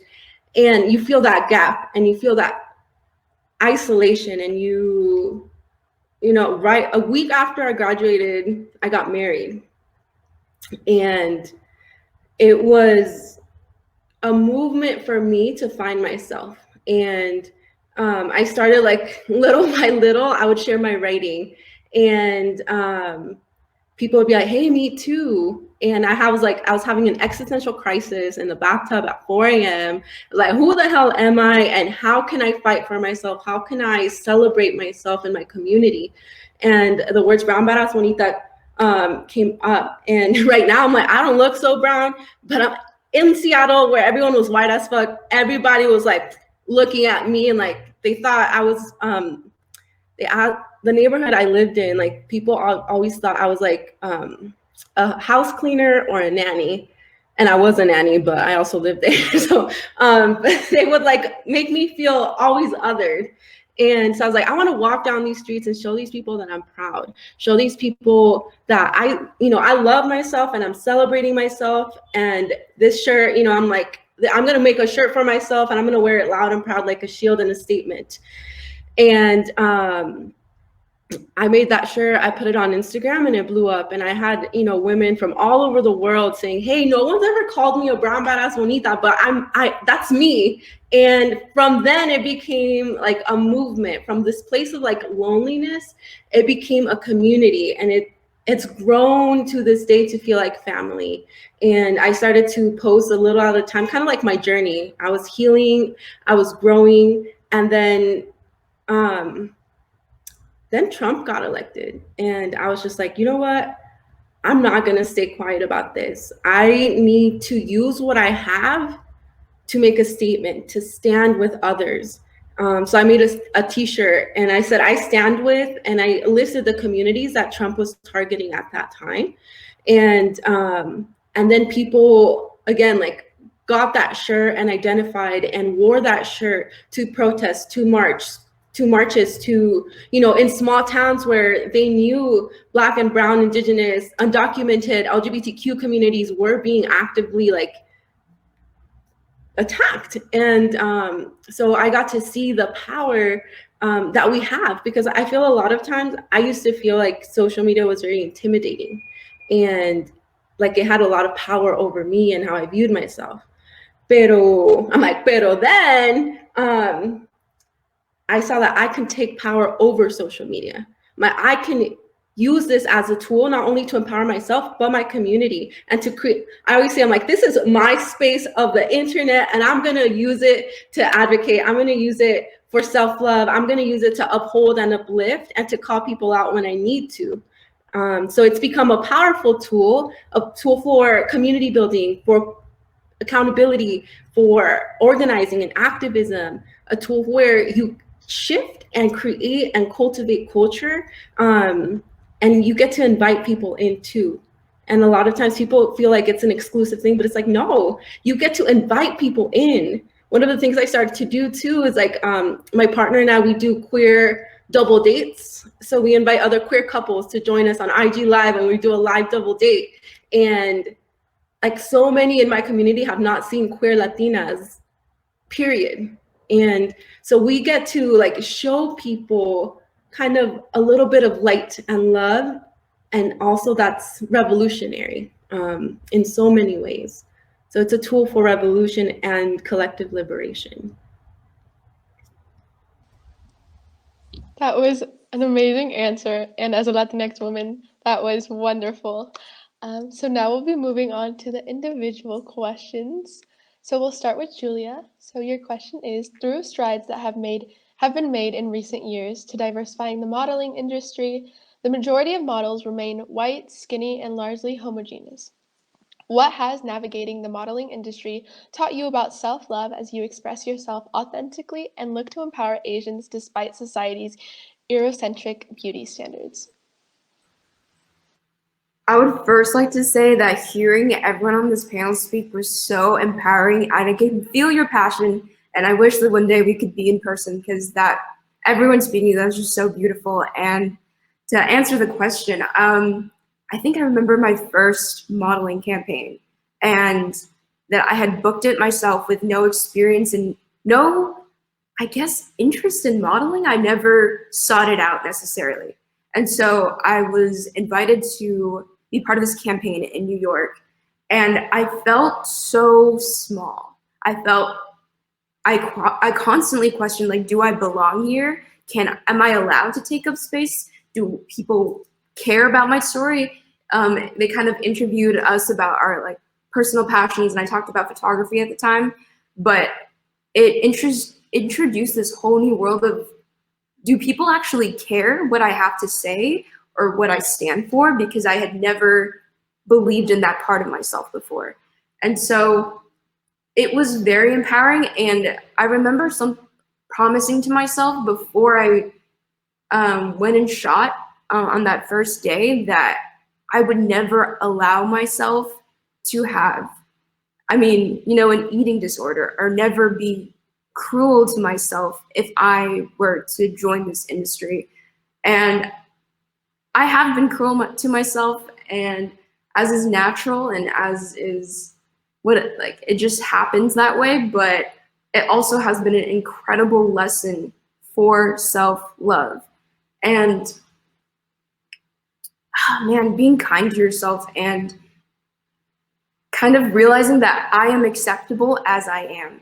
That was like a life-changing thought for me, that I didn't have to lose weight or be taller. I'm a petite model, I'm 5'5", and so I never even thought that was possible for me. That's why it had never crossed my mind, because you don't see short girls like in ads or on runways, or it just never crossed my mind. And so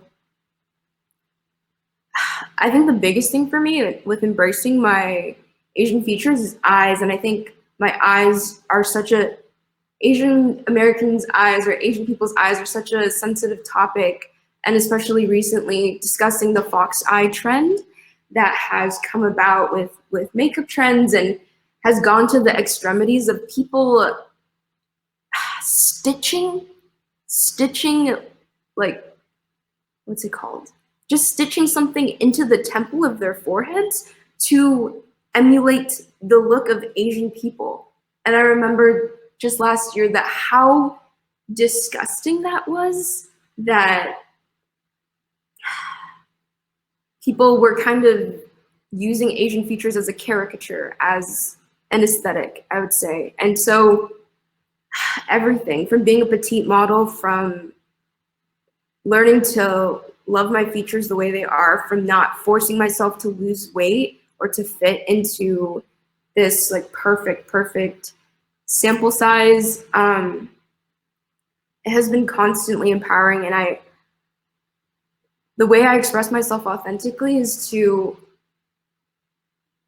like not edit my photos and not like, I'll post a photo even if I don't look perfect or look like how other models look in that sense. I think just not altering myself and not editing myself and realizing that I'm acceptable and allowed to take up space as I am is like a very significant thing. And this industry has allowed me to do that and take up space in that way, and has been a tool for that confidence, but it's also been a place to take that confidence away. And being part of a lot of campaigns and people using diversity. We're at a Women of Color conference and it's just so empowering, but when other companies that are run by majority Caucasian people use people of color to commercialize or market diversity. And so being at work most of the time, I feel like I'm part of a checklist of different types of girls they want there. So they got one of each, let's say that. And it feels, I don't know if it should be disheartening or empowering, and I choose to just connect with the people that I do come across, but it also makes me realize that there are still more strides to be made in the modeling industry. There are so many more strides to be made, especially when it comes to like different body types. And I'm constantly seeing a growth and increase in seeing more curve models, and seeing more like curve models of color is just smashing every single expectation that we have on beauty and traditional beauty standards. And it's freaking amazing. And everyone here is challenging Eurocentric beauty standards. And I'm just happy to be a part of that movement, happy to be a part of other like incredible, powerful women who are also part of this changing the narrative, this global narrative of who belongs and who doesn't. So, yeah.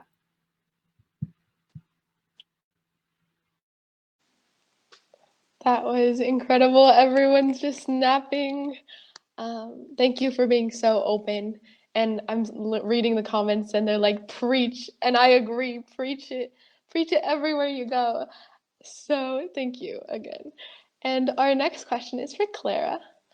From the Black Lives Matter movement to climate action to the current Stop AAPI hate movement, the media has played a crucial role in spreading awareness and uniting people behind an important cause. How do you feel social media should be used as a tool to bring about social change? Do you have any critiques of Instagram activism? Yeah, I mean, I have a lot to say about this because the world of social media activism is new and it is so extraordinarily powerful. And it is something that really, like I said earlier, breaks down these barriers, but also it makes it so that barriers aren't even there for our new generation to think about, right? For people who are just emerging into a spotlight of seeing that representation doesn't always have to be characters. They can be real life people, right? When growing up for me, representation was so important growing up Asian American because there just wasn't any. It was the depersonalization of who I was, who I could be. And I was always existing through the narrative of whiteness, predominantly whiteness, and to see the empowerment of people, right? And, you know, it was something that, like I said, I became very self-radicalized through Tumblr and just asking questions. And I think that social media we've seen has really changed that. And I had the privilege and also very unique experience of being thrust into this like very, very viral, very well followed kind of activist forefront. And it was so empowering and frightening and exciting. But it was also this digital village, right? This like collaborative crowdsourcing of diversity and of information. And then getting involved, you know, I was like one of the lead organizers with TikTok for Biden. And seeing how in the course of 2 weeks we could amass over 1 million followers and over 12.5 million followers worth of creators that were making content trying to raise awareness. And the reality is politics aren't the end all. I wasn't a staunch, proud Biden supporter. Other than that, we need to maintain this social media as an avenue to elect people and to have change more accessible, right? And I think that's something that we saw with Trump and how the 2016 election, I firmly believe, could have changed tremendously had social media been more pressured to share something like vote, get registered, right? And we saw that even with Taylor Swift getting 20,000 people registered in a day because she storied something. These are things that I think social media have a power that we don't acknowledge because it might be taboo or faux pas to think of social media as anything other than like the celebration of selfies, which isn't a terrible thing, right? And I think a lot of the efforts to undermine the power and prestige and the extraordinary potential of social media is a way of really silencing and continuing to marginalize people by saying like, this avenue isn't enough. You have to be elected into politics. You have to be a lobbyist. You have to do this, as if these changing avenues for making and achieving change for people that aren't who don't have access, right, to generational information and awareness of how to make political change, et cetera. Like social media does so much for addressing the organizational structure of activism. And, growing up, I never really thought of social media as a tool of learning. And now it is for me, right? It is the tool of listening and sharing. And I didn't realize how many people do or don't know or are or aren't inspired to have conversations. And it's something where, I was hired at a very, very, corporate job because of my history in activism. And it's always fun to hire a diversity token person to be like, that's great. We have someone who's, going to know things about what it's like to be ethnic and exotic. And then the second that I made a video that was deemed controversial in favor and in immense support of Black Lives Matter, I was fired very publicly and very quickly in a 30-second phone call. And that was heartbreaking to see the power that these corporations have of maintaining and sustaining, white supremacy by just being able to dismiss anyone who questions it. And social media is really breaking down those barriers. And, over the course of 24 hours, and not to brag, but my name was a hashtag in defense of my job and in defense of what I was doing. And I'm not even, I'm not the people who are actually making global immense change. I'm just a person and I'm one of the people contributing. And I think that that is something that we see with social media being this idea that you can personalize stories, right? Like Monica Lewinsky was this trope and this sex and, slut shamed object for so long. And I just wonder what it would have been like to have had her be able to share her story and to speak out with people who are saying like, this is wrong. We saw that with the Me Too movement of how things like solidarity go a long way to uplift and to say like, this is wrong. People should not be slut shamed. They should not be victims of racism and death threats and sexual violence online. And social media, it is something that is so powerful, but also it means that there are always people doing something, which I think is the step to hope, right? If you don't see people doing it, even if you're not there, it can take a long time to be ready to speak out and speak up. And it's somewhat easier to have that nurturing of followers who are going to support you and be with you and taking that step of like, okay, I'm going to share this thing about information and I'm going to talk about the exotification and simultaneous whiteifying of Asian Americans, of the recent mass murder of Asian Americans due to, again, the exotification and depersonalization of them, right? And I think that that's something that social media gives that guidance of like schooling almost into being a thoughtful and outspoken person. And I think that that's something that I really love to speak about, but it's also such a wonderful tool, similar to being in a classroom and seeing someone raise their hand and not care if they're interrupted and to continue speaking, right? Like this is learning by example. And I think that social media does an example for that, especially things like TikTok, right? Where you have people speaking and informing. Yes, again, education, like social media can be such an educational tool to everyone. There is things that I learn on a daily basis and I'm like, oh, I didn't know that was happening. Like, oh, maybe I was wrong. And it kind of gives you this insight to maybe start looking into why you think a certain way and kind of addresses your biases too. It's powerful. So our next question is for Kim. Brown Badass Bonita is a brand that champions self-love and confidence. On the contrary, social media can often be a place that sparks insecurity and mental health issues. How do you recommend BIPOC women practice radical self-love at a time when we find ourselves spending more time on social media than ever? True. I always say like the most important thing you can do with your life is learn to love yourself. And that is the beginning of every revolution, especially as BIPOC, as by, WOCC. I'm with all these, because the whole system is set to make us insecure and hate ourselves, to see us through the eyes of the oppressor. So when we start to look at ourselves through eyes of love, through eyes of power, through eyes of like, I am a badass woman. I am somebody that is powerful. And what I have to say is important because who I am is important. That will change your whole life. That will change how you talk to yourself. That will change the people around you. That will change everything. And for me, it started by asking myself, like, how will I love myself today? And whether it was small things or getting divorced from the white man, that was an act of self-love for myself. Whether it was, staying in bed or going to therapy. And I started to write about this and I started to share and invite people into my self-love journey. And when you give yourself love, you give yourself wings. And when other women see you flying, they're gonna be like, I want wings too. And you can be like, this is how I got my wings. Like, sister, like, this is how I got my wings. Like, let me walk with you. And that's a huge part of what I do. And now as I recently got my master's in marriage and family therapy. So I'm like, so now as a therapist, like my role too, and my calling, my passion is that like collective healing, collective liberation. And I believe, like Bell Hooks said, like, you cannot have revolution if you don't have love.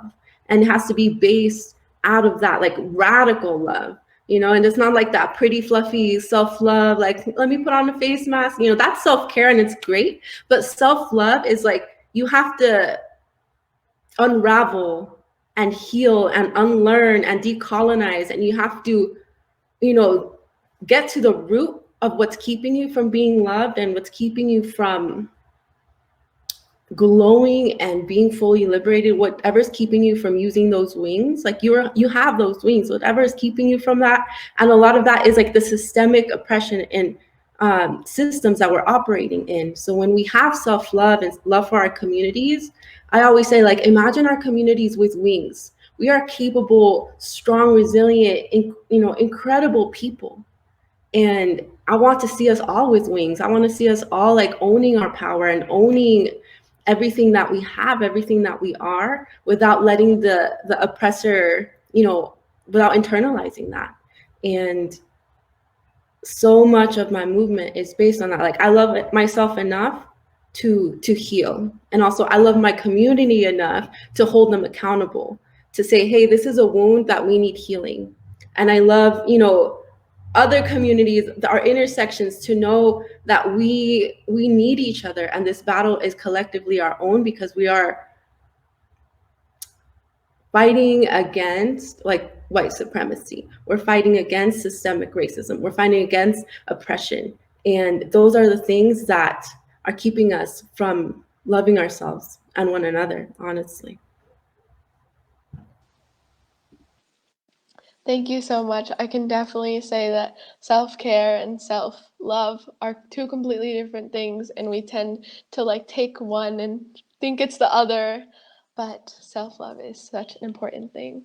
So our next panelist, Dominique, has a question. In the content creation world, individuals are often held to a different standard due to factors such as gender, race, sexual orientation, ethnicity, age, and more. Some find it easier to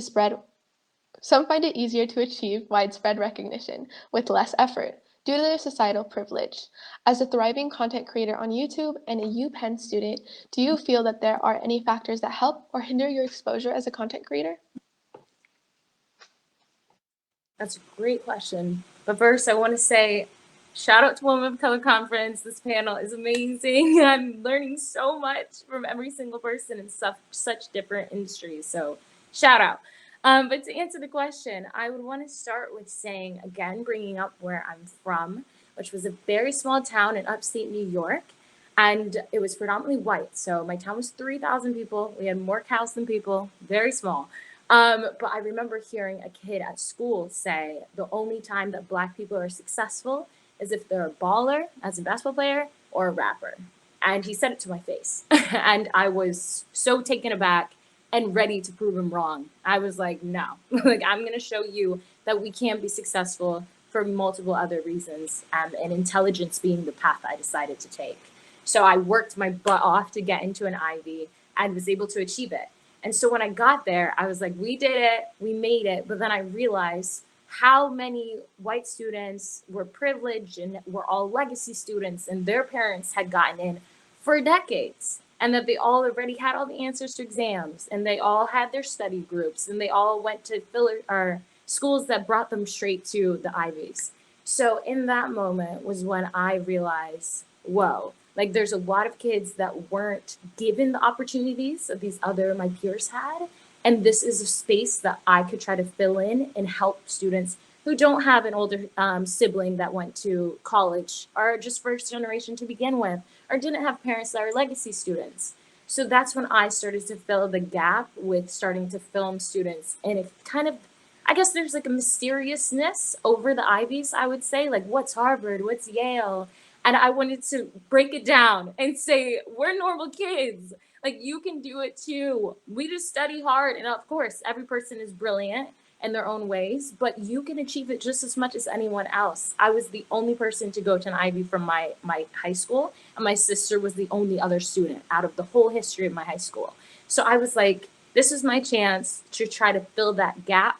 So addressing your question, I think it helped that I realized that I was behind, that wasn't a legacy. I didn't go to a private school.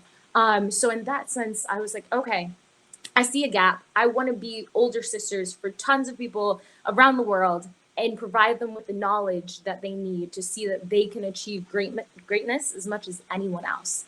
So with doing that, I realized that a lot of the kids that really started listening to the videos and watching them were young Black girls, which was so cool to see. And I never thought that was going to be my focal group of people that watched the videos, but I started receiving messages from them saying how much it helped or how they chose their school because of my videos. And that just lit the fire even more to where now when I make a video, I would say for movies, kind of like how it was brought up before by Julia, how they always try to throw in a Black person, an Asian person, a white person, and just have like a few little minorities here or there. My videos are the opposite. I try to throw in a random white person when I can, but other than that, you're going to be learning from minorities. Like that's literally where you're going to get the information from, is us, people of color. And I think too, I've tried to just make videos from every school possible to where if you look up a school, my video might come up. And it's always going to be a minority. So whatever white person wants to learn, of course, everybody's welcome to learn, but you are going to have to learn from minorities for the first time, which I think is something that helped me from being a Black woman and being a minority to where now I can represent us more than ever before and make sure that every minority, every little Black girl, Black boy, Asian girl, whatnot watching knows that they can achieve this just as much as anyone else. And that's the focal of what I do social media for, is just to help the students that haven't been able to see themselves in the spotlight before and just give them the courage and the push to achieve greatness. So yeah, that's my answer to the question. Thank you. Yeah, that's incredible. I loved it. As a high school student myself, I feel like we're often told like, no, you can't get into the Ivy. You have to have a 4.5 or 5.0 GPA. And just hearing you say that like anyone can do it is so powerful. And I know that there's so many people here that are in high school, so I hope they really take it to heart. So our next question is for Asia. And we already heard you talk about your global movement, Magandang Morenix, which is incredible and translates to beautiful brown skin to challenge colorism and celebrate the diversity of beauty in the Philippines. However, as both an actress in TV and a YouTuber, your creativity expresses itself through two different medias. How would you describe some of the difficulties on both of these platforms being a woman of color? How are they different or the same?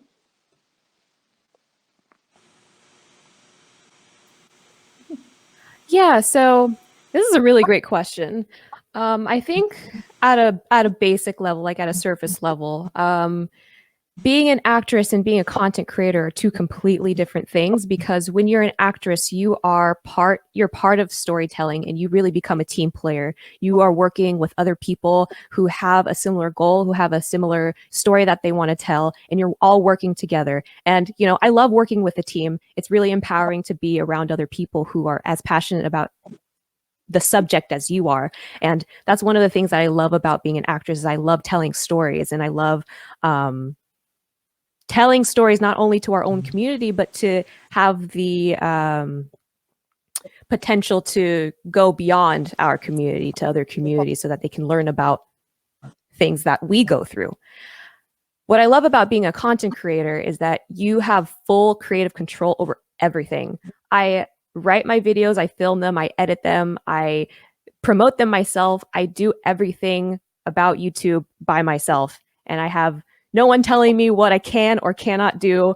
I have total freedom, and anyone who knows me knows that I value freedom so much. It's one thing that I strive for. I need to have my freedom. So I think that acting and content creation, they serve two different parts of me.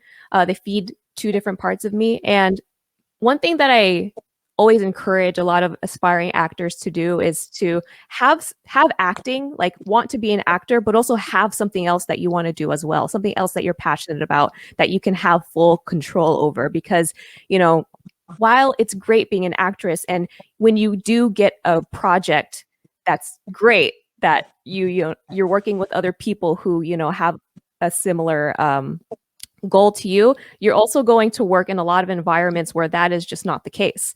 You're an actor, so people are telling you what you can and cannot do. People are telling you the character that you have to play. They're literally writing the words that are coming out of your mouth. And so it's really important to be able to express yourself as a human being through some other sort of, whether it's through fashion design, or whether you love interior design, or you like making chairs, or, whatever it is. Like, it's really important to creatively express yourself that's not connected to being an actor, is what I always like to tell aspiring actors.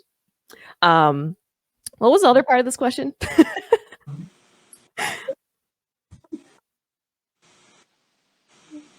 It was how they are similar and how they are different. So I think you went over the different, maybe. Okay, yeah. So I think one of the similarities is that when you are able to work on a project that you're passionate about, you're able to tell a story. And storytelling is so important. I know a lot of people think that representation may not be that important, but for me, it was everything. I am mixed. I'm biracial. I'm Black and Asian. I have an immigrant mother, and I'm a military brat. I'm a third culture kid. Like, there's so many facets of identity that I had to contend with when I was growing up. And I didn't have those stories when I was growing up. I didn't see anything that was talking about what I was going through. I didn't see people who looked like me other than like Kimora Lee Simmons. You know what I mean? Like I didn't have a lot of Black Asian representation in media. I didn't have a lot of stories about, you know, my specific background. And so I think representation is super important, and that can be done through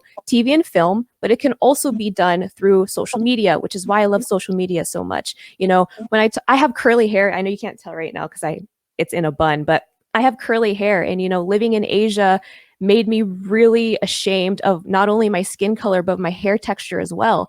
And it was, you know, even when you watch Western television shows that have Black women in there, their hair's straight, or they're wearing wigs, or they're wearing weaves. Like, you know, Kat Graham from Vampire Diaries, she once said, "I can't wait until I'm able to play a character that looks like me." And to me, that was really powerful, the way that she said that, because in Vampire Diaries, she always had she never had her natural hair texture.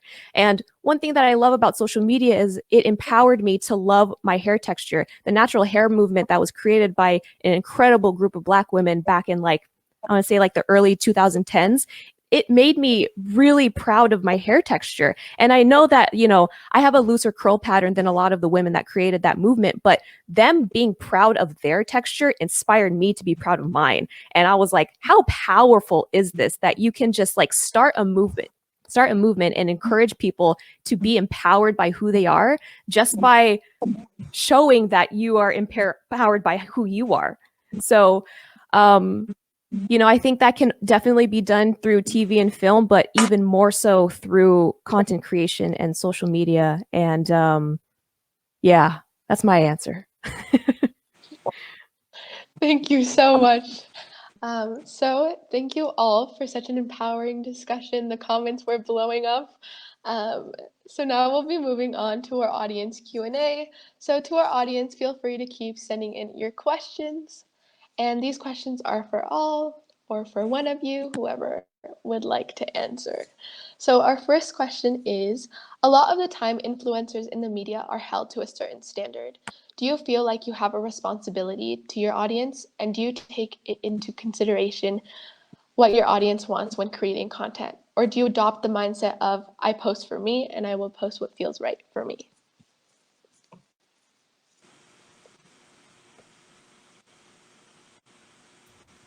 I can go first. Oh, sorry, Asia, where are you gonna go? Okay. I would say yes to both. I feel you do. I mean, I do have a responsibility, and I always like tell people, hold me accountable. Like, one, I'm a person and I'm human. I make mistakes, but I'm also inviting you to hold me accountable, and to invite kind of a conversation of, I'm always willing to learn and unlearn. And two, it's still my space and it's still me. You know, I'm a person that is posting and inviting you into my life and to share kind of how I take up space in this world, whether it's on Instagram or social media or off of it too. And I do feel we do have a responsibility, but also it's important to remain human in it. And it's important to not be, I would say, like, stay away from celebrity, like, you know, it's like, no, like, I'm a person too. And, you know, I have my shitty days too. I have things that I'm learning. I have my own trauma that I'm healing from. I have, you know, this that I'm able to do. And then there's times I'm at capacity where I cannot do this, or I have to, you know, even remove myself from social media to regain some energy and to refresh, because once you're consumed by it, that could be really heavy mentally too. So back to what I always say, I'm like, I'll be the tia, I'll be the auntie that will always tell you about self-love. I'm like, is this something that is loving to me and my community? Then yes. When I feel it's starting to not feel loving or toxic, or that's when I need to take some time to reevaluate. And I also invite my followers to do the same too. And if a comment is not helpful, if people are being, I get some machistas up in there, and there I do not, I feel responsible to tell them where they belong, because that is not what my page is here for.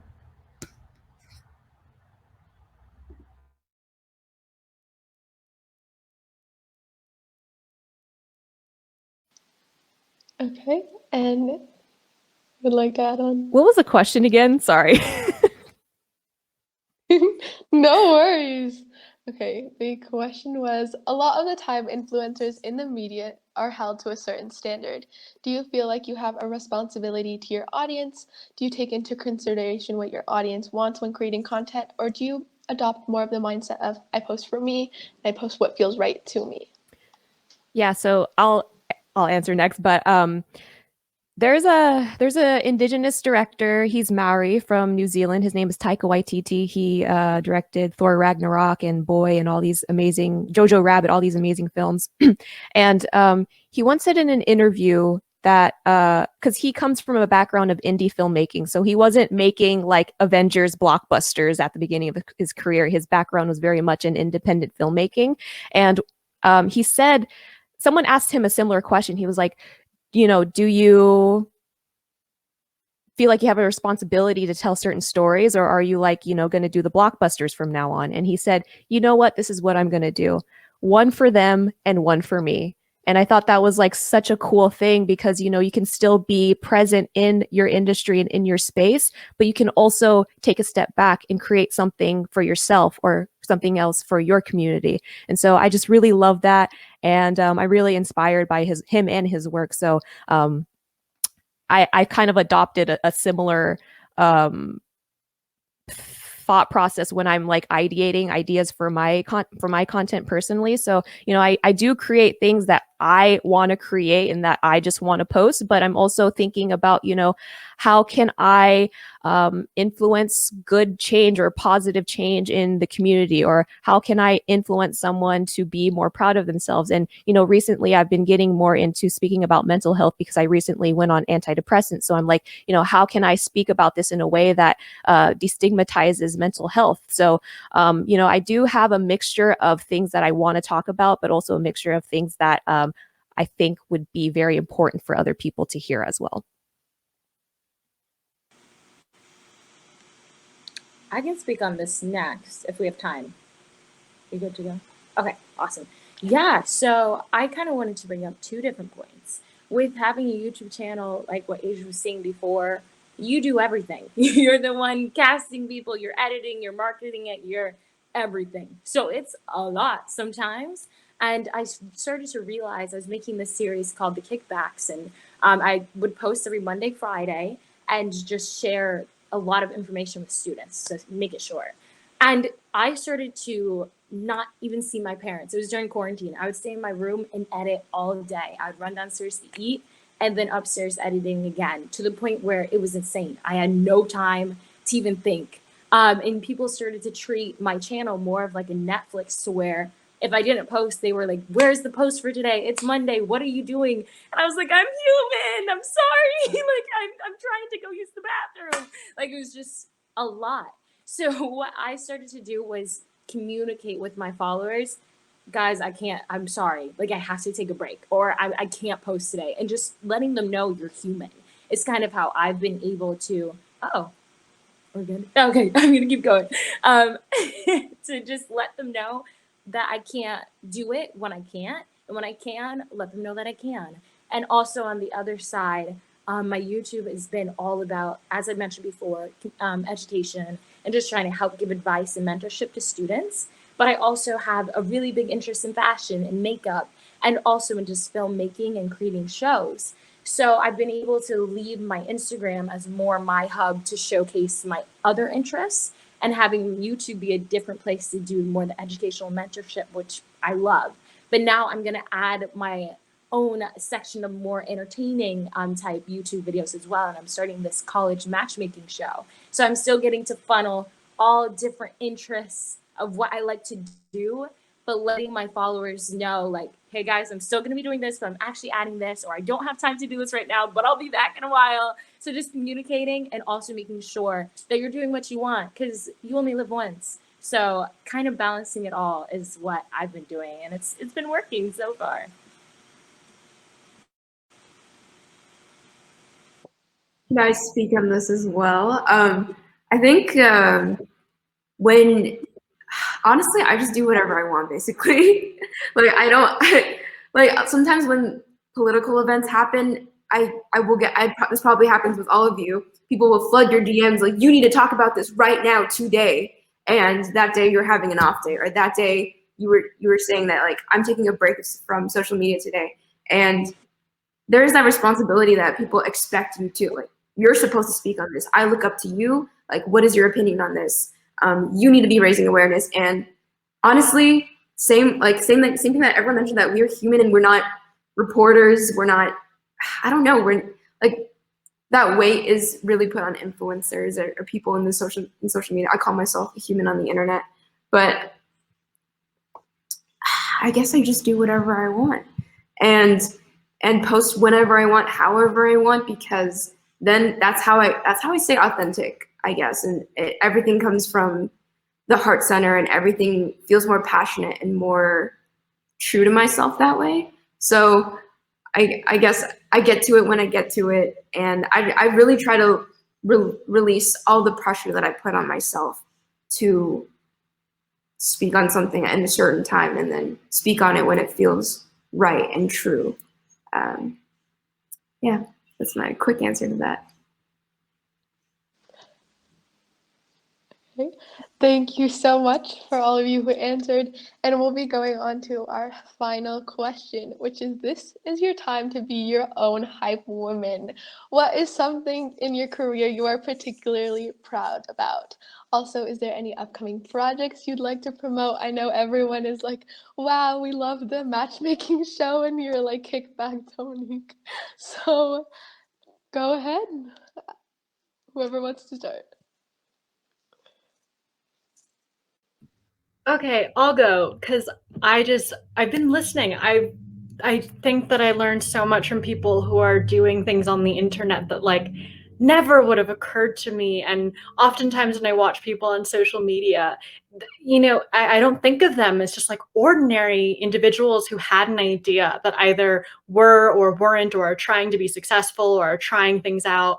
And I think that that's the huge thing is, you know, I'm really proud of social media being an okay learning experience, and not something of like, here's what I'm putting forward that's always going to be what I look back on and am proud of, because I don't know that, right? And I think that forgiveness of myself is something I'm proud of, but also remembering, I think the hardest thing to do on social media when you're someone who's followed in any capacity, if you're an influencer, creator, however you want to define it, is that you forget that you exist beyond the gaze of whoever's following you, even if it's really exciting to have followers that are engaging. Is sort of at the end of the day, when you put your phone down and turn off your computer, like, what are you and who are you? And the internet might never know, and it's okay for that, you know? For me, I remember when I was starting to be like followed on social media, it was like, oh my God, I have to always be this like empowered or like excited or educational or funny person, when in reality, like, I love just like going outside and like going on hikes and, you know, not having my phone and eating mac and cheese and ramen, but not like romanticizing the wrong aspects of laziness and depression that like I think are so easy to be like, it's so beautiful to like sleep for 20 hours, you know, things like that, where there's so much nuance to everything. And you know, I look back on how, you know, I grew up in poverty with a single mom, and then got into an Ivy League, and I'm graduating in May. And in that time, you know, like my mom died, and then I became, you know, a national sensation of like this huge kind of victim of like this girl on TikTok who lost her job and all these things. And then I came back from it and rebounded. Now I'm back, but we're in a pandemic. There's so much that everyone is going through.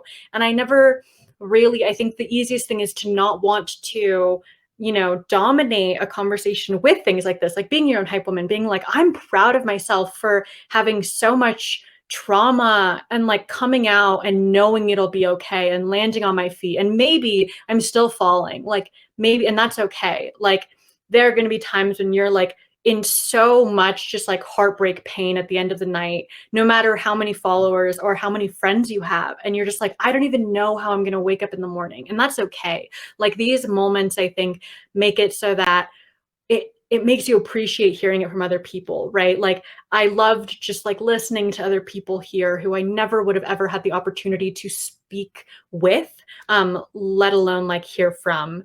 And I think that that's something that is really extraordinary about particularly this idea of like media people, is that they are people. They're not just like photos or videos on the internet.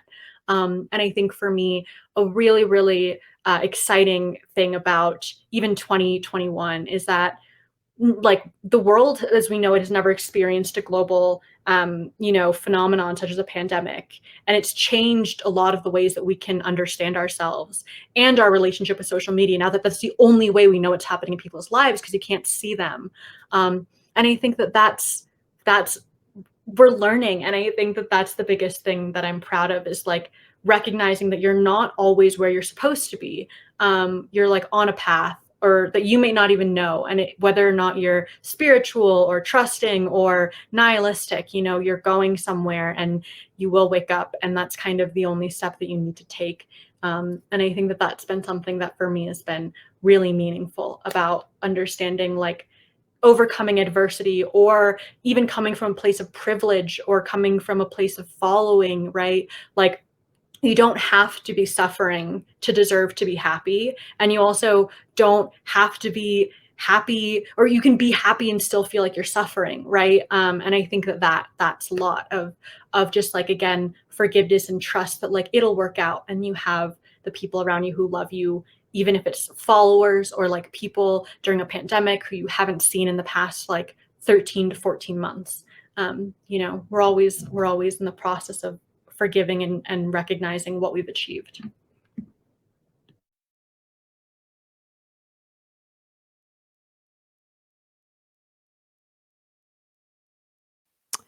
I guess I'll go next. There are quite a few things that I'm really proud of. I think one of the biggest ones that I'm proud of is, and let me explain because this is going to sound crazy. I'm really proud of myself for dropping out of college. I've learned so much in these past few years, not like being a college dropout. And it made me realize that while college is for a lot of people, it is just not for some people. And I realized very quickly that it was not for me. I was going to college and I was like, I hate it here. I don't feel like I'm being who I can be in this environment. And so I'm really proud of myself that as a young person, I was so young. I think I dropped out when I was like 19. I only went for like 3 semesters. I'm really proud of myself that I, for some reason, had the audacity to drop out and pursue something that I was truly passionate about.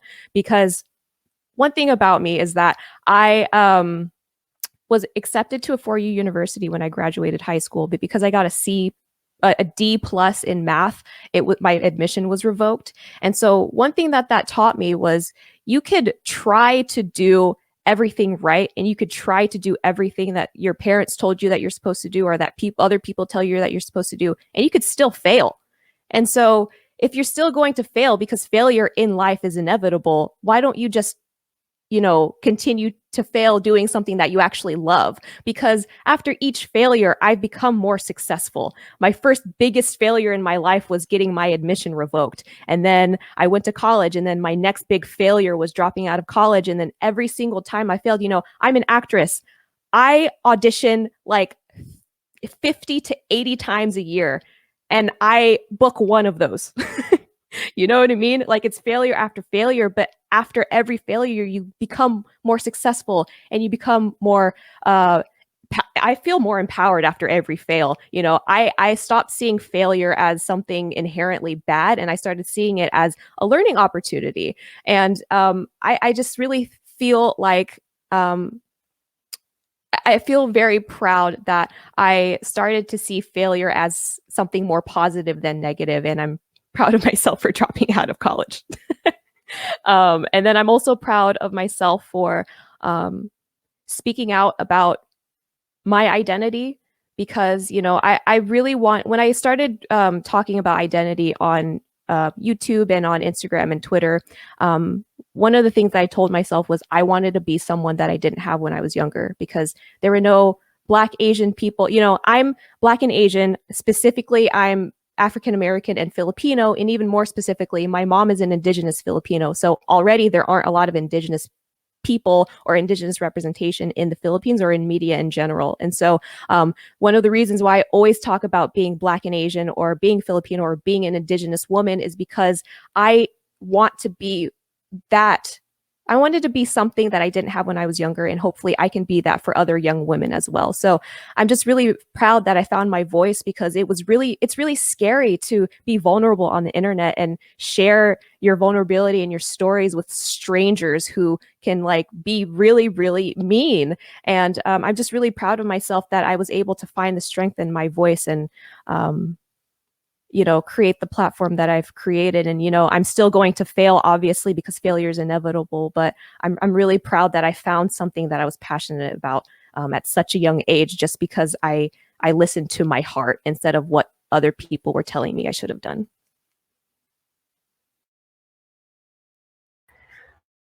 Ooh, I'm inspired. And I was like, yes, like celebrate being human and not, you know, and figuring out what that looks like for you.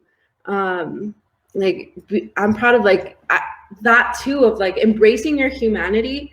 And in Spanish, we have a phrase that says me vale, which translated, it kind of means like, I don't give a fuck. And I started to adapt that mentality to myself, to like what people thought about me.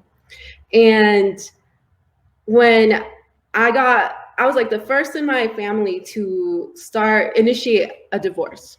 And that was like very much a failure in my family. My grandmother was just like, you need, you know, she was like, why the hell are you getting a master's? You need to find yourself another man. You need to calm down. You're too crazy. You're too wild, this and that. And I told her, actually, I'm very proud of myself, because like I get to define what adds value to me. And having a man in my life is small in comparison to what I've accomplished. I'm like, one, I went to therapy. Two, I have a place of my own. I left an unhealthy relationship. I'm like, I'm getting an education about doing something that I love. I wrote 2 books, and I started telling her, and I like made this list, and I told her, I most important, I love myself. I love being crazy. I love being la loca, and I don't care what other people say about me, because look at me. I'm like, I love me, and that's all that matters to me. And yes, I mess up. And yes, I don't do what a good woman should do, a good Latina should do, like, and I don't care. And, you know, she was just like, she looked at me, she's like, I don't know whether to slap you or clap for you. I don't know what to do with you. And I told her, like, that's the point. I'm like, I get to decide what to do with me, and it's not your job. It's nobody else's job. And, you know, I have that in itself is something that I've been able to kind of like celebrate. And when people try to tell me like the shoulds, I'm like, I don't subscribe to shoulds. Like, should has so much shame to it. I'm like, I do what I want as an act of self-love. And if it feels loving to myself, I'm gonna do it, even if you think I shouldn't do it. And that's something that I feel I'm really proud of. And when people ask me like, oh, what's next for you, la la la, my biggest priority is always to learn how to heal and love myself better, whatever that looks like at that time, and my community. And whether that looks like projects, or that looks like staying at home, whether that looks like not doing anything, like that's my priority.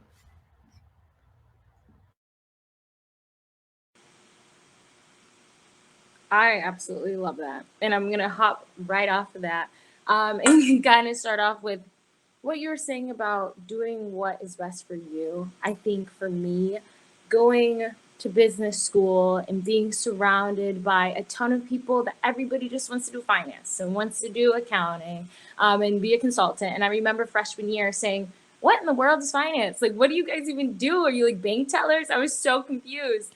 And I asked them, like, is that what you actually want? And they're like, no, I just want to make money. I was like, wait, why aren't we doing what we're passionate about? So I think that's one thing that I'm really proud of myself is figuring out you don't need to take the path traveled by. You can diverge and do what you are passionate about. Like you have right now, we have so many people in front of us that are acting, modeling, like doing so many different things in the normal path that you can do whatever you want. You can be whoever you want. And one time it really clicked for me when I was like, my school's 10,000 kids. And I was like, how every Friday do all the kids want to go to parties and go dance? Like, there's no way everybody's all interested in actually partying. And when I would go to the party, I would stare at the kids, and half the people are just standing there bored. I'm like, if you would rather go paint on a Friday. If you'd rather go sing. Why are we all doing like the same things? So you need to find what you want to do and pound it and have fun and make sure you're living your best life for what you want to do. It does not matter what your friends are doing. It does not matter. So I think that's one of the things I'm really proud of myself. And every single weekend, I was gone. I was never on campus. I was filming kids at other schools because that's what I wanted to do. And I didn't really have a social life at my school because I was never there. But that's my path. And people thought I was crazy, but I'm proud of myself for sticking to what I wanted to do and what I wanted to be and persevering. But then to go along with the idea of rejections that Asia was bringing up before and like failures, every rejection opens a door to a new possibility. And with even my acceptance video, I applied to 5 Ivies and I got denied from 4. It was very dramatic and I got into 1. And I was like, okay, I got the 1. You know what? I'm not even going to look at the failures. I'm going to post this on YouTube to show kids that everything happens for a reason. You might not, even when I was going to post it, my dad thought I was crazy. He was like, you're crying. You got so many rejections. Why would you post this? And I'm like, because this one door opened. I got 4 rejections, but I got 1. And so that, and then along with internships as a junior, applying to internships, I got the most no's and rejections that I've ever received in my life.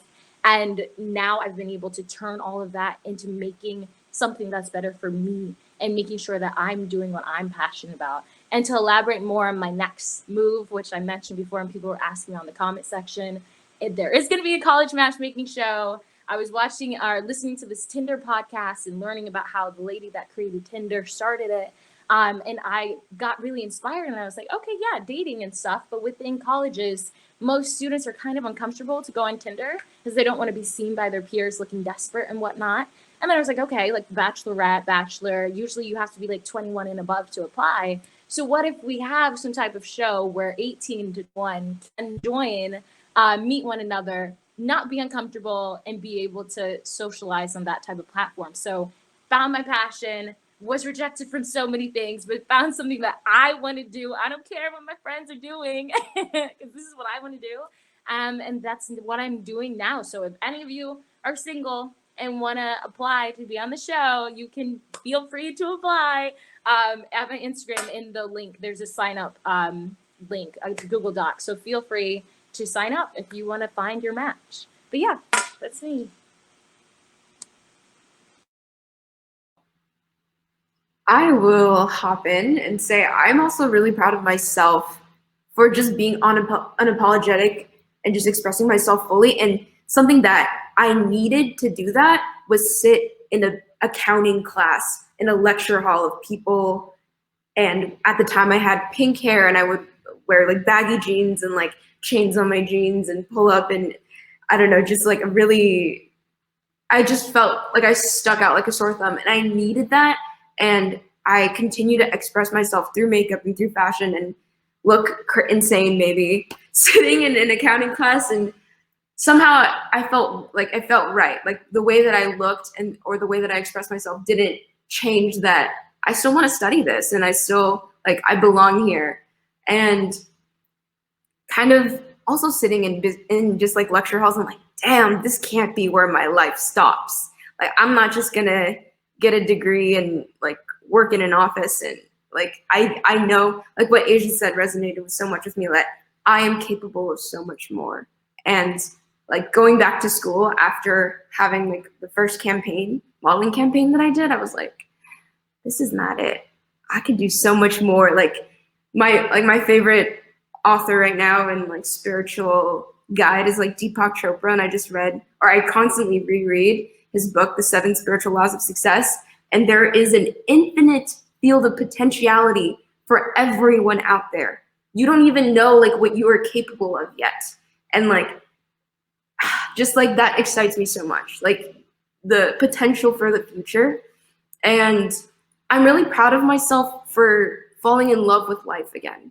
I think because of that expectation to like do what my parents wanted me to do and to kind of conform to people in my hometown, I was extremely like depressed in high school. And when I didn't get into the college of my dreams, or like the colleges that my friends were getting into, I also believed that I was a failure, and, you know, like for several years did not have a love of life. And so like thinking about who I was back then, and literally I felt like that era of my life was like black and white and staticky, as in there was no color in my life. I didn't feel emotions or joy or passion for anyone or anything. And I thought that that's how life had to be, like, and that was it.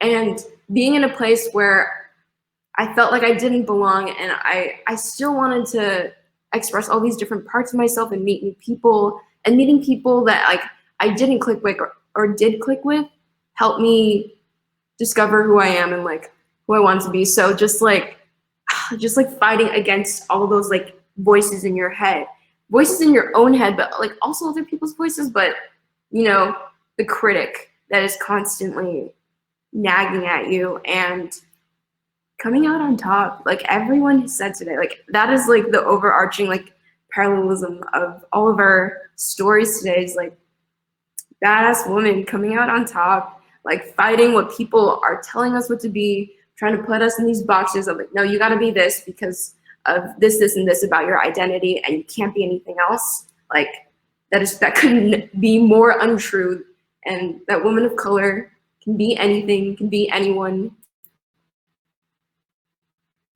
And I love it. I love it here. Thank you so much, everyone. I hope we didn't have to end the discussion. I love the energy in this Can I bring panel. something up real quick? Yeah. Sorry. Yeah, no problem. Sorry, Dominique reminded me of the second part of the question, but the reason why I have this is because I am starting another platform and a podcast that explores beauty and fashion at the intersection of race, identity, and culture. So I haven't, it's going to be launched hopefully sometime within the next 2 weeks. You can follow me on Instagram and I will have like all of that information. So yeah, sorry, I just wanted to put that out there. Thank you. No worries. I'm excited to see it. So again, thank you all for coming. Again, energy in this panel, amazing. And now we will be moving on to our closing keynote session. So everyone just hang tight and we will start it very soon. Thank you again to all the panelists, and bye. Hello, everyone, and welcome to the closing keynote. My name is Juliana Garcia, pronouns she, her, hers. I'm the Director of Fellowships at Diversify Our Narrative, and I'll be your keynote moderator today. During this session, we'll be having a guided discussion with Mayor Yao. However, please join me in welcoming Assemblymember Cervantes as she introduces Mayor Yao. Thank you so much, Juliana. Good afternoon to everyone. Thank you for all the youth-led organizations, Afro Puff Chronicles, Dear Asian Youth, Diversify Our Narrative, and Generations for hosting today's event, but in particularly Juliana for inviting me to speak today. It's really a pleasure to be part of this event that brings together so many wonderful leaders who have been uplifting our communities and empowering our communities. This weekend's conference has shown us really that every woman has incredible power. And the collection of women and allies with us today is truly a model example of the heart of our nation. Again, I am Assemblymember Sabrina Cervantes, and I proudly represent California's 60th Assembly District in Riverside County. I'm actually the first openly LGBTQ millennial woman of color to represent my district. And I'm actually only one of 8 members of the California LGBT Caucus, the largest caucus, LGBT caucus in our nation, and one of 38 members of the California Women's Caucus in a body of 120 legislators.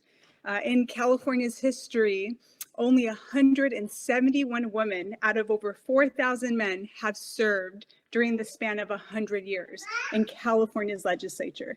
So that shows that we still have a lot of work to do to achieve equity. But listen, as the first openly LGBT millennial woman of color to represent my district, and as the first sitting California state legislature to give birth to triplets while in office, let me just say times are indeed changing. We are here to recognize how far we've come, but we also have to highlight that there's still so much work to be done. And nationally, March is known as Women's History Month, and this is a great opportunity to shine the light on a long list of really, unfortunately, disparities that still exist for women, from economic security to sexual assault to domestic violence prevention, fair treatment of women in prison, mental health, reproductive freedom, and the visibility of women in corporate leadership is very real. In fact, a 2020 report on the status of women and girls in California state that only 72 women are promoted or hired for management type positions out of every 100 men. And wage parity is a fundamental issue. 82 cents on the dollar is an average of what a woman earns compared to men. And it's even worse for women of color. So I understand that each woman has had a unique experience with these injustices. And I certainly know that I represent constituents who share these same struggles. But you know, this is why diversity and representation is so critically important at all levels of government, in the private sector, in the public sector. Diverse experiences, diverse perspectives, our voices like yours and mine allow us to both better understand and respond to the needs of the people that we all represent. More women in leadership means a better tomorrow. From politics to business to sports and science, I just encourage you all to claim your space as a leader, persist in the face of bias, speak up despite all the odds, fight for equality, and most importantly, never give up and be yourself. Live life authentically. I heard a quote recently that states, "There is no force more powerful than a woman who is determined to rise." So by just being here today, I can tell you that each of you have the determination to make a difference and to not let anyone stop you from being that change agent that you want to see in the world. And I know that you're going to blaze a trail, not just for yourself, but for all the women and women of color who are going to follow after you.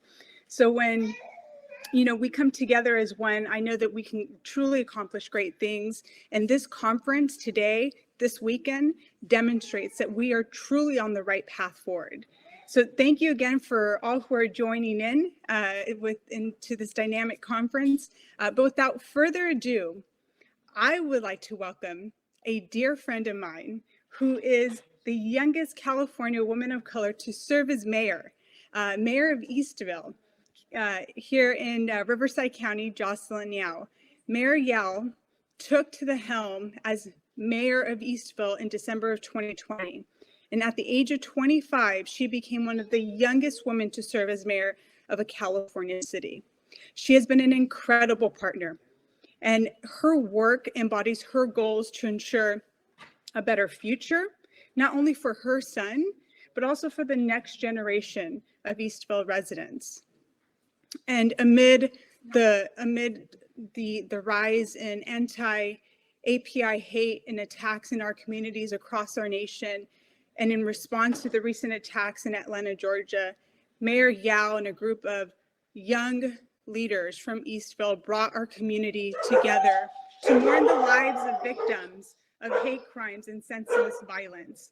And I am proud to see the response of our community come together to stand in solidarity with our Asian Pacific Islander community, our family, and to denounce such a violence and hate that they have long endured. So before I turn it over to Mayor Yao, I just want to say thank you for amplifying your voice and using your platform to honor and represent your community. I see you, I hear you, and I stand with you and the rest of our Asian American Pacific Islander family.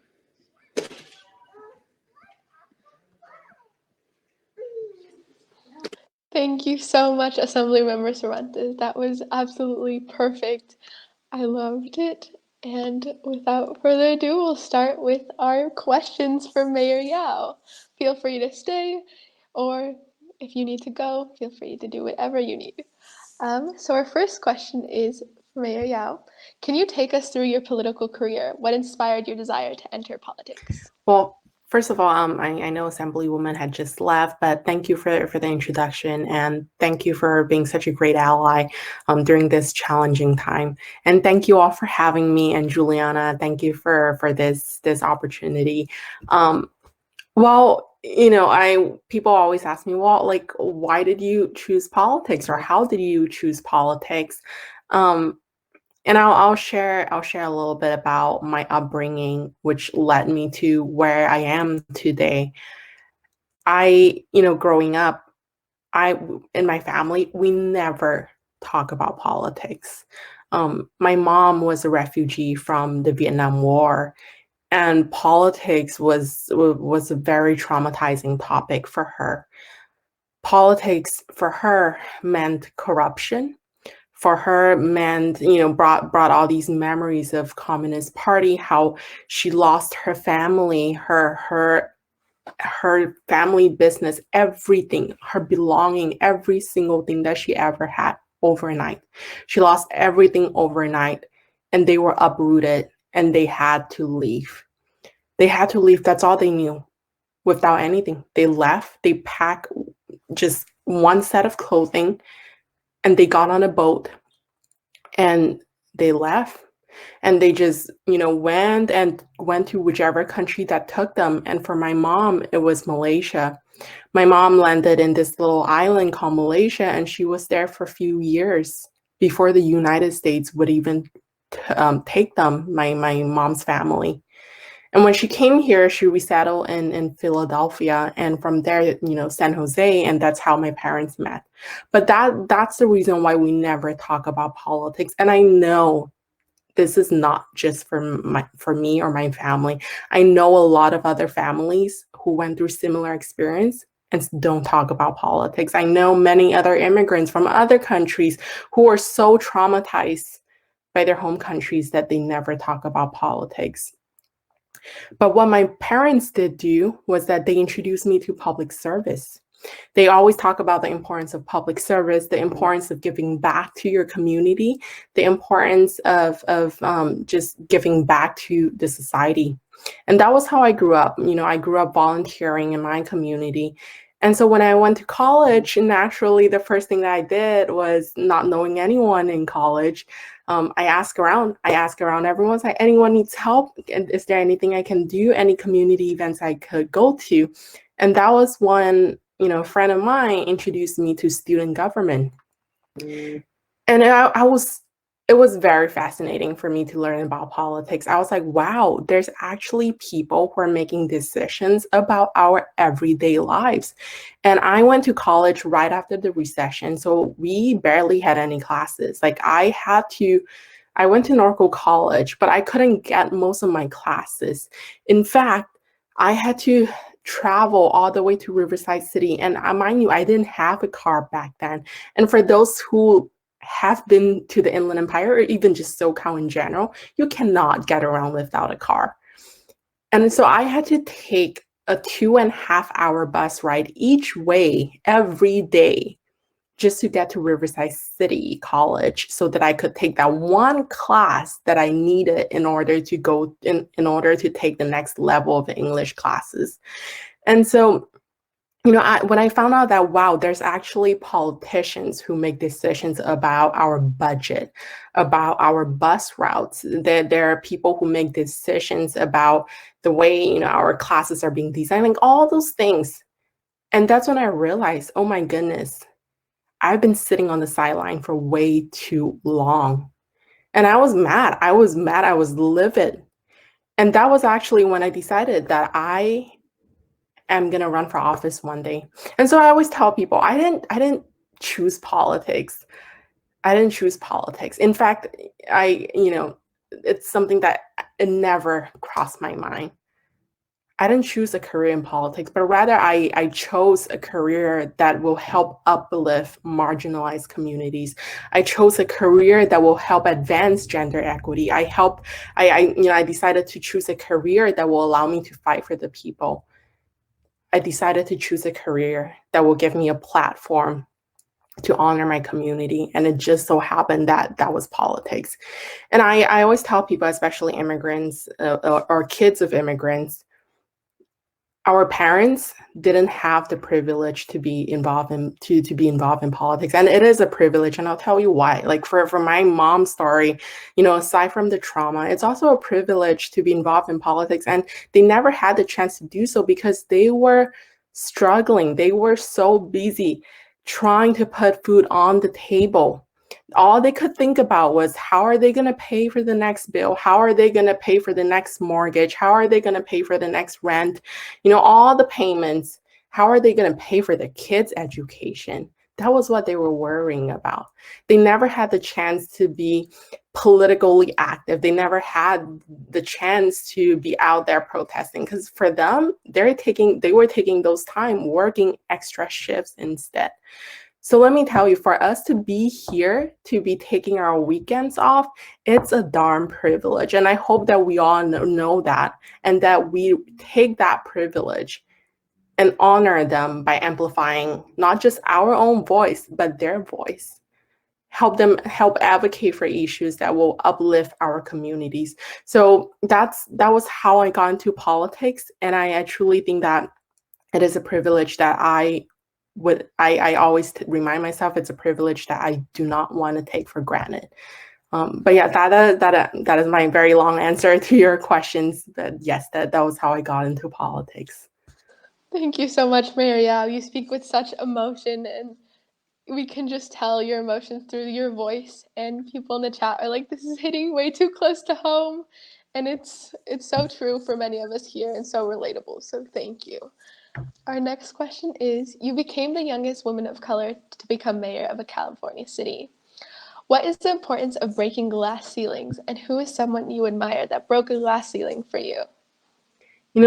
Just like what the Assemblywoman mentioned earlier, it is so important that we elect more women in office, because we still, till this date, it's 2021, you all, we still don't have 50-50 in anything, really. Like not in politics, not in the private sector.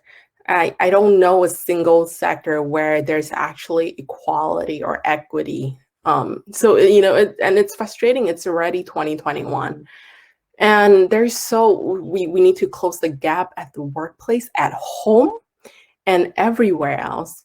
And I always tell people, as you're going along, and especially when you get to where you are, uplift others. We all have two hands, right? And I share this with others that, use one hand to climb the ladder, but at the same time, use the other hand to lift up those behind you. And it's so important that we do that. It's so important that we do that. It's not just, getting there and we're done, right? Like this is not a zero-sum game. We need to be uplifting each other. And there's so many people, when I think about who is someone, or who broke a glass ceiling for me, so many people. And it didn't happen overnight.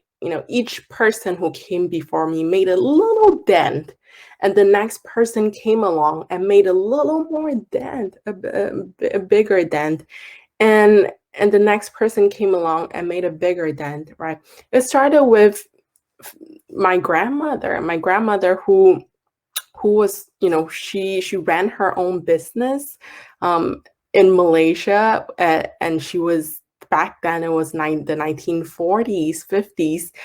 Can you imagine like having to run your own business during that time as a woman? And she was raising 4 kids on her own. But because of her hard work, because of her persistence, she was able to send her kids to college. they were my dad, my parents were the first ones in the family to go to college. And because of my grandmother's persistence, that made a little dent that would allow me to be in politics today.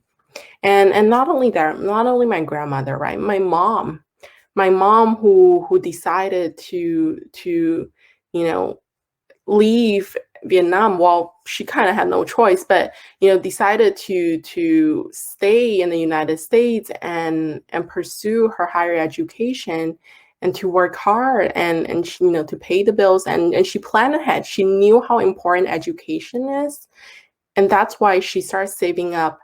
The moment she had me, she worked so hard. She worked so many hours just so that she could save that little tiny extra $1 to $2 per day so that I could go to college.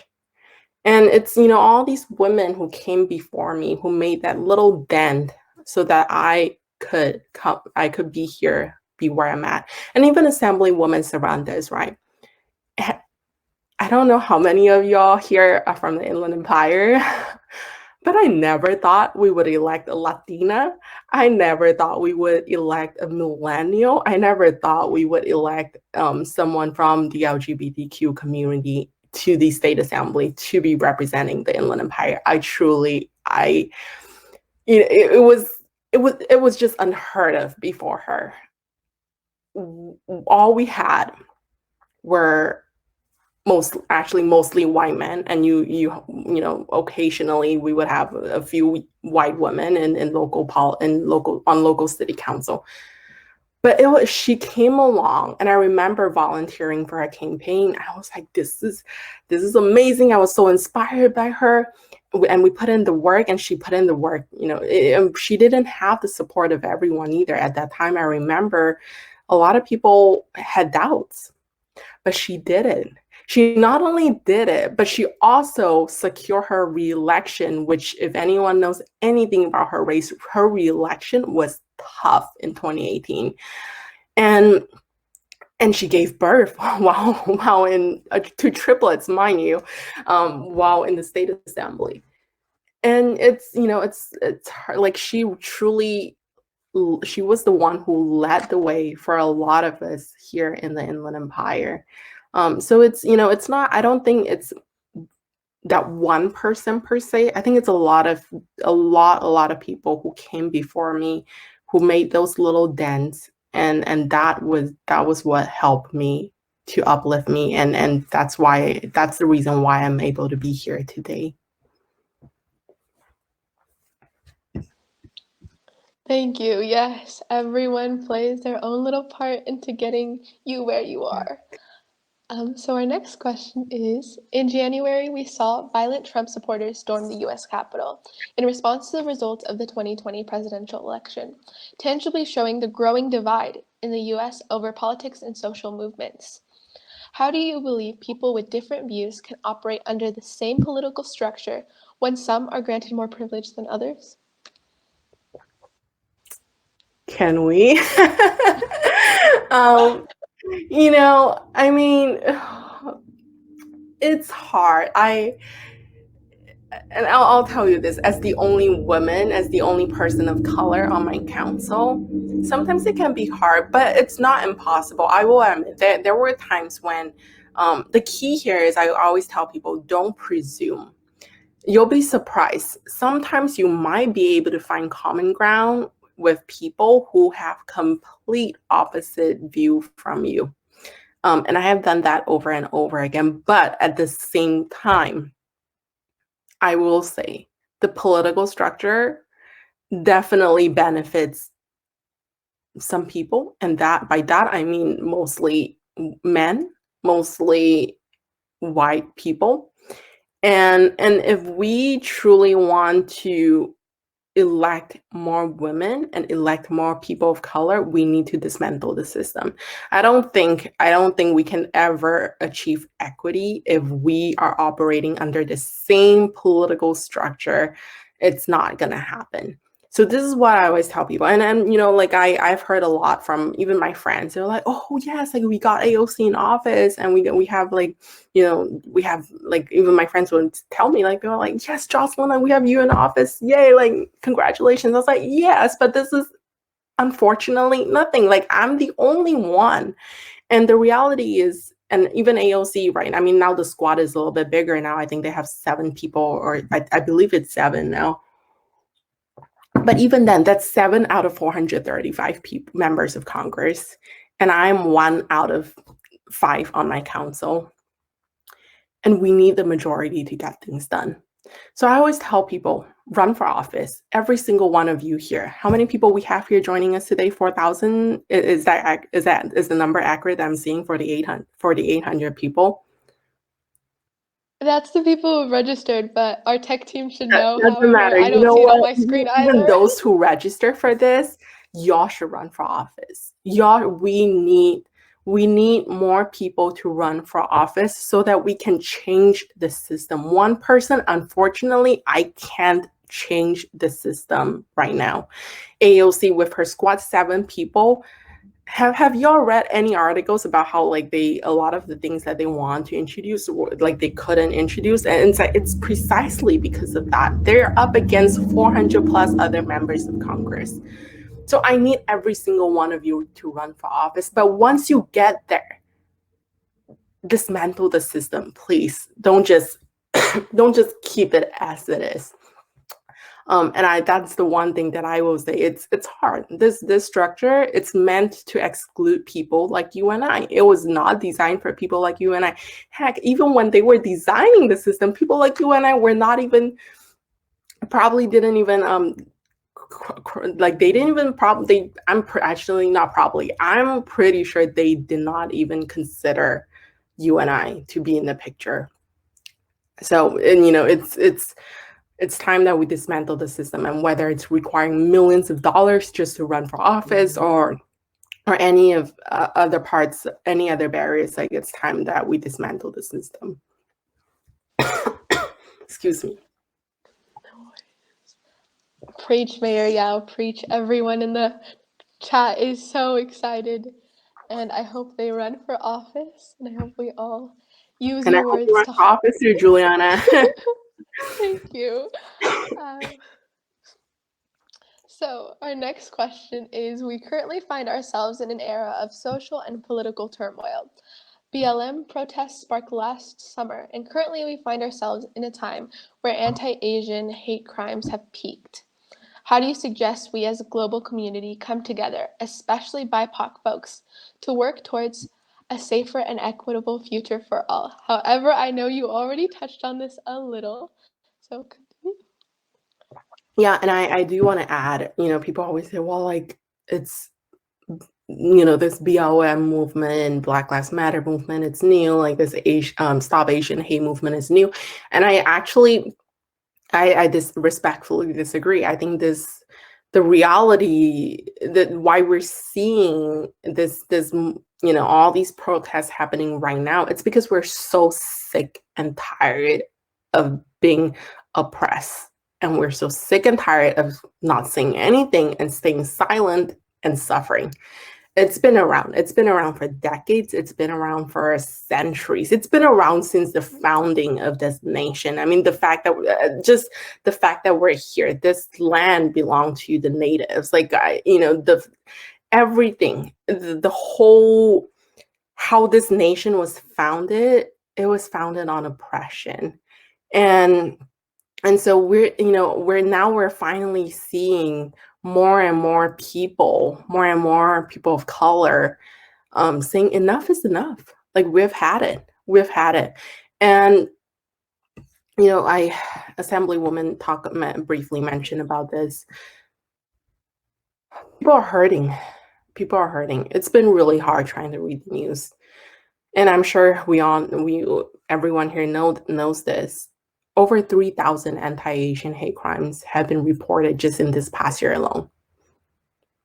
And what about those that were not reported? We're not even considering those yet.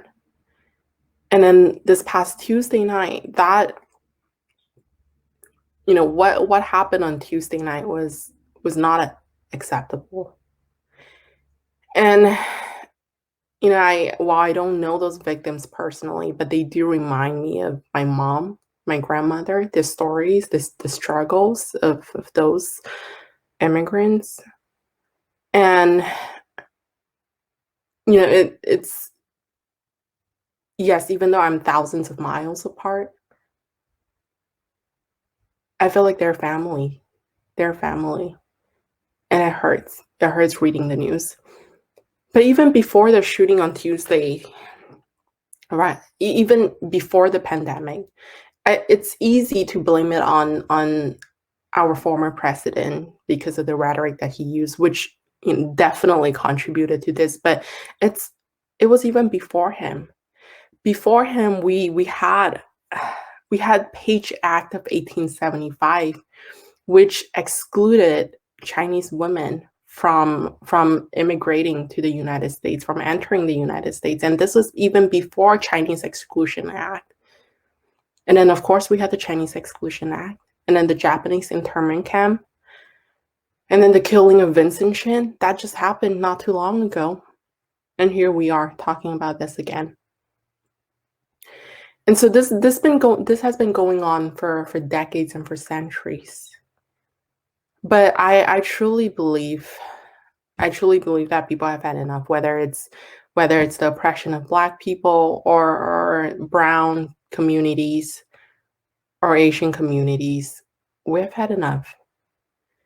And not only that people are finally speaking up, I also challenge every one of you here to actually attend your school board meetings and and get to know your state legislators and ask them to introduce ethnic studies. I think it's so important that we actually have ethnic studies so that we have the opportunity to learn more about other cultures, other communities. It's so frustrating. Like, I find myself having to educate other people over and over and over again about the experience of being a woman of color, the experience of Asian American, and also the Asian American history. In fact, I saw a post on Instagram, and I thought that was really good. Like, they were doing a survey of students, like K through 12 students, and 70 to 75% of the students, I can't remember the exact number, but it's basically around that 70 to 75% of students said that they do not know much about Asian American history. And when asked to name 3 Asian American community leaders in our history, most students could not name 3 leaders. And I actually think that education is needed. And yes, we could speak in an echo chamber here, but what about others, right? What about other people who are not part of this conference? How can we get to them? How can we reach them where they are?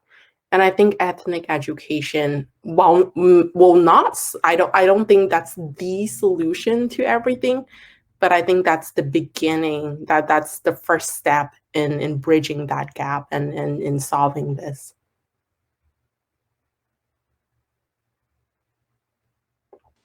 I'm also reading the chat box. I was like, I a lot of very interesting comments. So definitely. Yeah. Shameless plug to Dawn, who is we are starting up our ethnic studies campaign.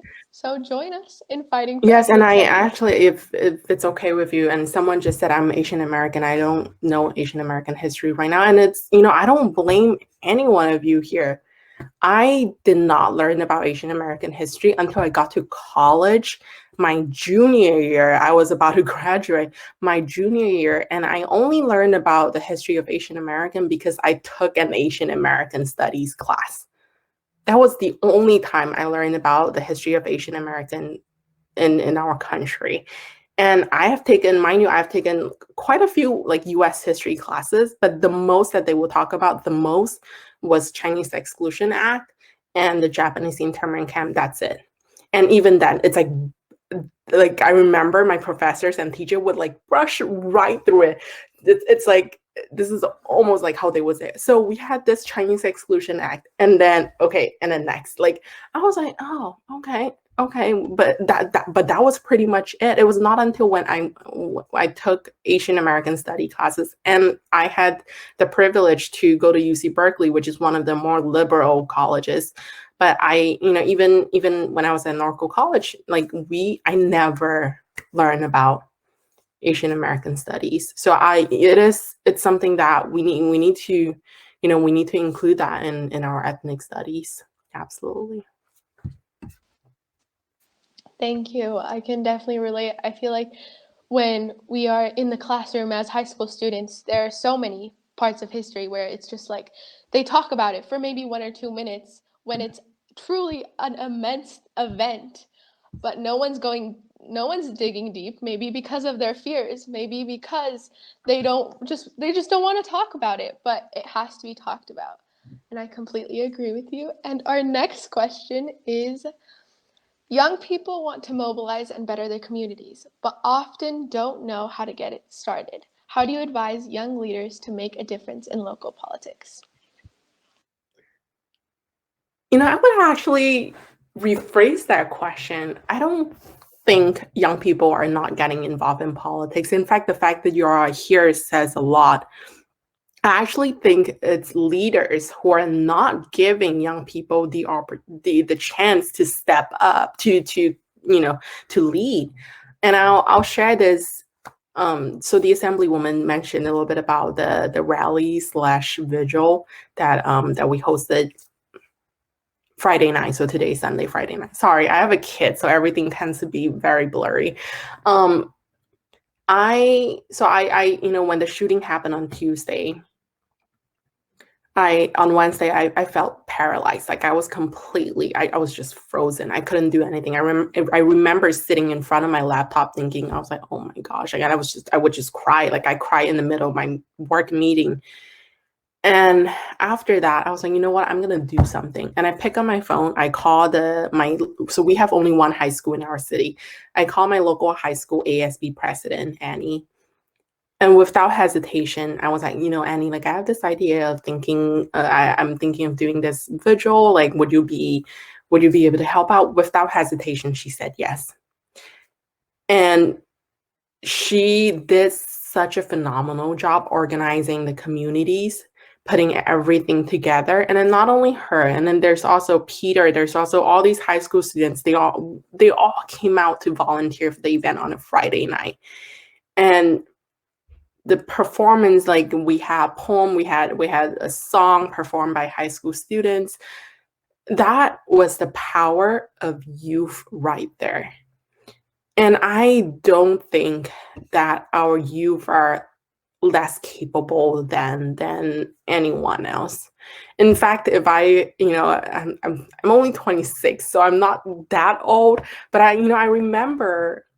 And that's the beauty about our youth, is that y'all are so capable, y'all are so passionate, and y'all are able to organize some of the best events, including this one right here.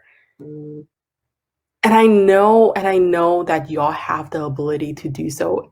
It's up to leaders like myself, like others, who frankly we need to give space. We can't be taking up all the space. We need to give space for our youth to lead. Y'all have the ability to do so without a doubt. And I always tell people, like, the youth, they're not just our future. Like we always talk about this like void existence, like, oh, the youth are our future, as in like 10 years from now they're gonna lead. No, I challenge that notion. Our youth are our present.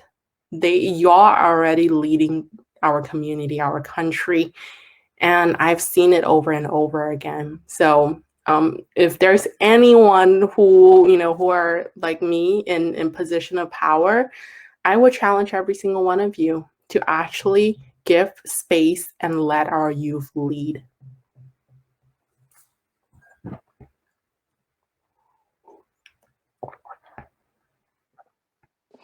That was such an inspiring message. And our final question to conclude what I wouldn't like to be stopped to end the keynote session is, as we find ourselves at the end of the Women of Color Conference and Women's History Month, what is a message you'd like to leave our attendees with? Well, this is what I always tell and people, not just women. I know there's some men here, but nobody knows your community like you do. Nobody knows your neighborhood like you do. Nobody knows your schools like you do. So don't wait for that someone. Don't wait for someone else to run for office, to represent your community, to fix an issue in your community. Be that someone instead. Run for office. Run for office and be the voice that you wish had existed for your community. So again, run for office and be the voice that you wish had existed. So that's my advice for every single one of you. And you're never too young to run for office. Thank you so much, Mayor, for an incredible discussion. I think we all feel very inspired, and everyone is sending you such sweet messages in the chat. Thank you so much for being here today. I really learned a lot and feel very empowered to go out and run for office. So thank you so much for being here. No, thank you. Thank you for having me. Yeah, thank you. Now we'll be moving on to announcements. Thank you again, Mayor Yao. Hi, everyone. Welcome to the Women of Color Conference conclusion. My name is Tyler Newman, and I'm the founder and executive director of AfroPuff Chronicles. I'm an incoming freshman at Stanford University, and I currently live in New Jersey. My pronouns are she, her, hers. Hi, everyone. I'm Stephanie, who I use she, her pronouns. I'm a high school junior in Southern California, and I'm the founder and executive director of Dear Asian Youth. Hey all, I'm Sophia, and I am the founder and executive director of Generations. I am a high school junior based in New Jersey, and my pronouns are she, her, hers. Hi everyone, my name is Jasmine. I use she, her, hers pronouns, and I'm the co-founder and co-executive director of Diversify Our Narrative with Caitlin. I'm a sophomore at Stanford, and I'm located in Southern California. Hi everyone, I am the other co-founder of Diversify Our Narrative along with Jasmine. My name is Caitlin. I use she, her pronouns, and I'm also located in Southern California, and I'm also a sophomore at Stanford University. It's hard to believe that we have reached our final session of the Women of Color Conference. This weekend has truly whizzed by. Thank you all to everyone that attended our conference, to the 4,800 people who registered for our conference, to those in our team that set aside their weekends to help create this amazing event, and all those from our partners to our supporters that helped us on this journey along the way. This truly feels like a culmination of all our hard work, and I can confidently say that having moving conversations with our speakers, meeting all of you during our mixers, and even continuing the Women of Color Conference panel discussions into our Discord has been beyond worth it. Stay in touch with us beyond the Women of Color Conference.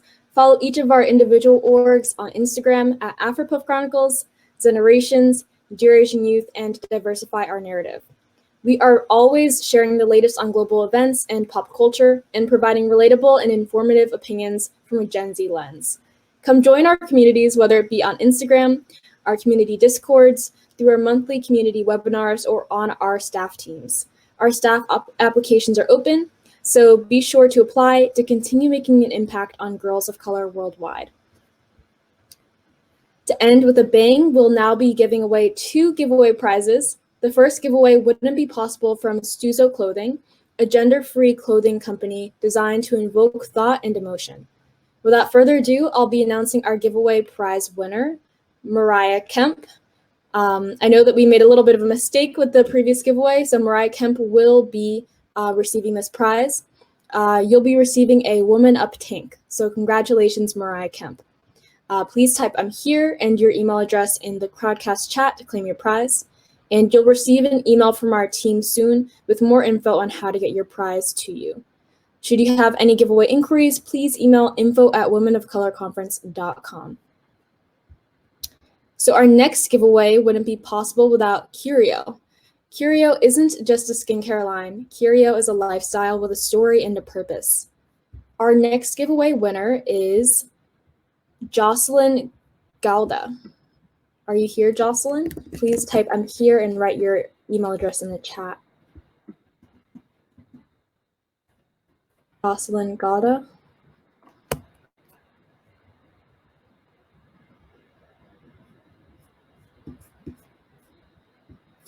Please type "I'm here" and write your email address in the chat. Okay, I see you. Awesome.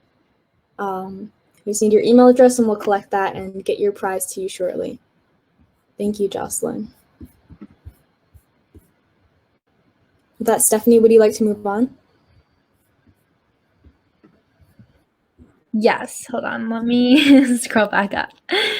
Okay, so as we move past the Women of Color conference, we really wanted to make sure that, this conference not only serves as only just like a weekend to empower you, but that we're also handing you the necessary tools and resources to succeed in, the things that you're passionate about. So please be sure to apply to our mentorships and scholarships program. Our mentorship sessions give girls of color the ability to learn about their career aspirations on a personal level with a woman of color mentor. And our scholarship program also offers $4,000 for women of color to fund their initiatives and projects. We're super excited about this program. The applications are open on our website right now, and they will close in 2 weeks. We are providing mentors and scholarships for the following categories, including entrepreneurship, activism, performing arts, and STEM. So if you are interested in any of these categories, please feel free to apply. And yes, you can apply to as many scholarships and mentorship categories as possible, but you will only be selected for one. Moving on, please also apply to our exchange program in an effort to forge long-lasting connections between conference attendees and continue the fun far beyond the Women of Color Conference. We have launched a special project called The Exchange, where conference attendees will fill out a brief personality quiz and be matched with another Women of Color Conference attendee from around the world. The applications are open now and will be open until March 31st. After that, we will send you an email with your exchange match on April 4th.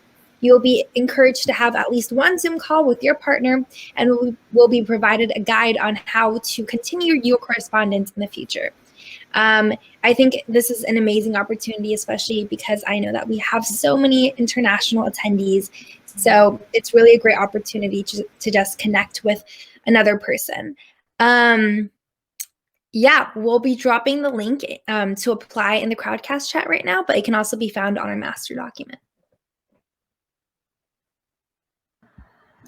Okay, so now I'm gonna get a little bit sappy because the conference, as you guys all know, is coming to an end, and it wouldn't have been made possible without the remarkable work, ethic, dedication, passion of our Women of Color conference team. And I'm gonna go a little bit off script, but I'm just so in awe of my fellow founders here today.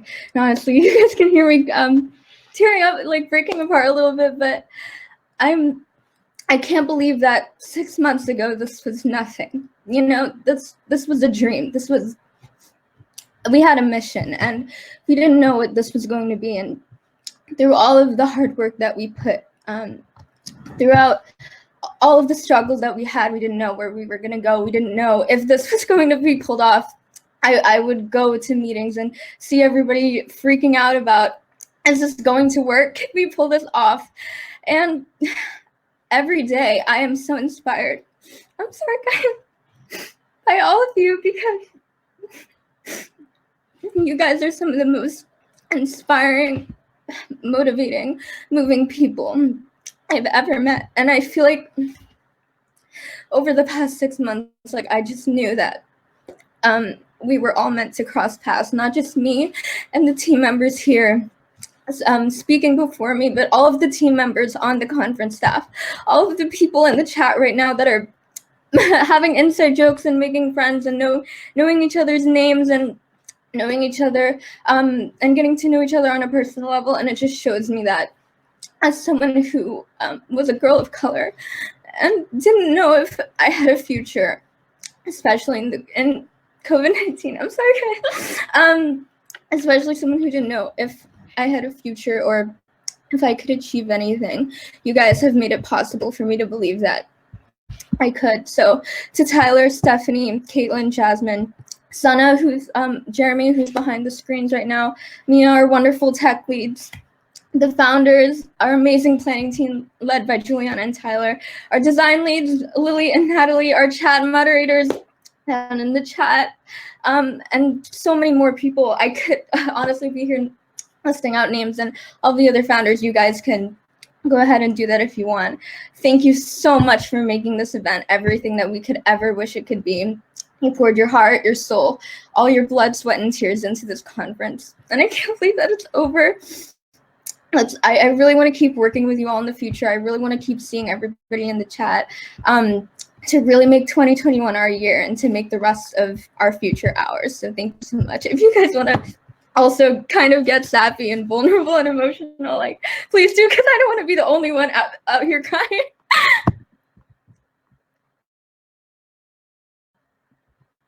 Well, thank you so much, Sophia.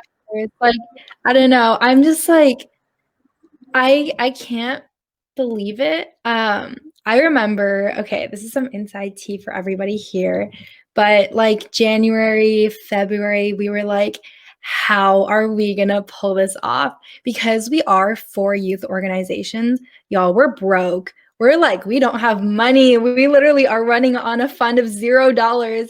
And you know, when speakers, when we're asking for them, like, can you speak for us? Most of them always ask, like, do you have a speaker fee? And as soon as we're like, we're sorry, we're mostly high school and college students, we don't have any sort of money, they ghost you. And I think we've reached out to more than like 200, 300 women of color to get the lineup that we have today. And also shout out to Nikita and Yewan for pulling that off. But it was like, honestly, it was very much like stressful. It was very much like, are we going to pull this off? A lot of doubting and questioning, a lot of last minute changes, a lot of changes during the conference. Like during the panels, we were like, dude, we got to scrap this. We don't have time for this. Or like, we need to add this right now. So it's just like, honestly, this conference and working with such a team has taught me so much about, like, it has equipped me with so many skills. And we couldn't have done it without the support of everyone here, like, that's listening right now. We couldn't have done it without the support of like our sponsors who saw our vision, who when like we didn't believe in ourselves and were like very hesitant about like our different like conference logistics, they still stood behind us and saw value in what we were doing, as well as our amazing team members who, like, you know, while the five of us were like, how are we gonna pull this off? They were like, don't worry, we got this. And we told them like, hey, can you please do this? And they did it, and they did it with dedication, they did it with passion. And that is the reason why we have literally 4,800 registrations, which is insane to me, as well as, you know, women of color from across the world listening to us.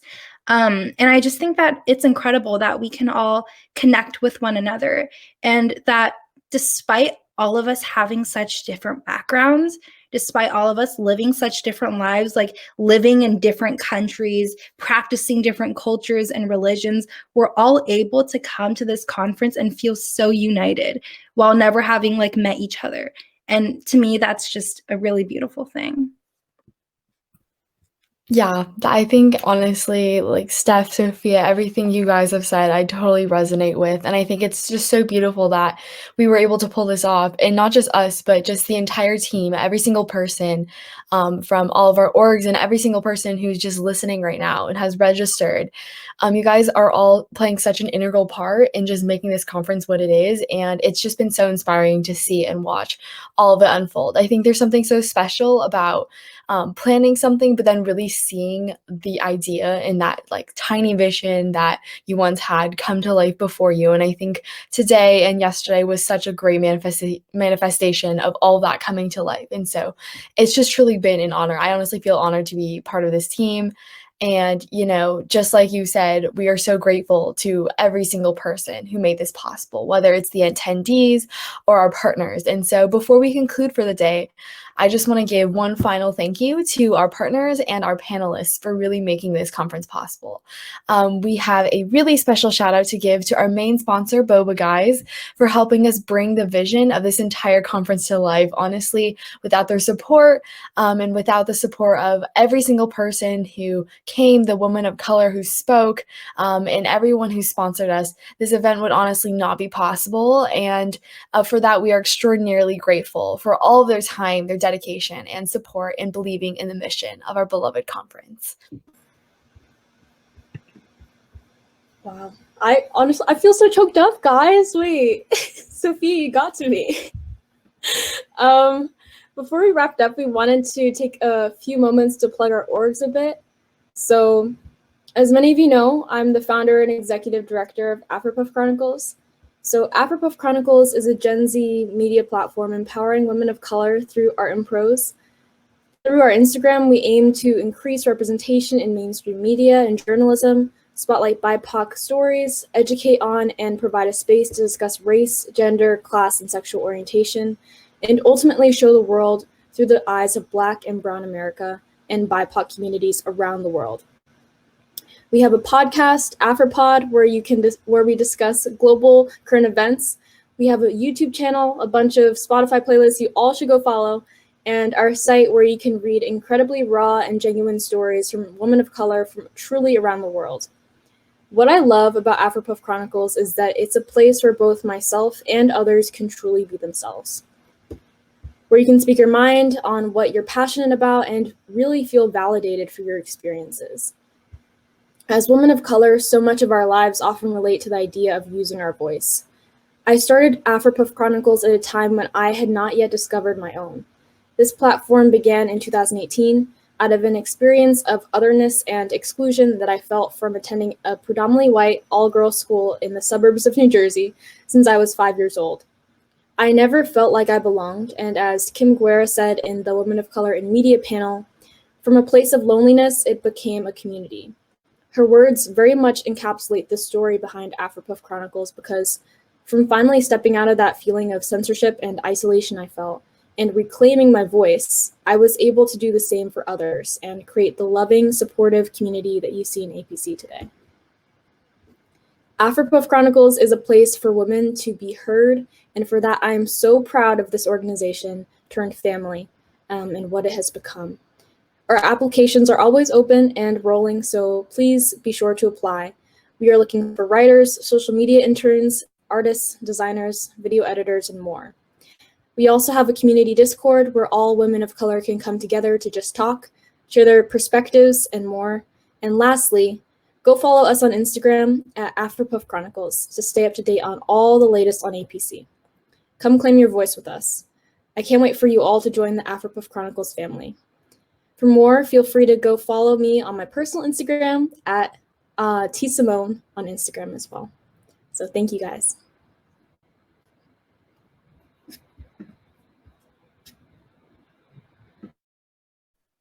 Hi, sorry, I had a bit of trouble unmuting myself, but hi everyone, it's Stephanie again, and I'd also like to plug the organization that I founded, Dear Asian Youth, for a little while. But before that, there was one kind of like quote that I thought was very, very powerful that I had taken away from this conference. If you guys came to our keynote session with Linda Sarsour, you know that, the speech she gave was absolutely so empowering. It really kicked off this conference with a bang. And honestly, just like the energy that she was giving off really was what we all needed this weekend. And there was a quote which we got from her speech, which was that white supremacy distracts us. It teaches us as women of color to compete against one another, but it's not like that. It's about rising together. If she rises, I rise. If I rise, you rise. We need to stay down, stay focused, stay in solidarity. Be unapologetic about who you are every single day. Don't be small to make someone feel comfortable. Don't let someone tell you to tone down your attitude because that is not the space for you. You have everything to be proud of. You have your family's history to be proud of. You have an entire lineage to be proud of. And I think that was just like a really beautiful quote from her, from her just like really beautiful speech, really. But I think that's also the mindset that we have all adopted through this weekend, that despite us having such different backgrounds, what unites us is that we are women of color and we share a special universal bond because of that. Now I'll go on a little bit more about Dear Asian Youth. So we actually started May of 2020. So it's almost our 1-year anniversary. No, April of 2020, my bad. Almost our 1-year anniversary. And it really started as a platform for me to publish my own poetry because I like to write in my free time. And then it kind of grew into spiraled into this full-fledged organization where we uplift Asians and empower other communities of color through a variety of ways. So we also have a podcast called Dear Asian Girl. I'm going to paste it in the chat. We have 160 chapters across 17 countries. We have 90,000 followers on our Instagram alone. And we've also hosted more than 25 webinars and virtual projects. We really just want to create a safe space for Asian youth and also simultaneously use our space to empower other marginalized communities. And what this has personally done for me, starting this organization has truly changed my life. Dear Asian Youth is this work seriously makes me so happy because as somebody who, once honestly rejected my culture, felt very isolated because I lived in a predominantly white community, this gave me a platform to connect with other people who saw me and understood me in a community where I felt like a stranger.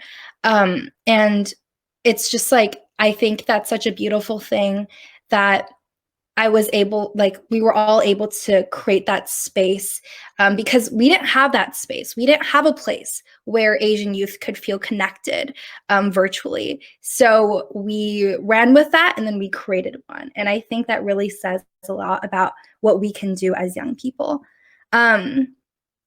So to get involved with us, we have basically if you want to keep up with us, if you want to see our upcoming projects, our Instagram is the way to go. We market everything there. I just copied it in the chat. We also have a podcast, which I know that I talked about earlier, Dear Asian Girl.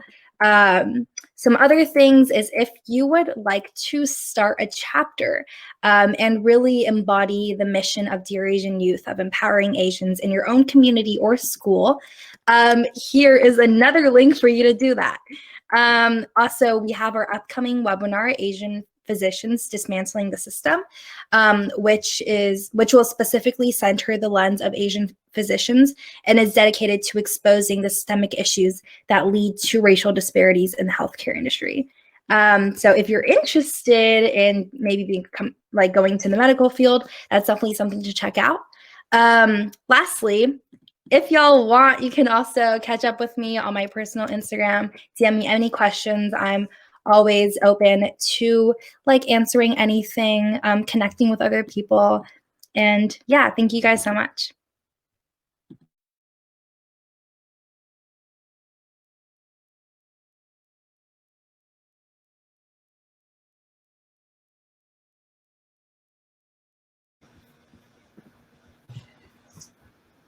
Hi, I'm Sophia. I want to plug Generations for a little bit too. I know that we just came from Mayor Yao's keynote conclusion speech, which was super inspiring, and something that really resonated with me was the youth is not the future, like we keep referring to. The youth is our present.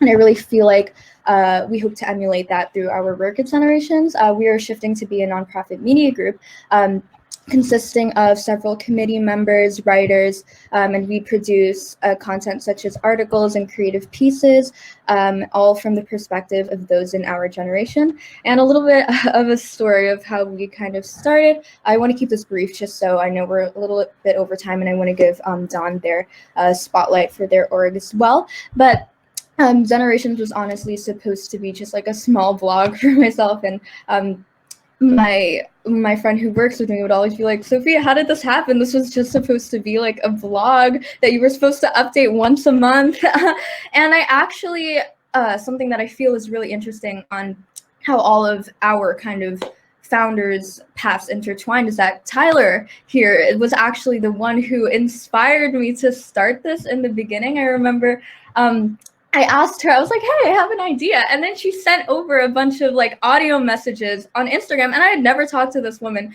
in my life, but I've been following her and I would be like, oh, she's so inspiring. She's so cool. Like, I wish I could.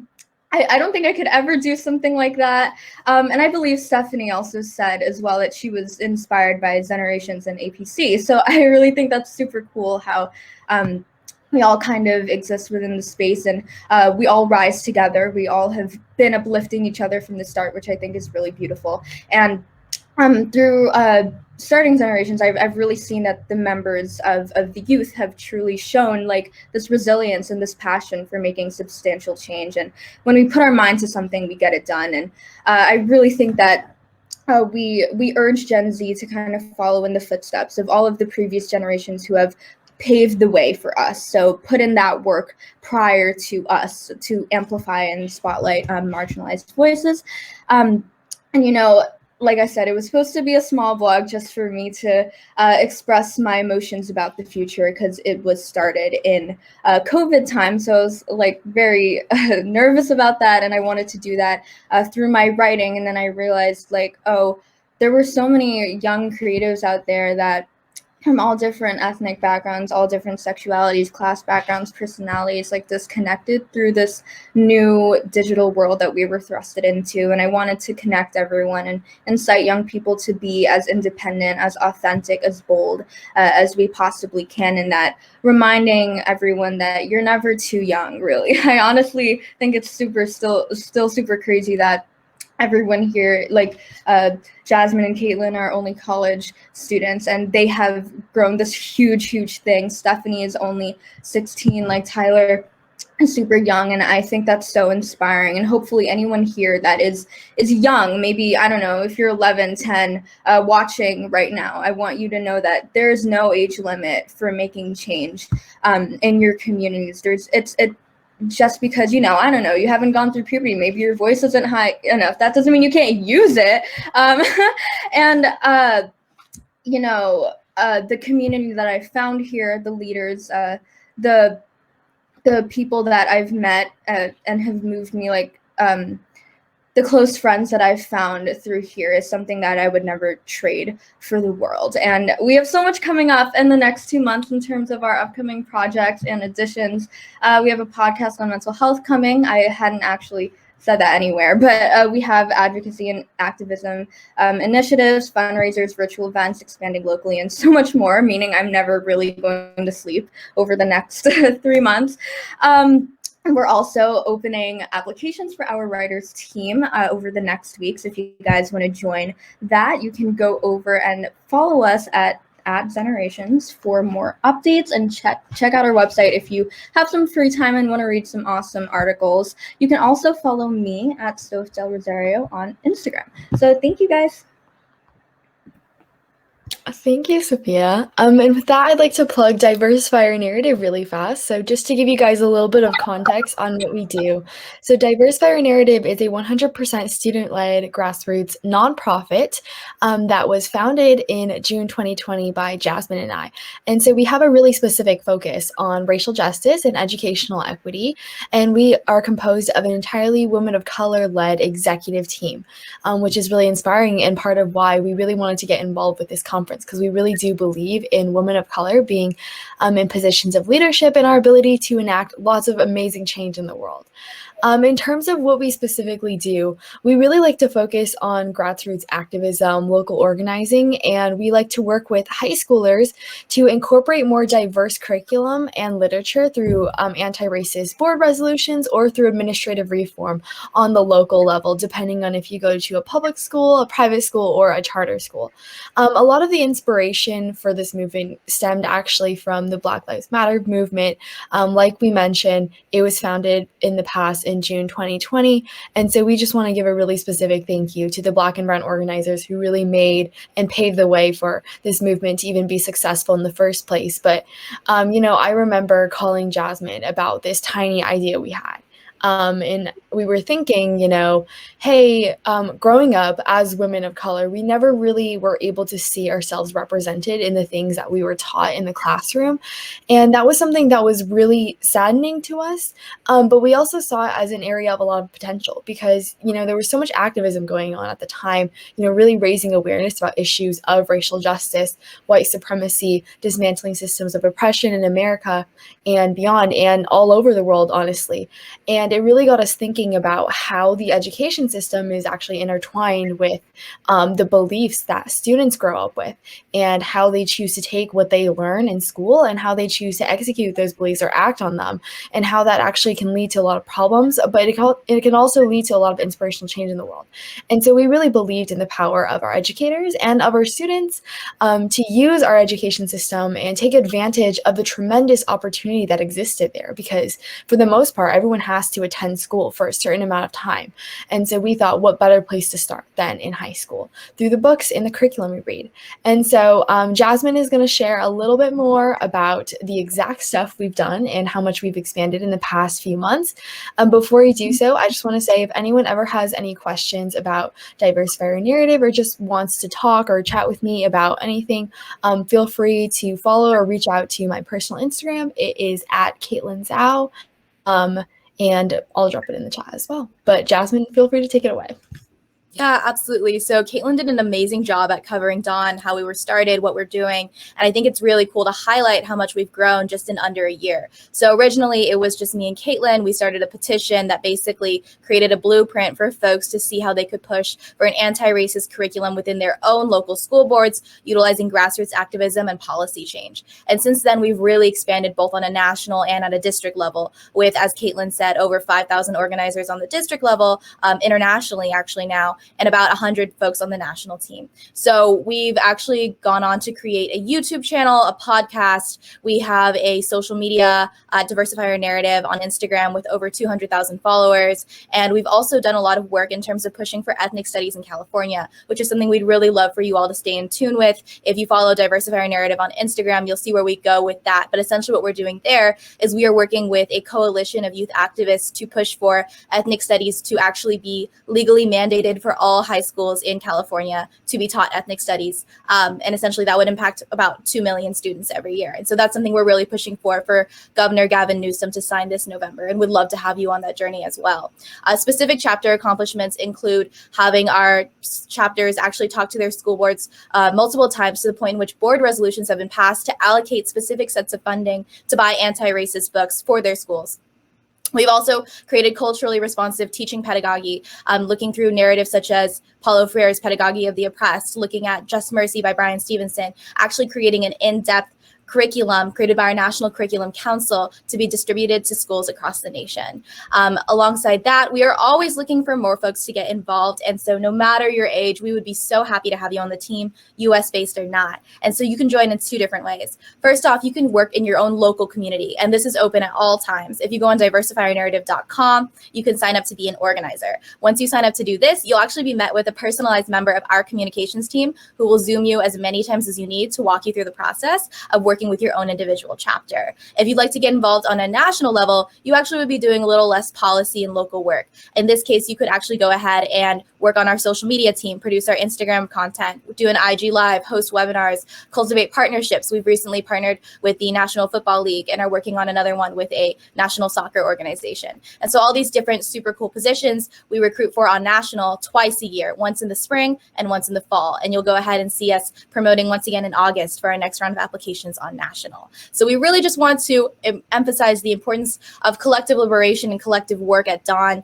Dawn would not be here if Caitlin and I didn't have an absolutely fantastic team. I think that something that's really important to note is though we are the individual one standing on this panel now, we would not be here without the blueprint that thousands have left before us. And so really making sure to look at those who have come first and ensuring that we're really representing all folks in our space. This is a shared collaborative effort. Even seen with this conference here, we would not be here without Stephanie, Sophia, and Tyler and all their amazing organizations and teams that have done so much amazing work and taught us so much. So we really encourage you to go ahead and follow all of us, post about the main takeaways you all got from this conference, and follow Women of Color Conference on Instagram. I'm going to go ahead and drop the links to all of our Instagrams of the founders in the chat right now. And I'll go ahead and move it on to Tyler. Thank you so much for that, Jasmine. To conclude our conference, I wanted to leave you all with some food for thought. Since 2020, many of us have been in quarantine, unable to see family members, to take part in special rites of passage like graduation, prom, and more. Some of us may have lost friends, family, loved ones, jobs, or ways of life during COVID-19. While the last year has been filled with immeasurable loss, I'm here to say that while sometimes it's hard to see it, the pandemic has brought a lot of gains as well. I heard the following quote a couple of weeks ago, and it reminded me of the importance of the opportunity we have been thrust into by the pandemic. It goes a little like this. Historically, pandemics have forced humans to break with the past and imagine their world anew. This one is no different. It is a portal, a gateway between one world and the next. We can choose to walk through it, dragging the carcasses of our prejudice and hatred, our avarice, our databanks and dead ideas, our dead rivers and smoky skies behind us. Or we can walk through lightly, with little luggage, ready to imagine another world, and ready to fight for it. Right now, we stand on the precipice of one world and the next.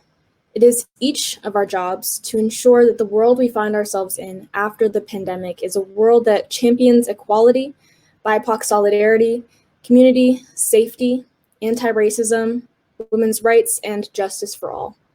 The Women of Color Conference is just one step in that direction. It is our hope that you all will lean on the community we've built here and go out into the world and truly make it a better place.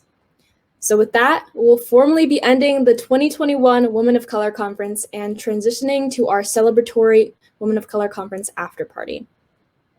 There we'll be having a special debate activity as well as fun breakout rooms to give you all a chance to further connect with one another. The fun does not end with the Women of Color Conference.